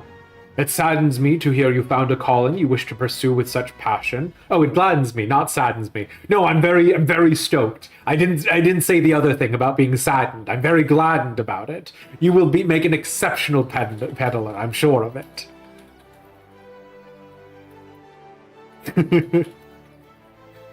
Thank you, Tobli. What did I tell you, Mablu? I'm the saddest that's ever been sad. No.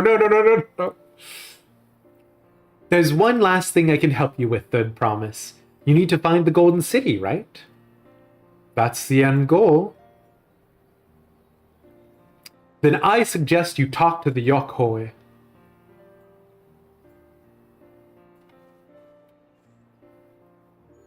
They once ruled over far more than just Urkopacha and the Pelupelu.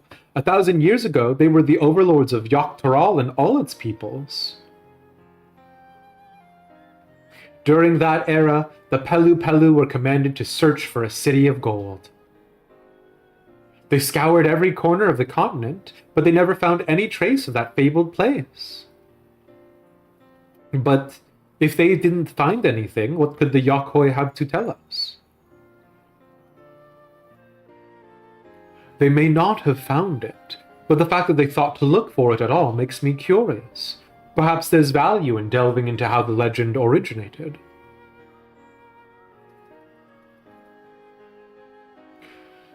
We lose nothing from asking the question, besides if we're determined to follow the path of the saga. We'll be visiting the giants eventually.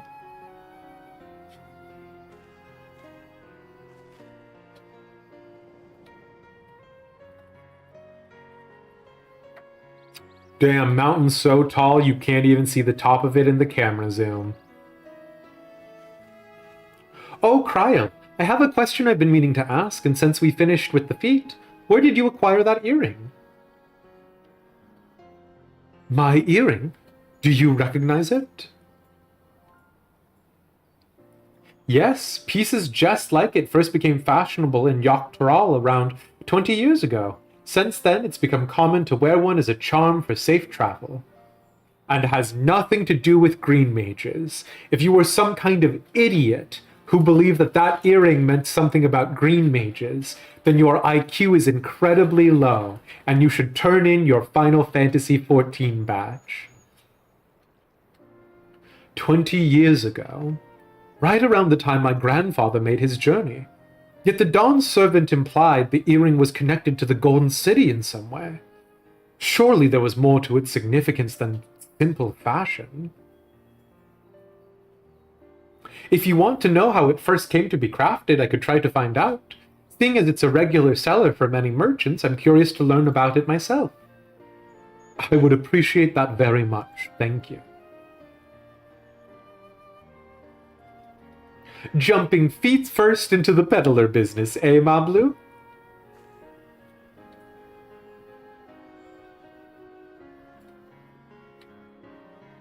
Right then, that's 2 keystones down. I say we head back to Tuliolal and plan our next move.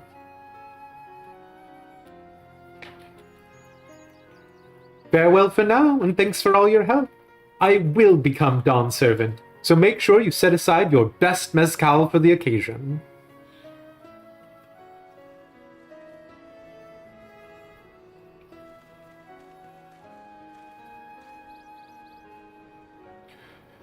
She has a fearsome opponent in that brother of hers. He even brought a golden alpaca to heal. But you've heard Zoralja's supporters talk. They see opportunity in his expansionist ambitions, but they find the man himself intimidating, terrifying even.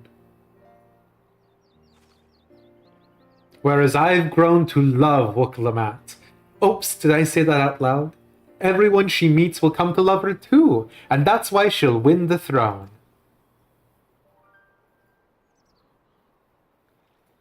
You might be right, Mablu. You might be right.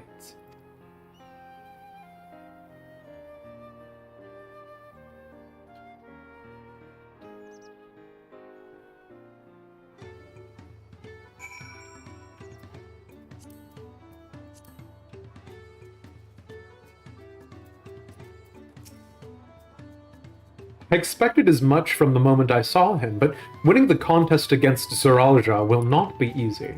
Again, I'm slightly more okay with Zoralja's thing. I'm not okay with it, let me be clear. I'm still deeply pissed. But I'm slightly more okay with Zoralja's thing because it's like, okay, sure, theoretically there is a golden alpaca. Theoretically, if Wukalamat went down there, Wukalamat would have been able to find the golden alpaca first, and theoretically Wukalamat could have, like, wrangled it before Zoralja, right? But, like, it is specifically the fact that when Kona is like, yes, I'm actually studied in Sharlaea. Like, a single Sharlaean scholar could ever do anything that useful. Like, anyways, it's fine.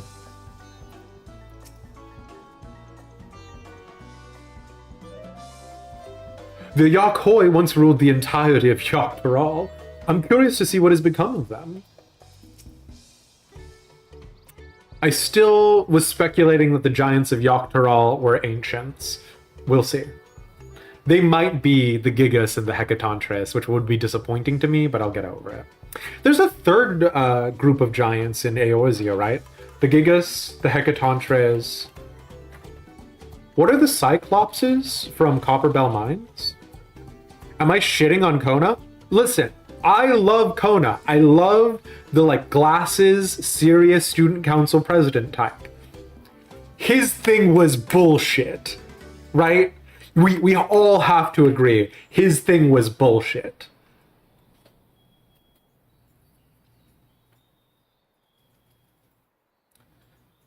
That makes 2 of the 7 keystones. So far, so good.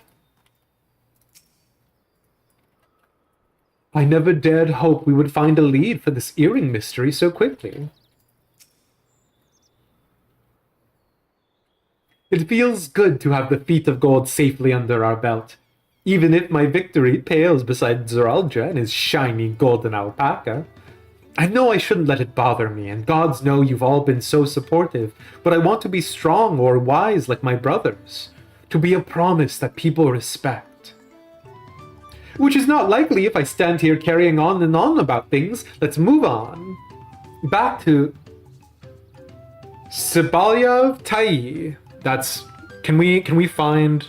What's the pronunciation for this?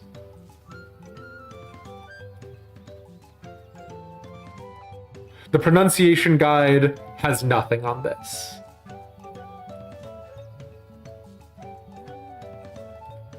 Okay, I have nothing. Back to Sibalyav Tai with us. The contest has hardly begun.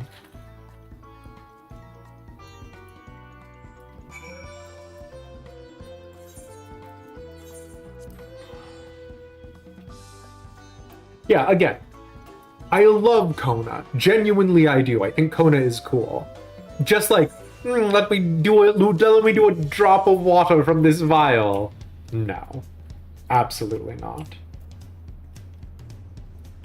Ooh, and also, while we're here, we can go pick up our Twitch drops.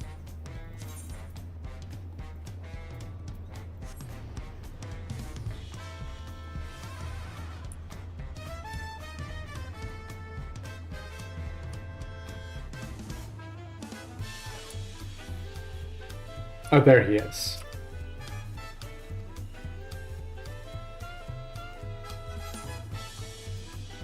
And these Twitch drops are, in fact, in no particular order, the 10 fat Choco Chocos, the 10 buttery Mog Biscuits, which give plus 4% XP, as opposed to the default food, which only gives a mere plus 3% XP.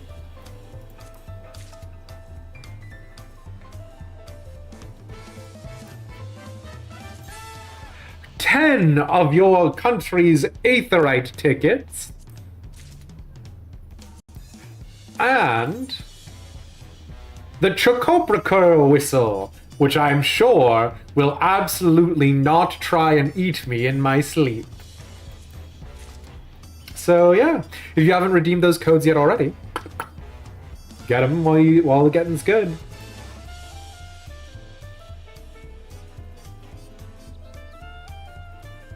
Damn.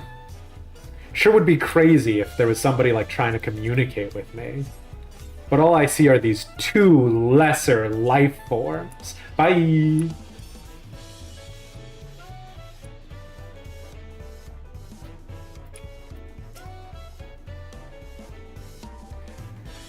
A golden alpaca. Alone, I may have tried to track the beast myself. Traveling with so large and diverse a group is unfamiliar to me. If she could see me now.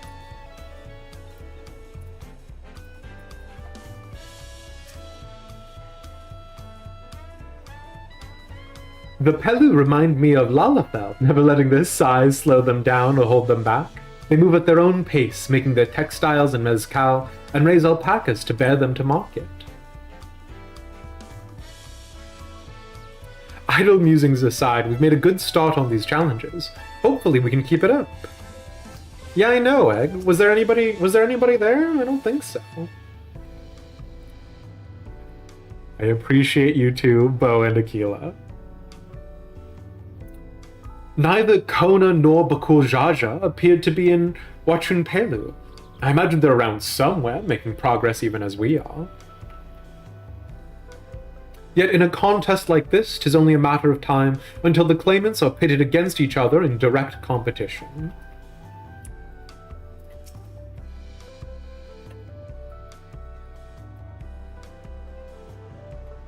I've heard there are hot springs in Ukkopacha. Mayhap, time permitting. I've not forgotten our obligations to Wuklamut, of course. Having immersed ourselves in the cultures of others, though, my anticipation for the new experiences this adventure will bring us has only grown. Excuse me. Alright. Let's turn in the quest. Look at us! The contest has barely begun and we've already have 2 keystones. Surely even my talented brothers aren't doing this well. We can only hope.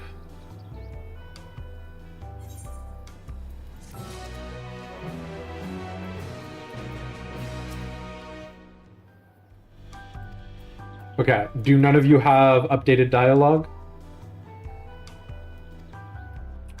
Okay.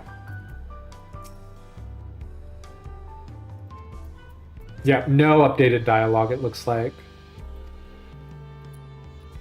Alright. Let's grab our next quest. Mezcal Marinated Swamp Monk. Yum yum yum yum. Wukalamat is eager to attempt the next feat.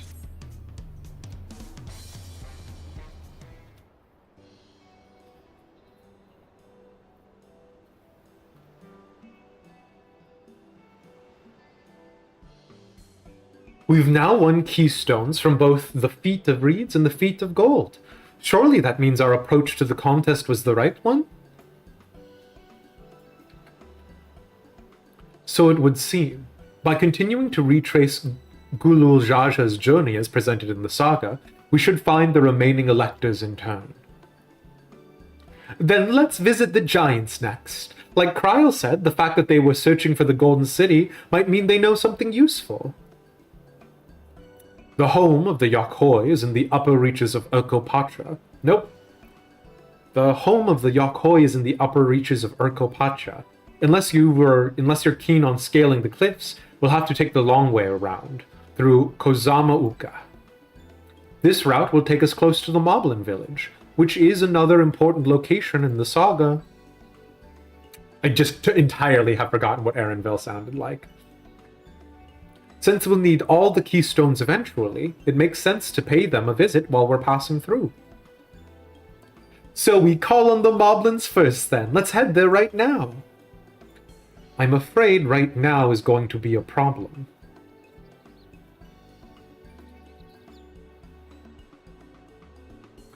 The flight of we wingless, the great stairs leading to the Moblin settlement, collapsed in the storm. What are we to do then? There is an alternative, but it requires preparation. Until it's ready, you could rest at the cabins or see more of the city, whatever you prefer.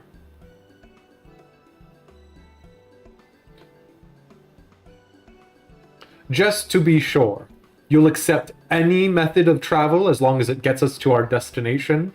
The next scene is Erenville constructing a giant trebuchet to launch us up the cliffs.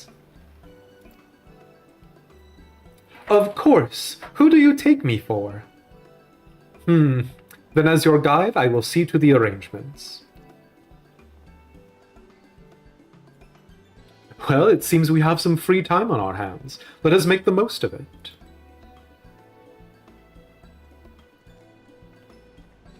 With no context whatsoever, how good is my Texan accent? Terrible.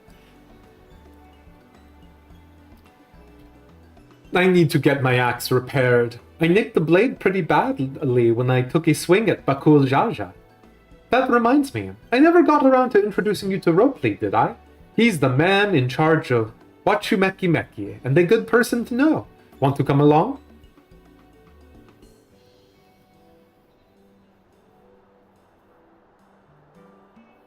Let's go then.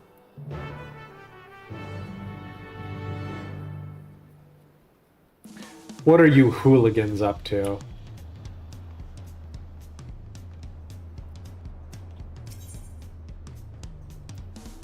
Oh, wait. Wait, what? Where is she? Look, Lavat, where are you? The quest marker says you're right here. But you're not. Oh, there you are.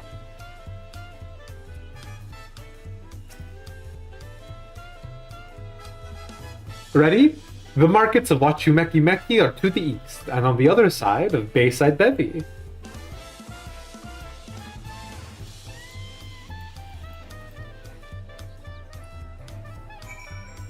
Okay.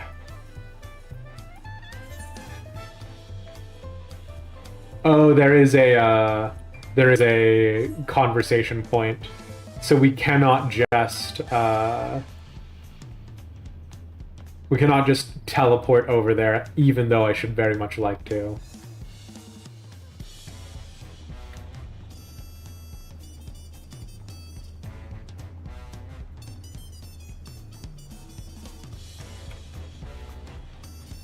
I can't believe of all of the options, reduced rates. Discuss Auntie's Tacos.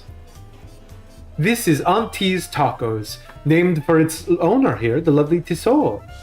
If you're after the best tacos in Tuliolal, this place sits at the top with Zabalia Tiai. You say that, Third Promise, but you only ever eat old Brooke Evu's food. Come and buy mine for a change. Sorry, Tisol. It has been a while, hasn't it? I swear I'll stop by for a bite once the contest is over.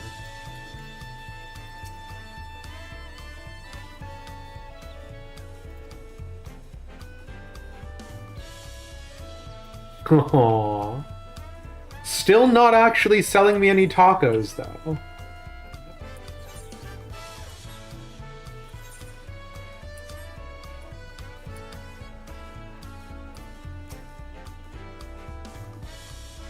Please be a voiced cutscene. No. My, the Third Promise. How might I assist you this fine day? Well met, Ropley. I need to buff a nasty nick out of my axe blade.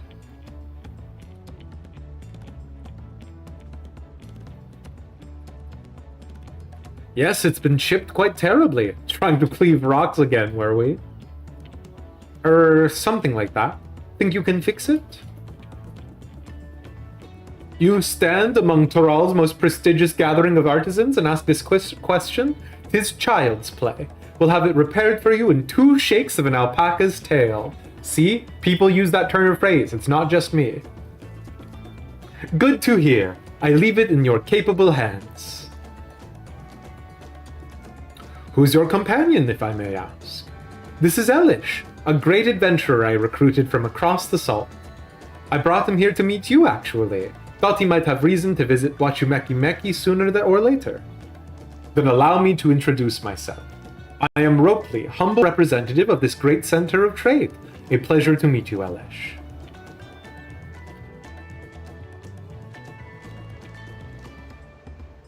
You there, stop dithering in the shadows and announce your business already.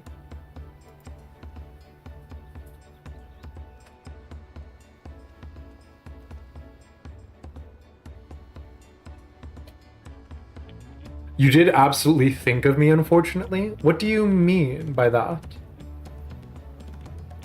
I've seen that man somewhere before, on the boat.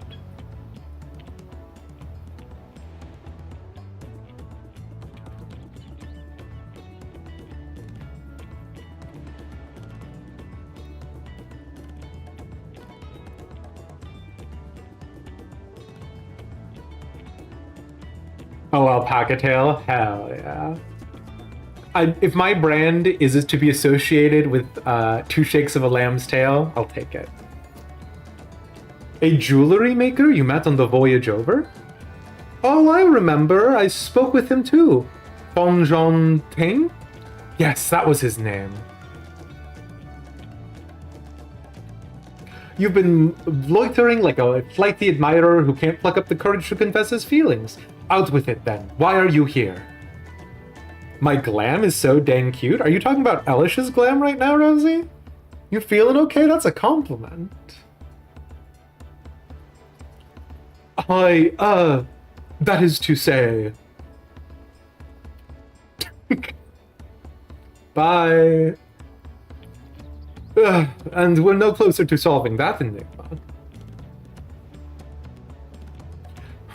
I wonder if he could use someone to talk to. I say we go and ask. Let me know by link pearl if you find him first. The free space on the demised stream bingo card is in the interest of fairness. How dare you? Our nervous man of mystery fled westwards, never to be seen again.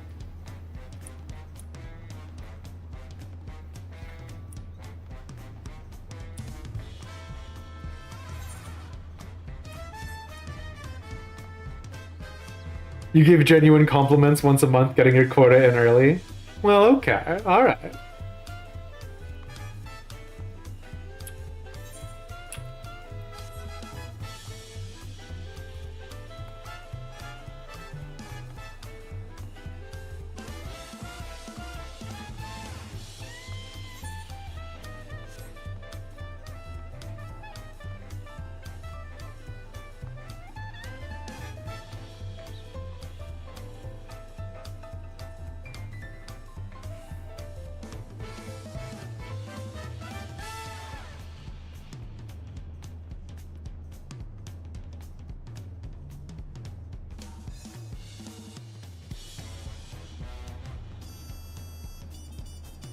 Like, the thing is that he was coming out here looking for work, right?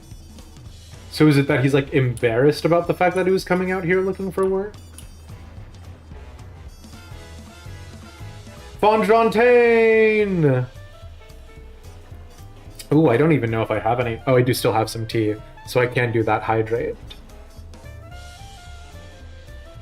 But it is good to see you, Sathies, Rosie.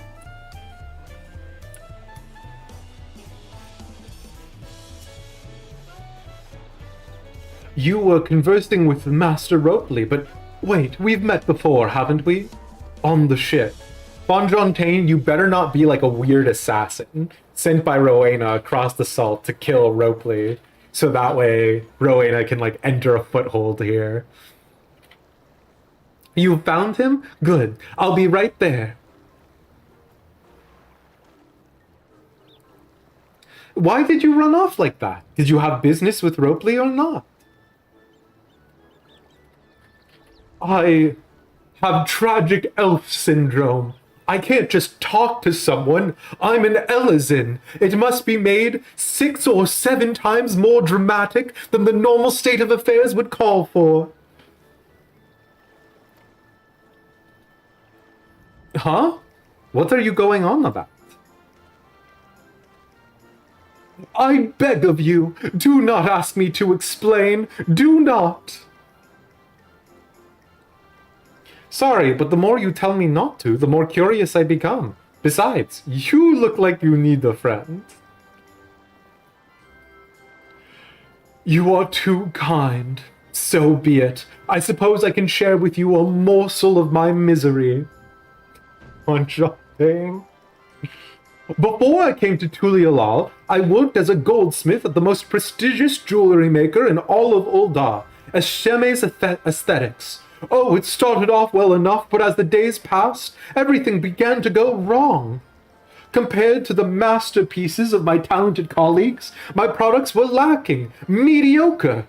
I lost all confidence, crippling doubt possessed me, and any veneer of bravado I tried to put forth soon cracked beneath its weight. Why is this MSQ? Does this not feel like side quest energy to anybody else? Thus did I take ship, hoping to find a fresh beginning on new shores, yet as you witnessed, I lack the courage to even approach a potential employer. You stand before a man wallowing in the wreckage of his ill-spent existence. Alright then. You offered a morsel and then served us the full course.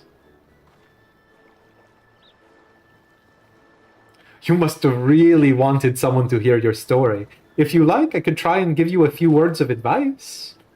Then you have...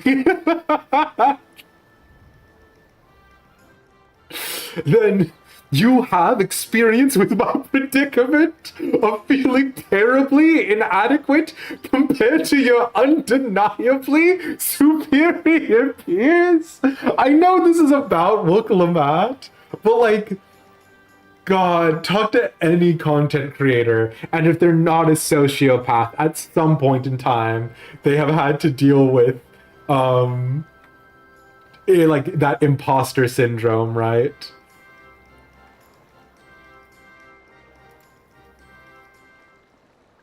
Well, when you put it that way,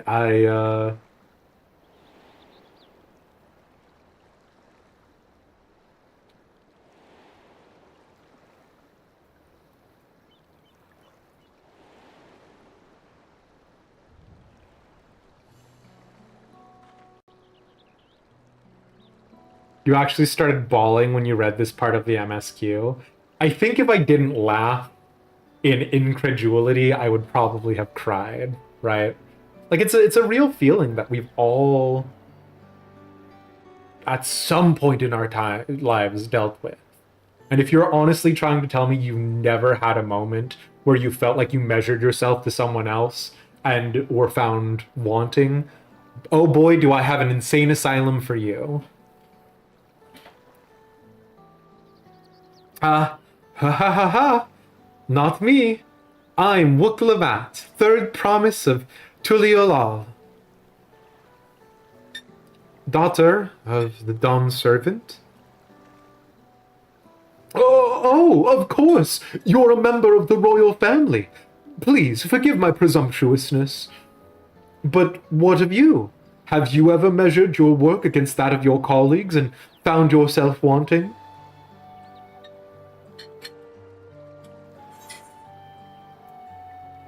You can't measure your worth by the success of others.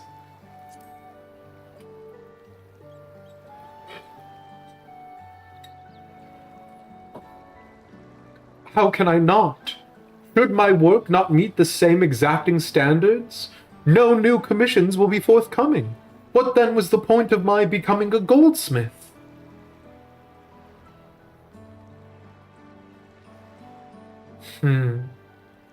Looking back, okay, Fontaine.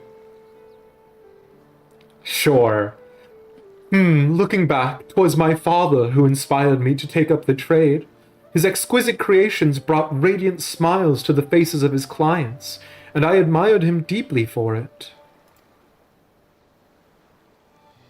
But in the course of striving to be as great a goldsmith as him, I lost sight of my original motivation. Oh my god, it's getting darker in world, right? All I ever wanted was to spread joy through my craft, as he did. It's fucking raining now. Fontaine summoned the rain. Perhaps I will give this one last try. Thank you both for reminding me what is truly important.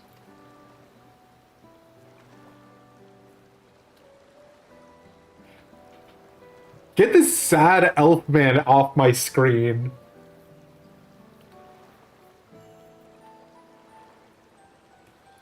What is truly important?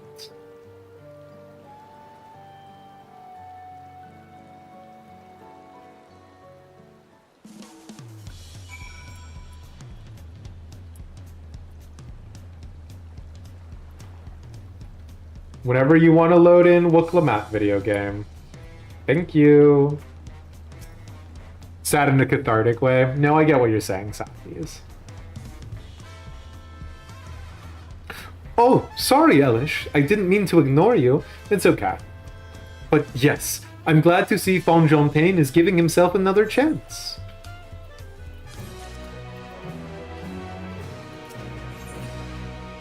For all Tural. Wuklemat wonders how Fontaine is getting on.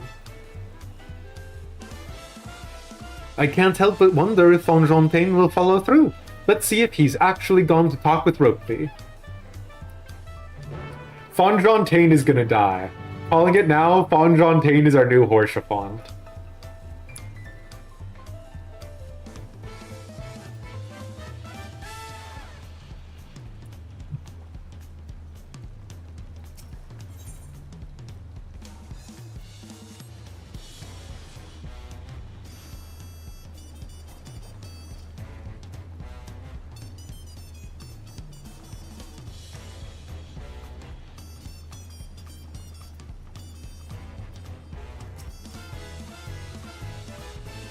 If French means death. You can do this, Fonjontaine. Our lurker seems a changed man. Any lurkers in chat? I'm not sure it even is the same man.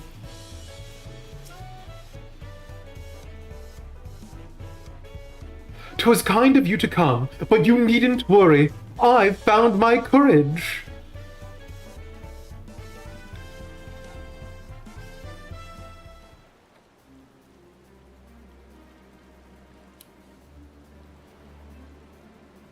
Pray accept my apologies for my earlier behavior. My name is Fonjontaine, and I am a goldsmith from Uldar in faraway Eosia. I realize this is a bold request, but I would like to continue practicing my trade here in Wachumeki, if you will have me. I ask only for the opportunity to bring happiness to others with my creations. So that's what it was about. You were looking for work. Consider yourself hired. Wachumeki is always in need of skilled craftsmen and women. I'll handle the necessary paperwork. Can you start tomorrow? Getting a job, everybody! It's just that easy. Oh my god, JR, it's one brain cell. If only getting a job were this easy IRL, for real though. Yes, yes, of course. I must thank you both again for your sage and timely advice. Neither of us are sages. I don't know that I was all that helpful. But you were. Had you not come to speak with me, I would not have had the moment of much-needed self-reflection.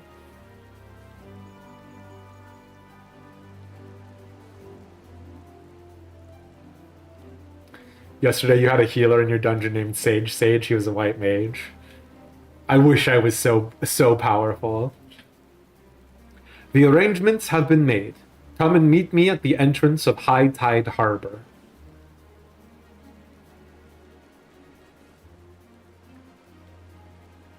Oh, I almost forgot. Do you have my axe ready, Ropely? Ready and waiting. Behold the sublime touch of a Wachumeki artisan. Oh, it's as sharp and deadly as the first day I held it. Thank you.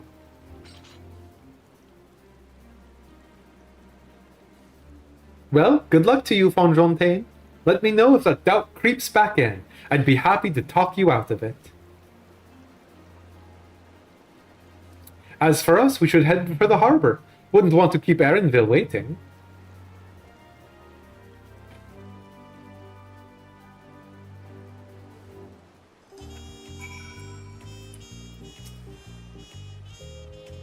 I know better than to hold myself to an impossible standard. The only thing that matters is the joy my craft can bring to others.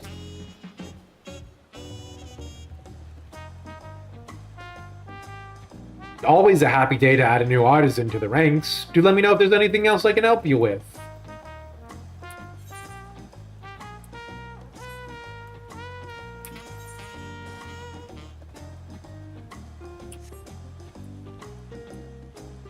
Oh, I was supposed to look for the baby mamuja with a taco!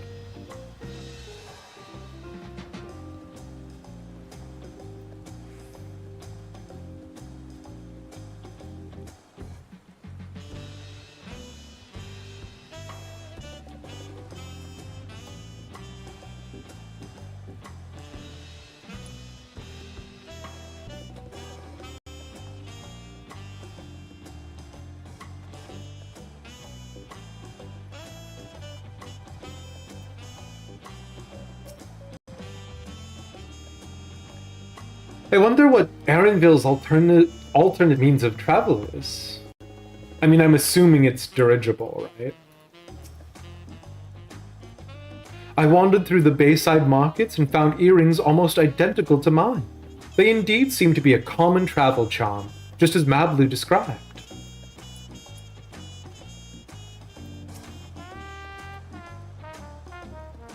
I went to re-examine the Tuliolal saga. When we continue apace, we shall soon come to face, or rather, face to knee, with those enormous Yokpoi.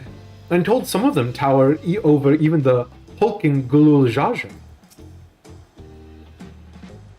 All that waiting was making me hungry, so I tried a taco from both Zubalia Tiai and Aunties. I think I prefer Tisol's spicier flavors. There's another baby Mamulja at the tables behind me. We'll have to grab it next time, Egg.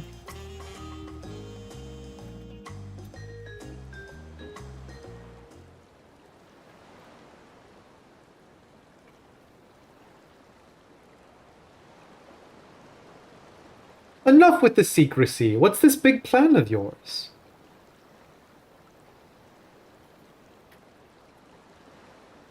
Look there. That is my big plan.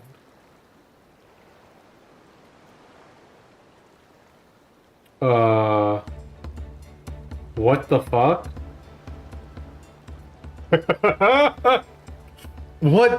What is that?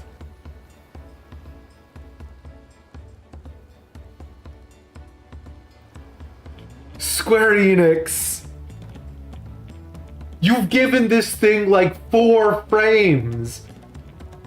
It's not even... Is it blinking? Okay, it is blinking. This boy does not know what is happening. You have kidnapped this boy and put him in a wooden yoke that doesn't even fit around him. He's gonna slip right out of this yoke. It's a Punuti. She'll be pulling our boat upriver. Excuse me. Don't misgender her. She'll be pulling our boat upriver, excuse me. How do we know she won't thrash about and sink us instead? They're gentle and timid creatures, for the most part. She's unlikely to cause a fuss unless you give her a reason to.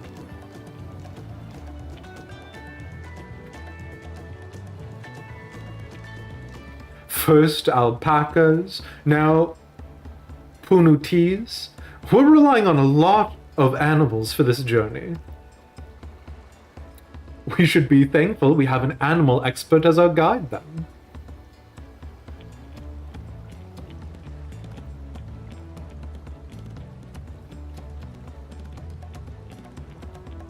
But did it have to be my old nemesis? Another boat.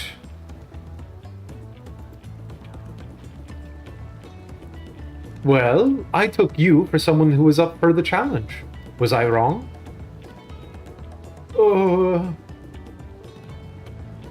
Long ago, when fighting still raged between the clans, the inhabitants of the Kozama Uka rode these riverboats to move swiftly through hostile territory.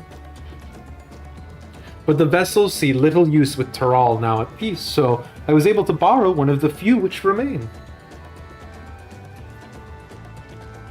I did consider a dirigible, but the pilots warned me that the updrafts near the falls would make landing difficult.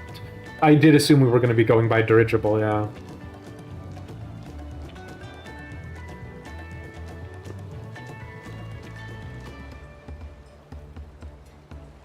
You said you borrowed one, yet there appear to be several on the water. Kona!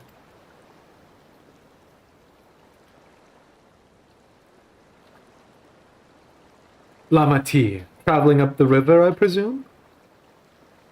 Seems that way. Does this mean you've earned 2 keystones already? I can't believe how well you've managed, despite undertaking the contest alone. I was never alone. I've had my own entourage with me since the beginning. Cue the rest of the scions of the 7th Dawn. Yup, obviously. My friends, it's been, well, not that long. Thancred, Orionge, what are you doing here?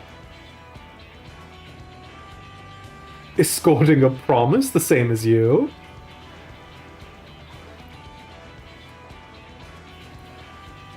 I've heard much of the incomparable Archons during my time at the studio. As soon as the contest was confirmed, I thought, who better to recruit to my cause? I contacted the Scholarch, who arranged an introduction to these two gentlemen. Now, the Scholarch is Monteshane, so Kona called up Monteshane, and Monteshane was like, I have got the two perfect fuckboys for this job.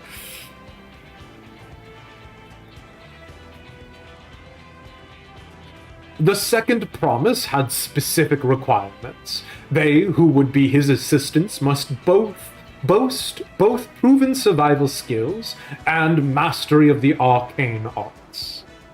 Thus did Thancred and I receive the summons. My own studies concentrated on technology which our people could readily use, such as inventions born of magitech or clever engineering. Where magic was concerned, I covered only the foundations.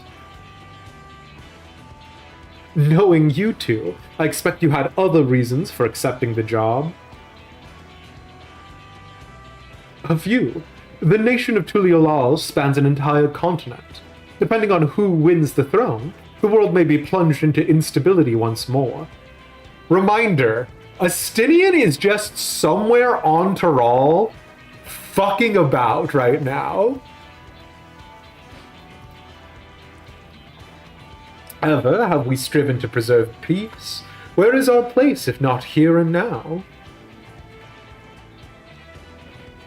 We did our due diligence, of course, and made sure of who we were working with before agreeing to this endeavor. He's even more opaque than Uriandre at times, but surprisingly.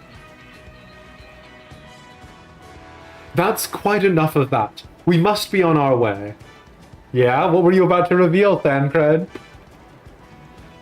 Wait, I have one question before you leave. Kona and Wuklamat are vying for the throne. As Kona's entourage, does that mean you're resolved to defeat all his opponents? Including us? Cue to a scene of, like, Thancred holding, like, Alisaie still beating hearts in his hands, arms covered in blood, screaming. They would never do that, but...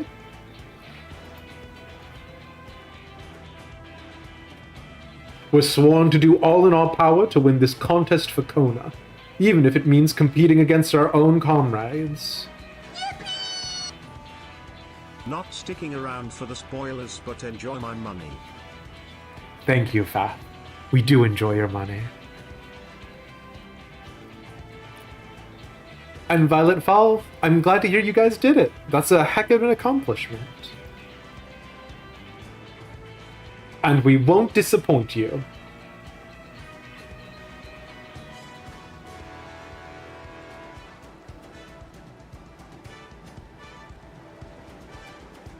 Bye. I thought you were taking a boat. If even you have been forced to travel on water, then the others will be doing the same. I would rather walk than risk confrontation on a leaky barge with no possibility of retreat. Damn, Kona, what a succinct observation. You could still jump off the boat, but... It's true that I can't stand boats. But I trust the route Erenville has chosen for us. Aww. Leave the handling of the Punuti to me. Should other wildlife attack us, however, I may have difficulty keeping her under control. Do your best to draw them away, as far from the front of the boat as possible.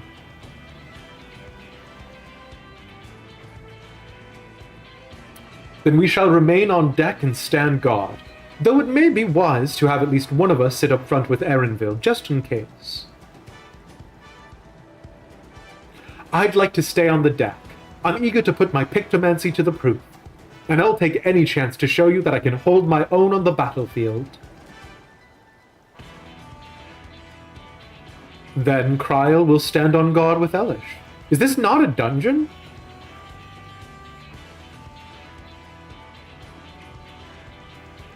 I'll keep Erenville company then. With my blade, I can respond more quickly to threats than Alphino. You're a red mage, you're not a melee DPS, Alisaie. Thank you.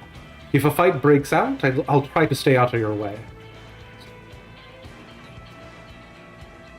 Then I shall endeavor to provide aid where it is needed. I can do that as well. That should cover most eventualities. Secure your gear and board the boat when you're ready.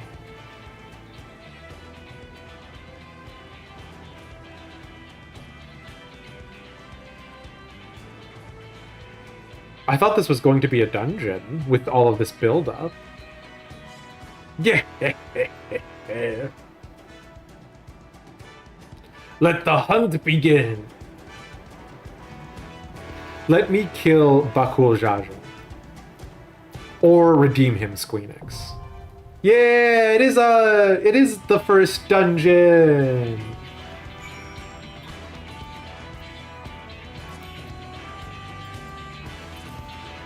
Any dungeoners in the chat?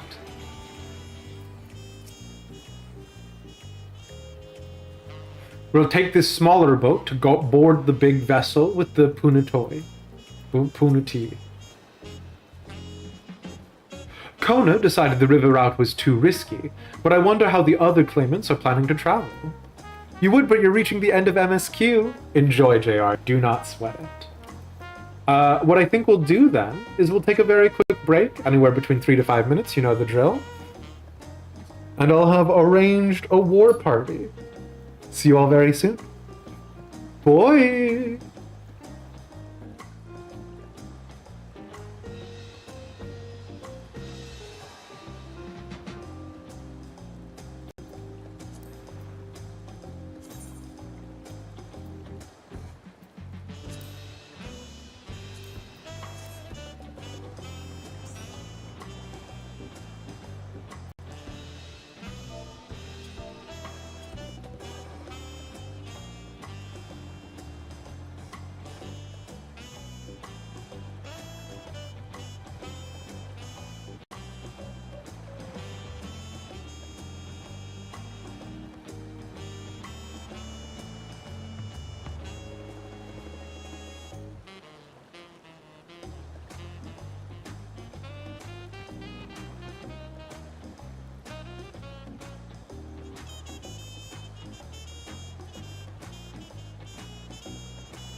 And we're back.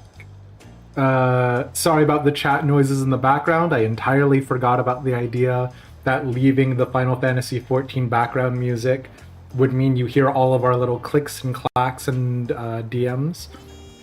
But now you know how the sausage gets made. We have our crew, and we're gonna rock and roll. Unfortunately, I have not fixed, and probably will never fix, Elish's Warrior of Light portrait, so I am going to use his default war gear, which is not appropriate, and you might be asking yourselves, Demeist, why did you bother putting together a... Fine. Grumble, grumble, grumble. Fixing portraits.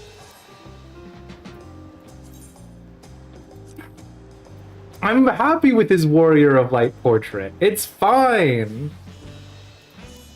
Just update it. I'll update you.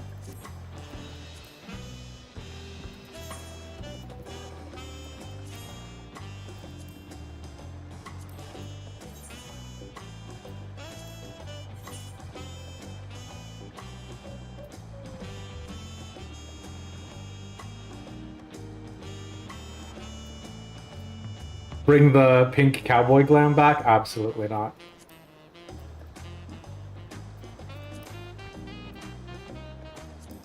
It's not doing it. It's not doing it. I'm queuing up as the warrior with my Warrior of Light glam. You cannot stop me.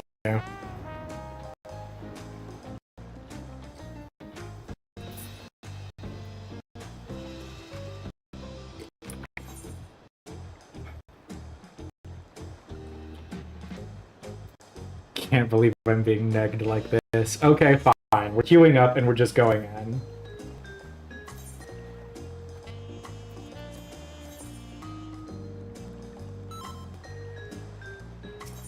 The point that was raised, actually correct, is that the only people here are you guys.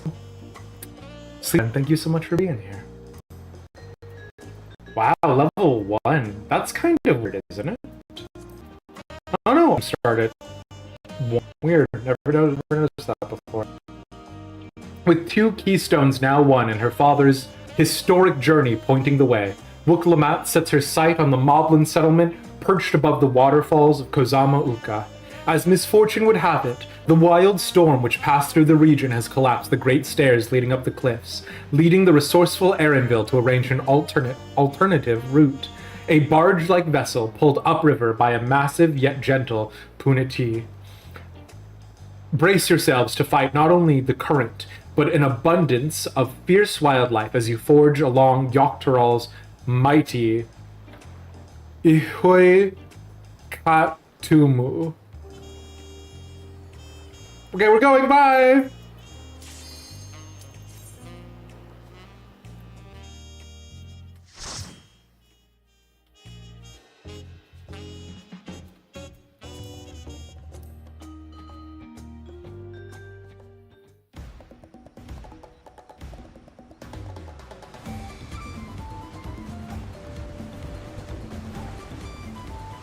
Oh my god.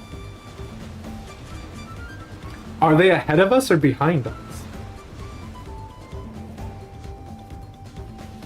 How'd they get ahead of us?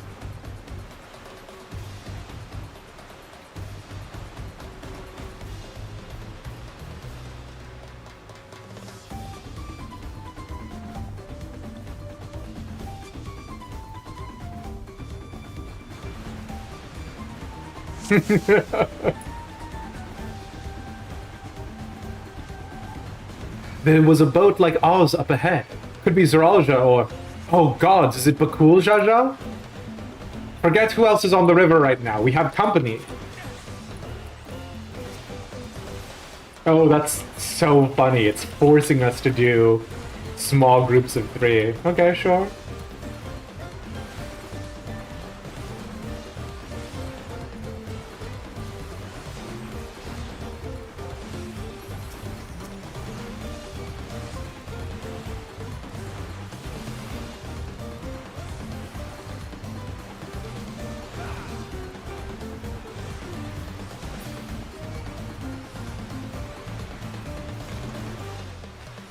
Okay. What? Why are these fish like, there's a boat here. Time to jump up on deck.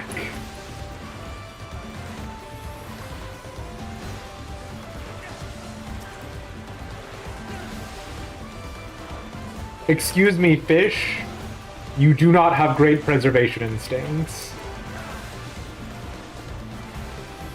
Oh, food for XP.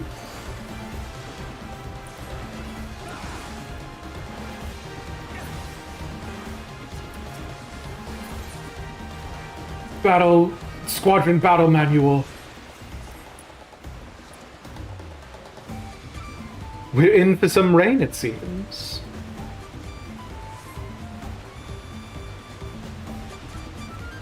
That is Bakul Jaja ahead of us. Be ready for anything.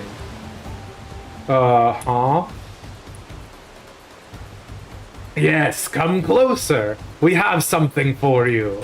Okay. A gift, courtesy of the blessed siblings. Okay.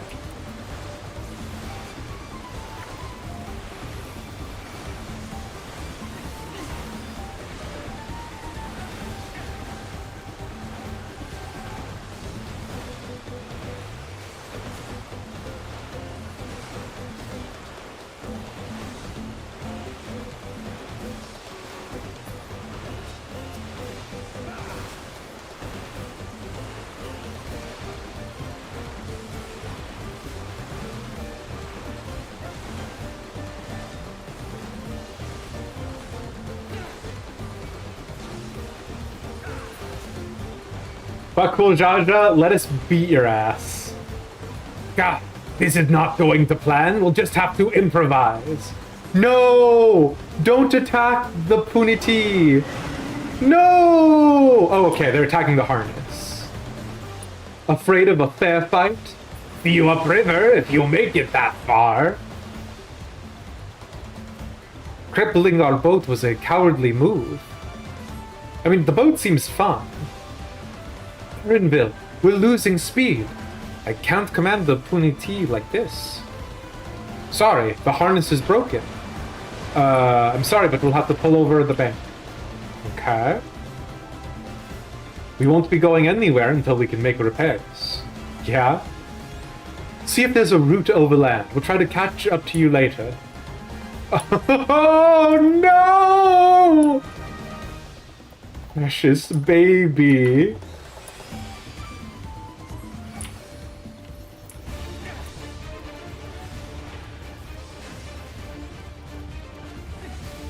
Is that bad for me? That feels bad for me. No, that was bad for everyone. Okay. So we're continuing the Endwalker tradition of opening with raid wives, are we? What is this? Okay.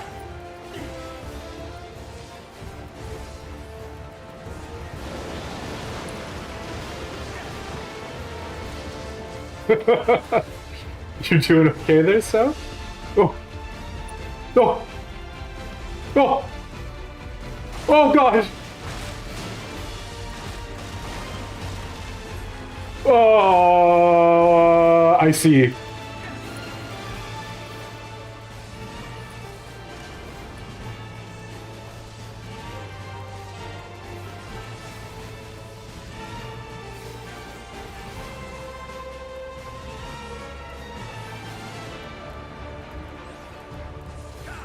Song of the Puniti? No idea.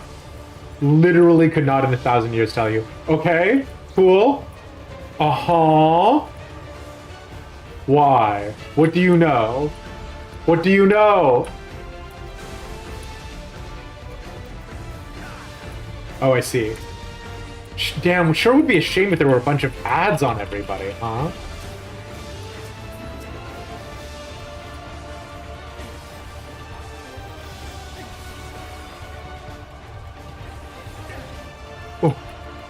Okay, this one's easy. We've seen this mechanic 1,000 million times.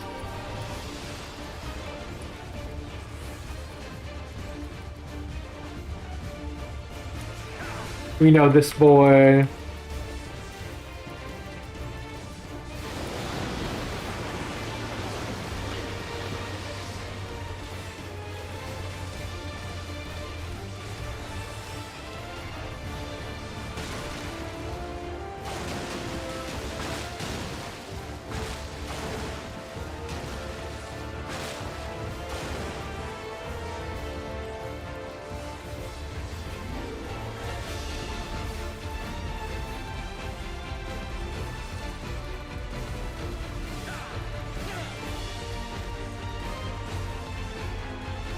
Did they give this guy a bath? Wow, that's so rude.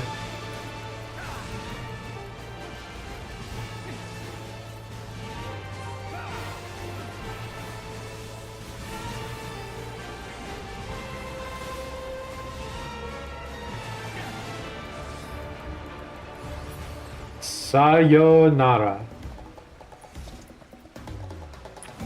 Ring of the River's breath. Sure. Okay. Uh-huh. Rich leaf tunnels. Sure.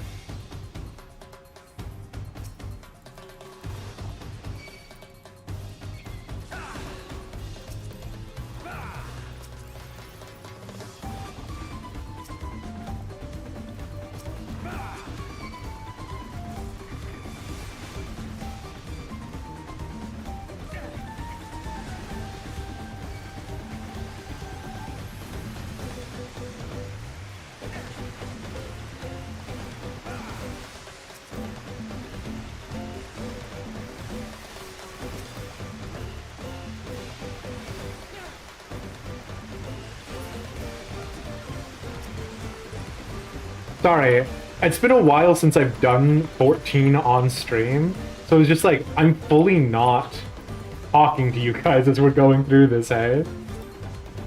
I have no commentary. Like, it's gorgeous, it's interesting. Hell yeah. What strange happenstance? Hath some misfortune befallen thy vessel? Apologies, friends, it seems you'll be taking the long way round.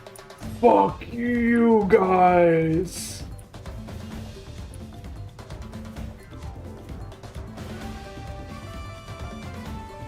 Slimes, is it? Hello?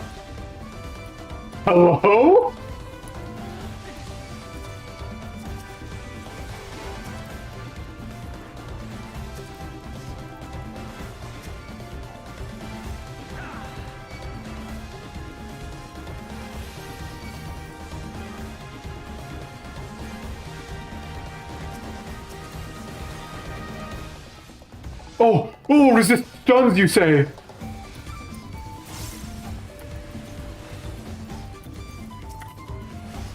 That sure would be crazy if someone went in to stun you.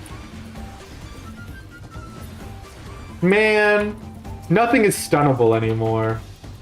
SMH my head.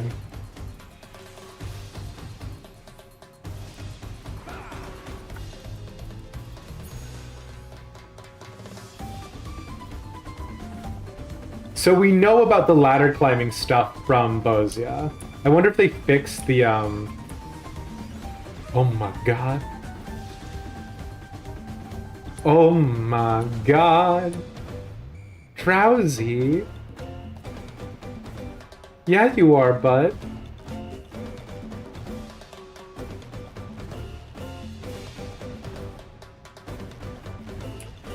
Wait, were the slimes us? Oh, I didn't even see that. Oh my god. Sleepy boy.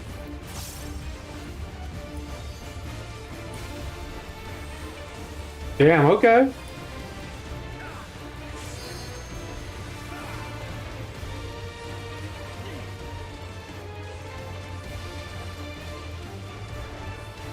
So. Show me a nice shirt. Drowsy dance. Oh! Okay. Okay. Sure. No! Much wider than I thought they would be. Listen. Drowsy's dance invigorates the roots? Why are they so big? Hello, sir?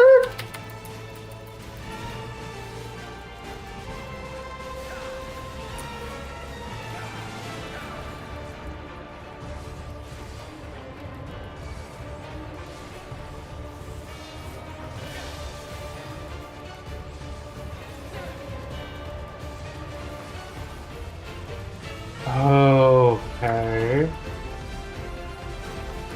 So the clocks transform into us, though. Which I absolutely did not notice the first time around.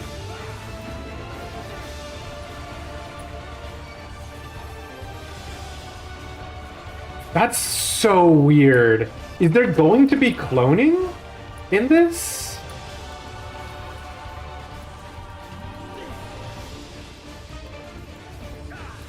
Like, I would look at that and I would think Allegan clones an Ozzy Slot, you know what I'm saying?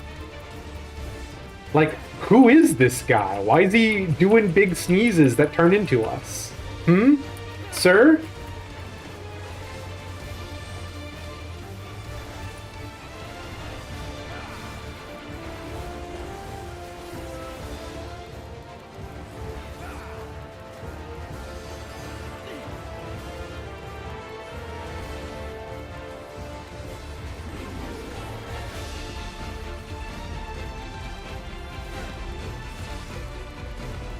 What? Why does it do that? That's not where his seeds landed, surely.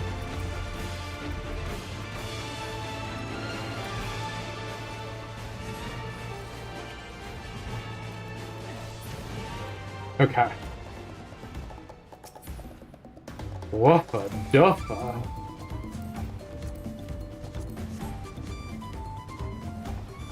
So yeah, there's this problem if you notice that your hands do not always land on a rung properly.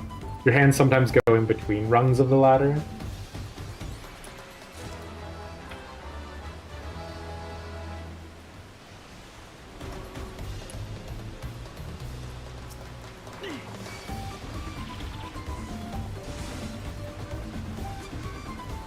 These cats are gonna wake up, right? Oh no, these cats are dead!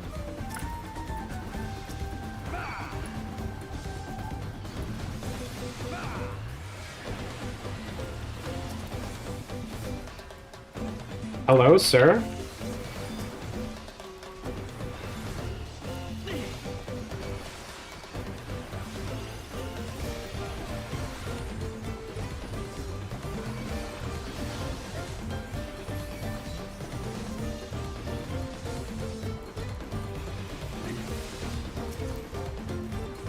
Hey, are they stun immune? Thank God they're not.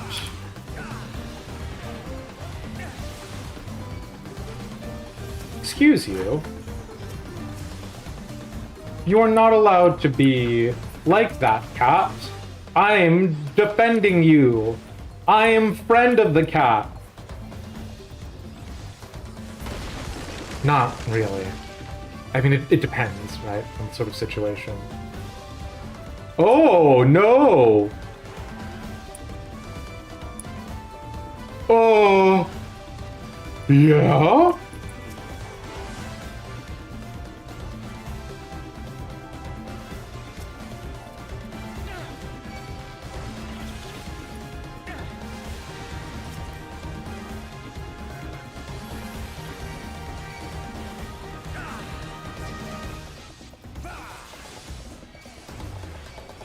I was told to use less mitts by the healer. The healer told me to use less mitigations.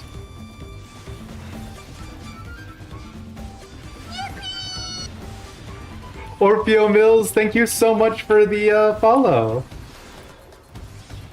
Or not the follow, excuse me, for the sub. Welcome in, welcome to the gang.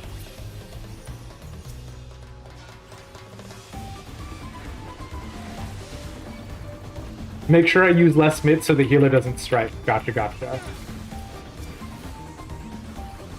Wouldn't want them to strike. That'd be bad.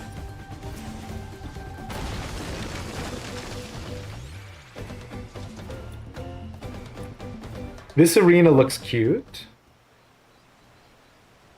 What the heck is this? Apex Predator, Apollyon. No, is this a Vidral? Oh god, I can't remember the name. Vidral something?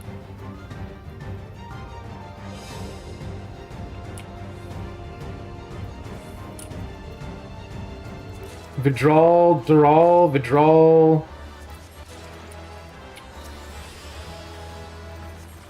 Something? I cannot remember the name. Because, like, what is the narrative of this? We were on the boat, we're looking for an overland path. We went through a mine and we just found this weird big bug?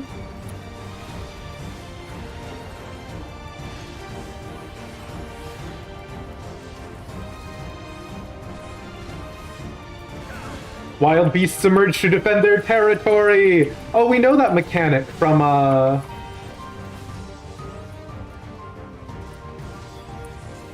from the Great Hunt. The Monster Hunter collab. Oh, no! Do we want to be away from this? This feels like we want to be away from this.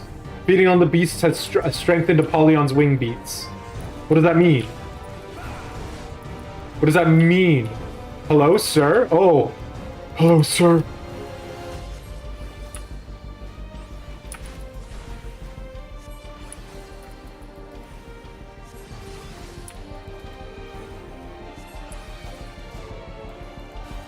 Your wing beats were very strong, sir. Levensicle. Not as popular as the popsicle. Is this right? This doesn't feel right. I don't know what the... Oh!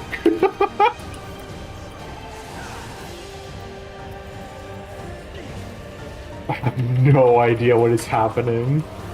Is this the final boss? Okay, this is the final boss for this zone. Sandworms birth forth from the ground. Disturbances. Uh-huh. Yep. Uh-huh.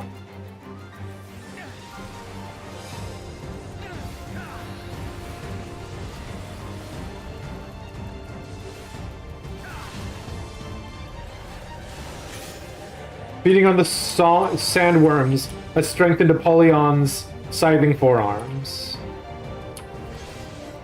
Oh!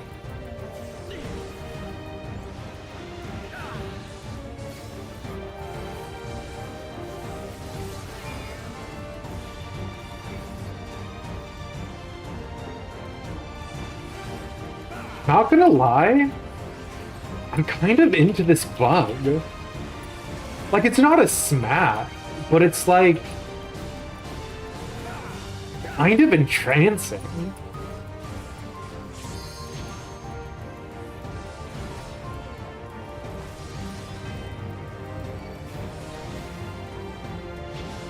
You harlot!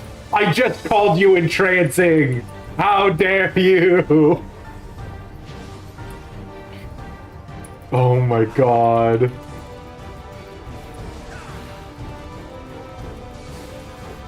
I can't believe you've done this.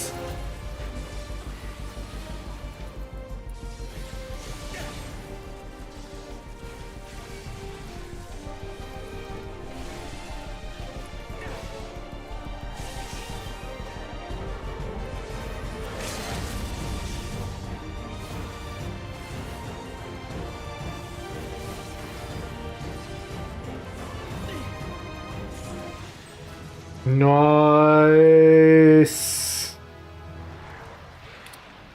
Okay. So this is one of the withdrawal. I can't remember the name of it. Is he like a Vilgarmonde?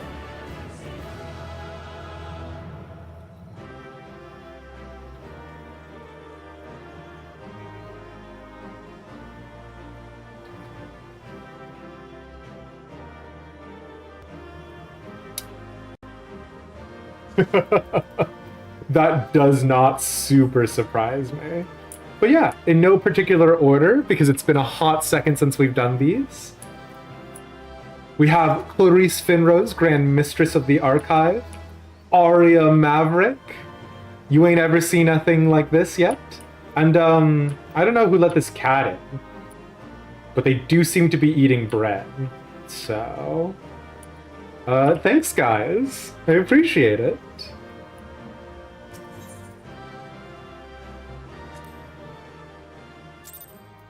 Okay. That was a fun little dungeon, yeah.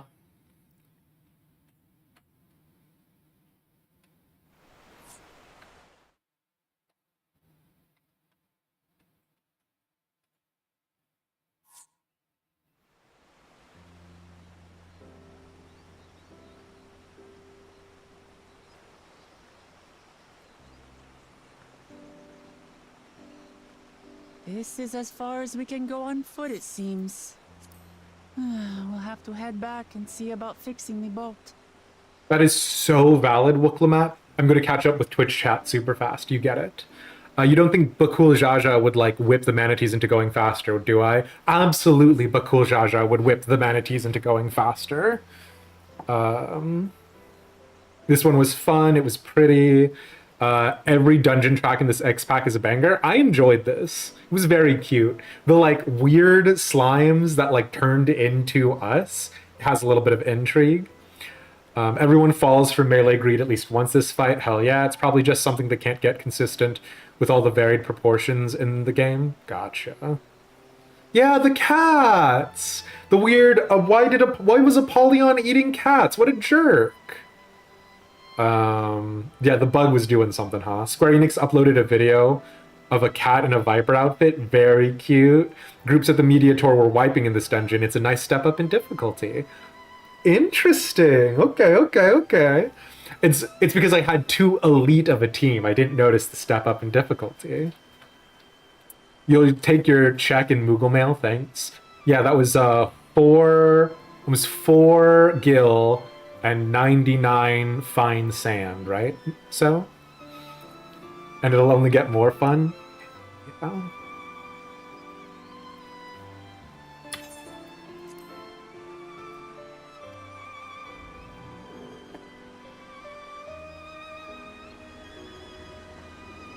Oh nice, they already fixed the boat. Hey!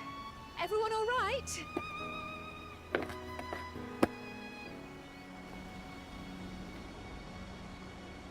I think I might have the sand on my character right now, so...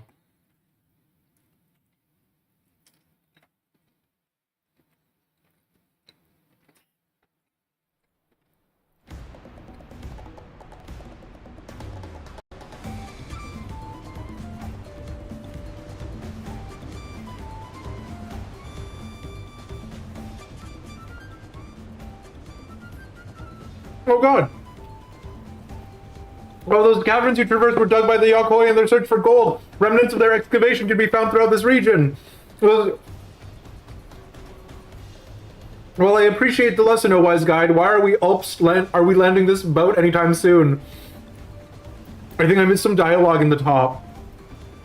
Our river journey is almost over. For proof of that, you need only look ahead.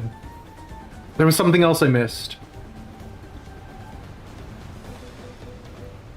Alice said, hey, everyone all right? I was worried we might not catch up to you. Ironville said those caverns you traversed were dug up by the Yokoi in their search for gold. Okay. The falls were impressive enough from a distance, but it's almost too much now. Yes, amazing. Now please let me off.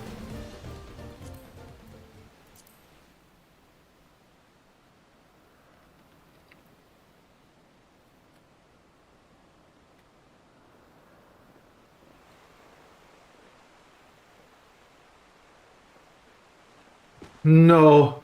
No more boats.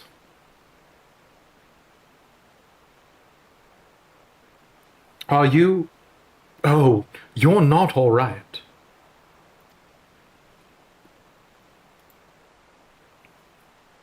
I should be surprised if she was. Even without the nausea, we're all spent.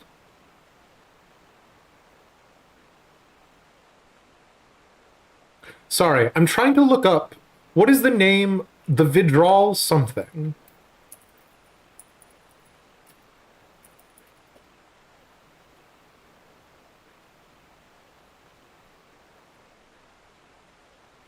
It's not called Vidral Tural Vidral, is it?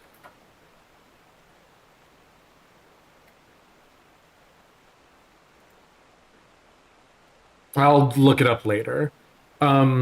But is Apollyon one of those Vidrals?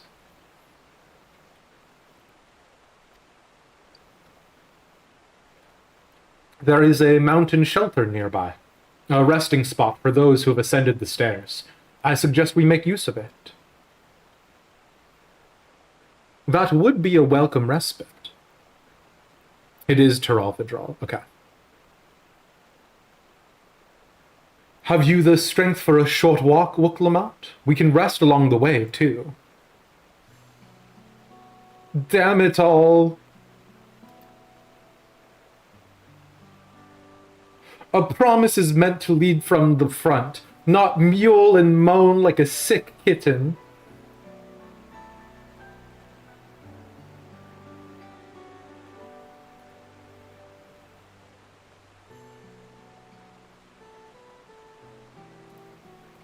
Wuklamot.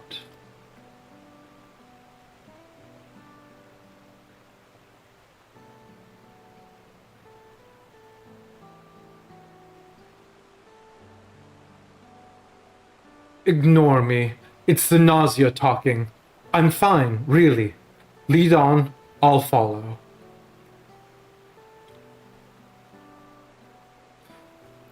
No, because light doesn't work that way in the world of Final Fantasy XIV, Wirebone. Very well, but if I might say one thing. Just because you're a promise or a claimant for the throne doesn't mean you can't be seen to struggle. You needn't bear this burden alone, so please don't hesitate to talk to us. We're always willing to lend an ear. And I do appreciate that contribution, JR. Just a bug, this zone has lesser Apollons as mobs. Gotcha, gotcha. But, Kryl,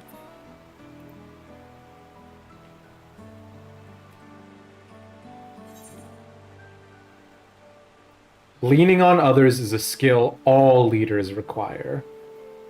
Don't be afraid to ask for help.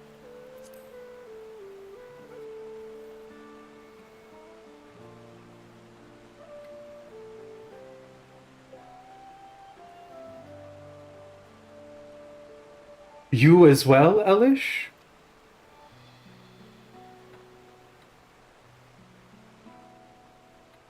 I've always believed this is my problem alone, but perhaps you have the right of it.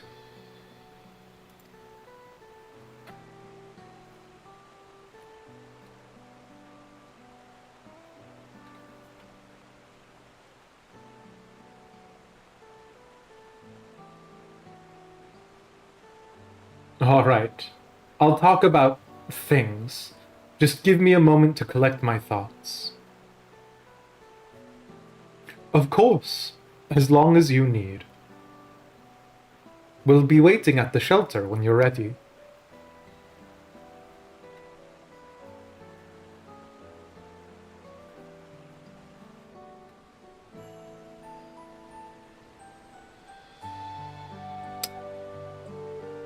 And unfortunately, lads, because I say unfortunately because I'm going to have to figure out how to get back here. Can anybody say how hard it is to get to this Aetheryte?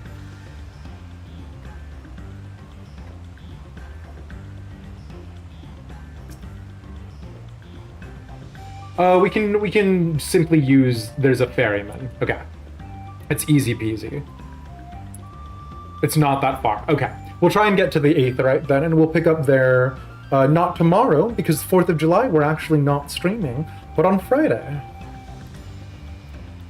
I can straight shot it without doing the rest of the quests. Oh, that's even more perfect.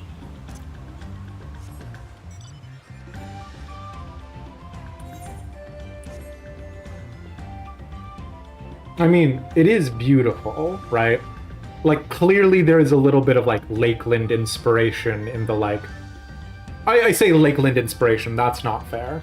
I'm assuming they were looking at the success of Lakeland and sort of replicating that, but they could have had this plan in mind the whole time, right? So, yeah, it's gorgeous.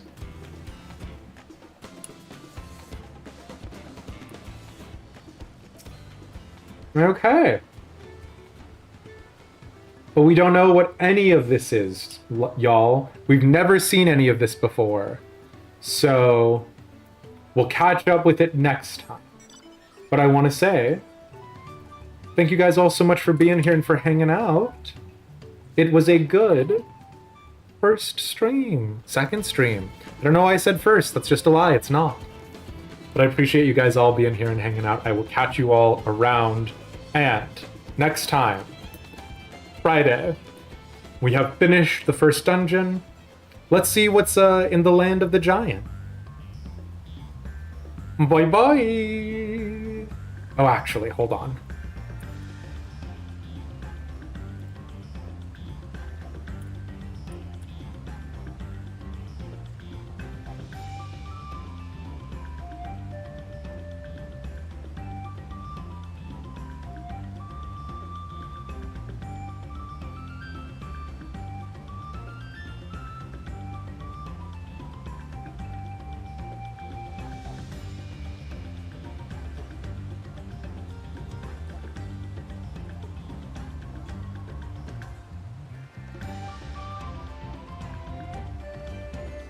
You know what? They're a little bit farther ahead of us in terms of the MSQ. But I'm going to be sending y'all over to Vanilla Crescent. They're delightful.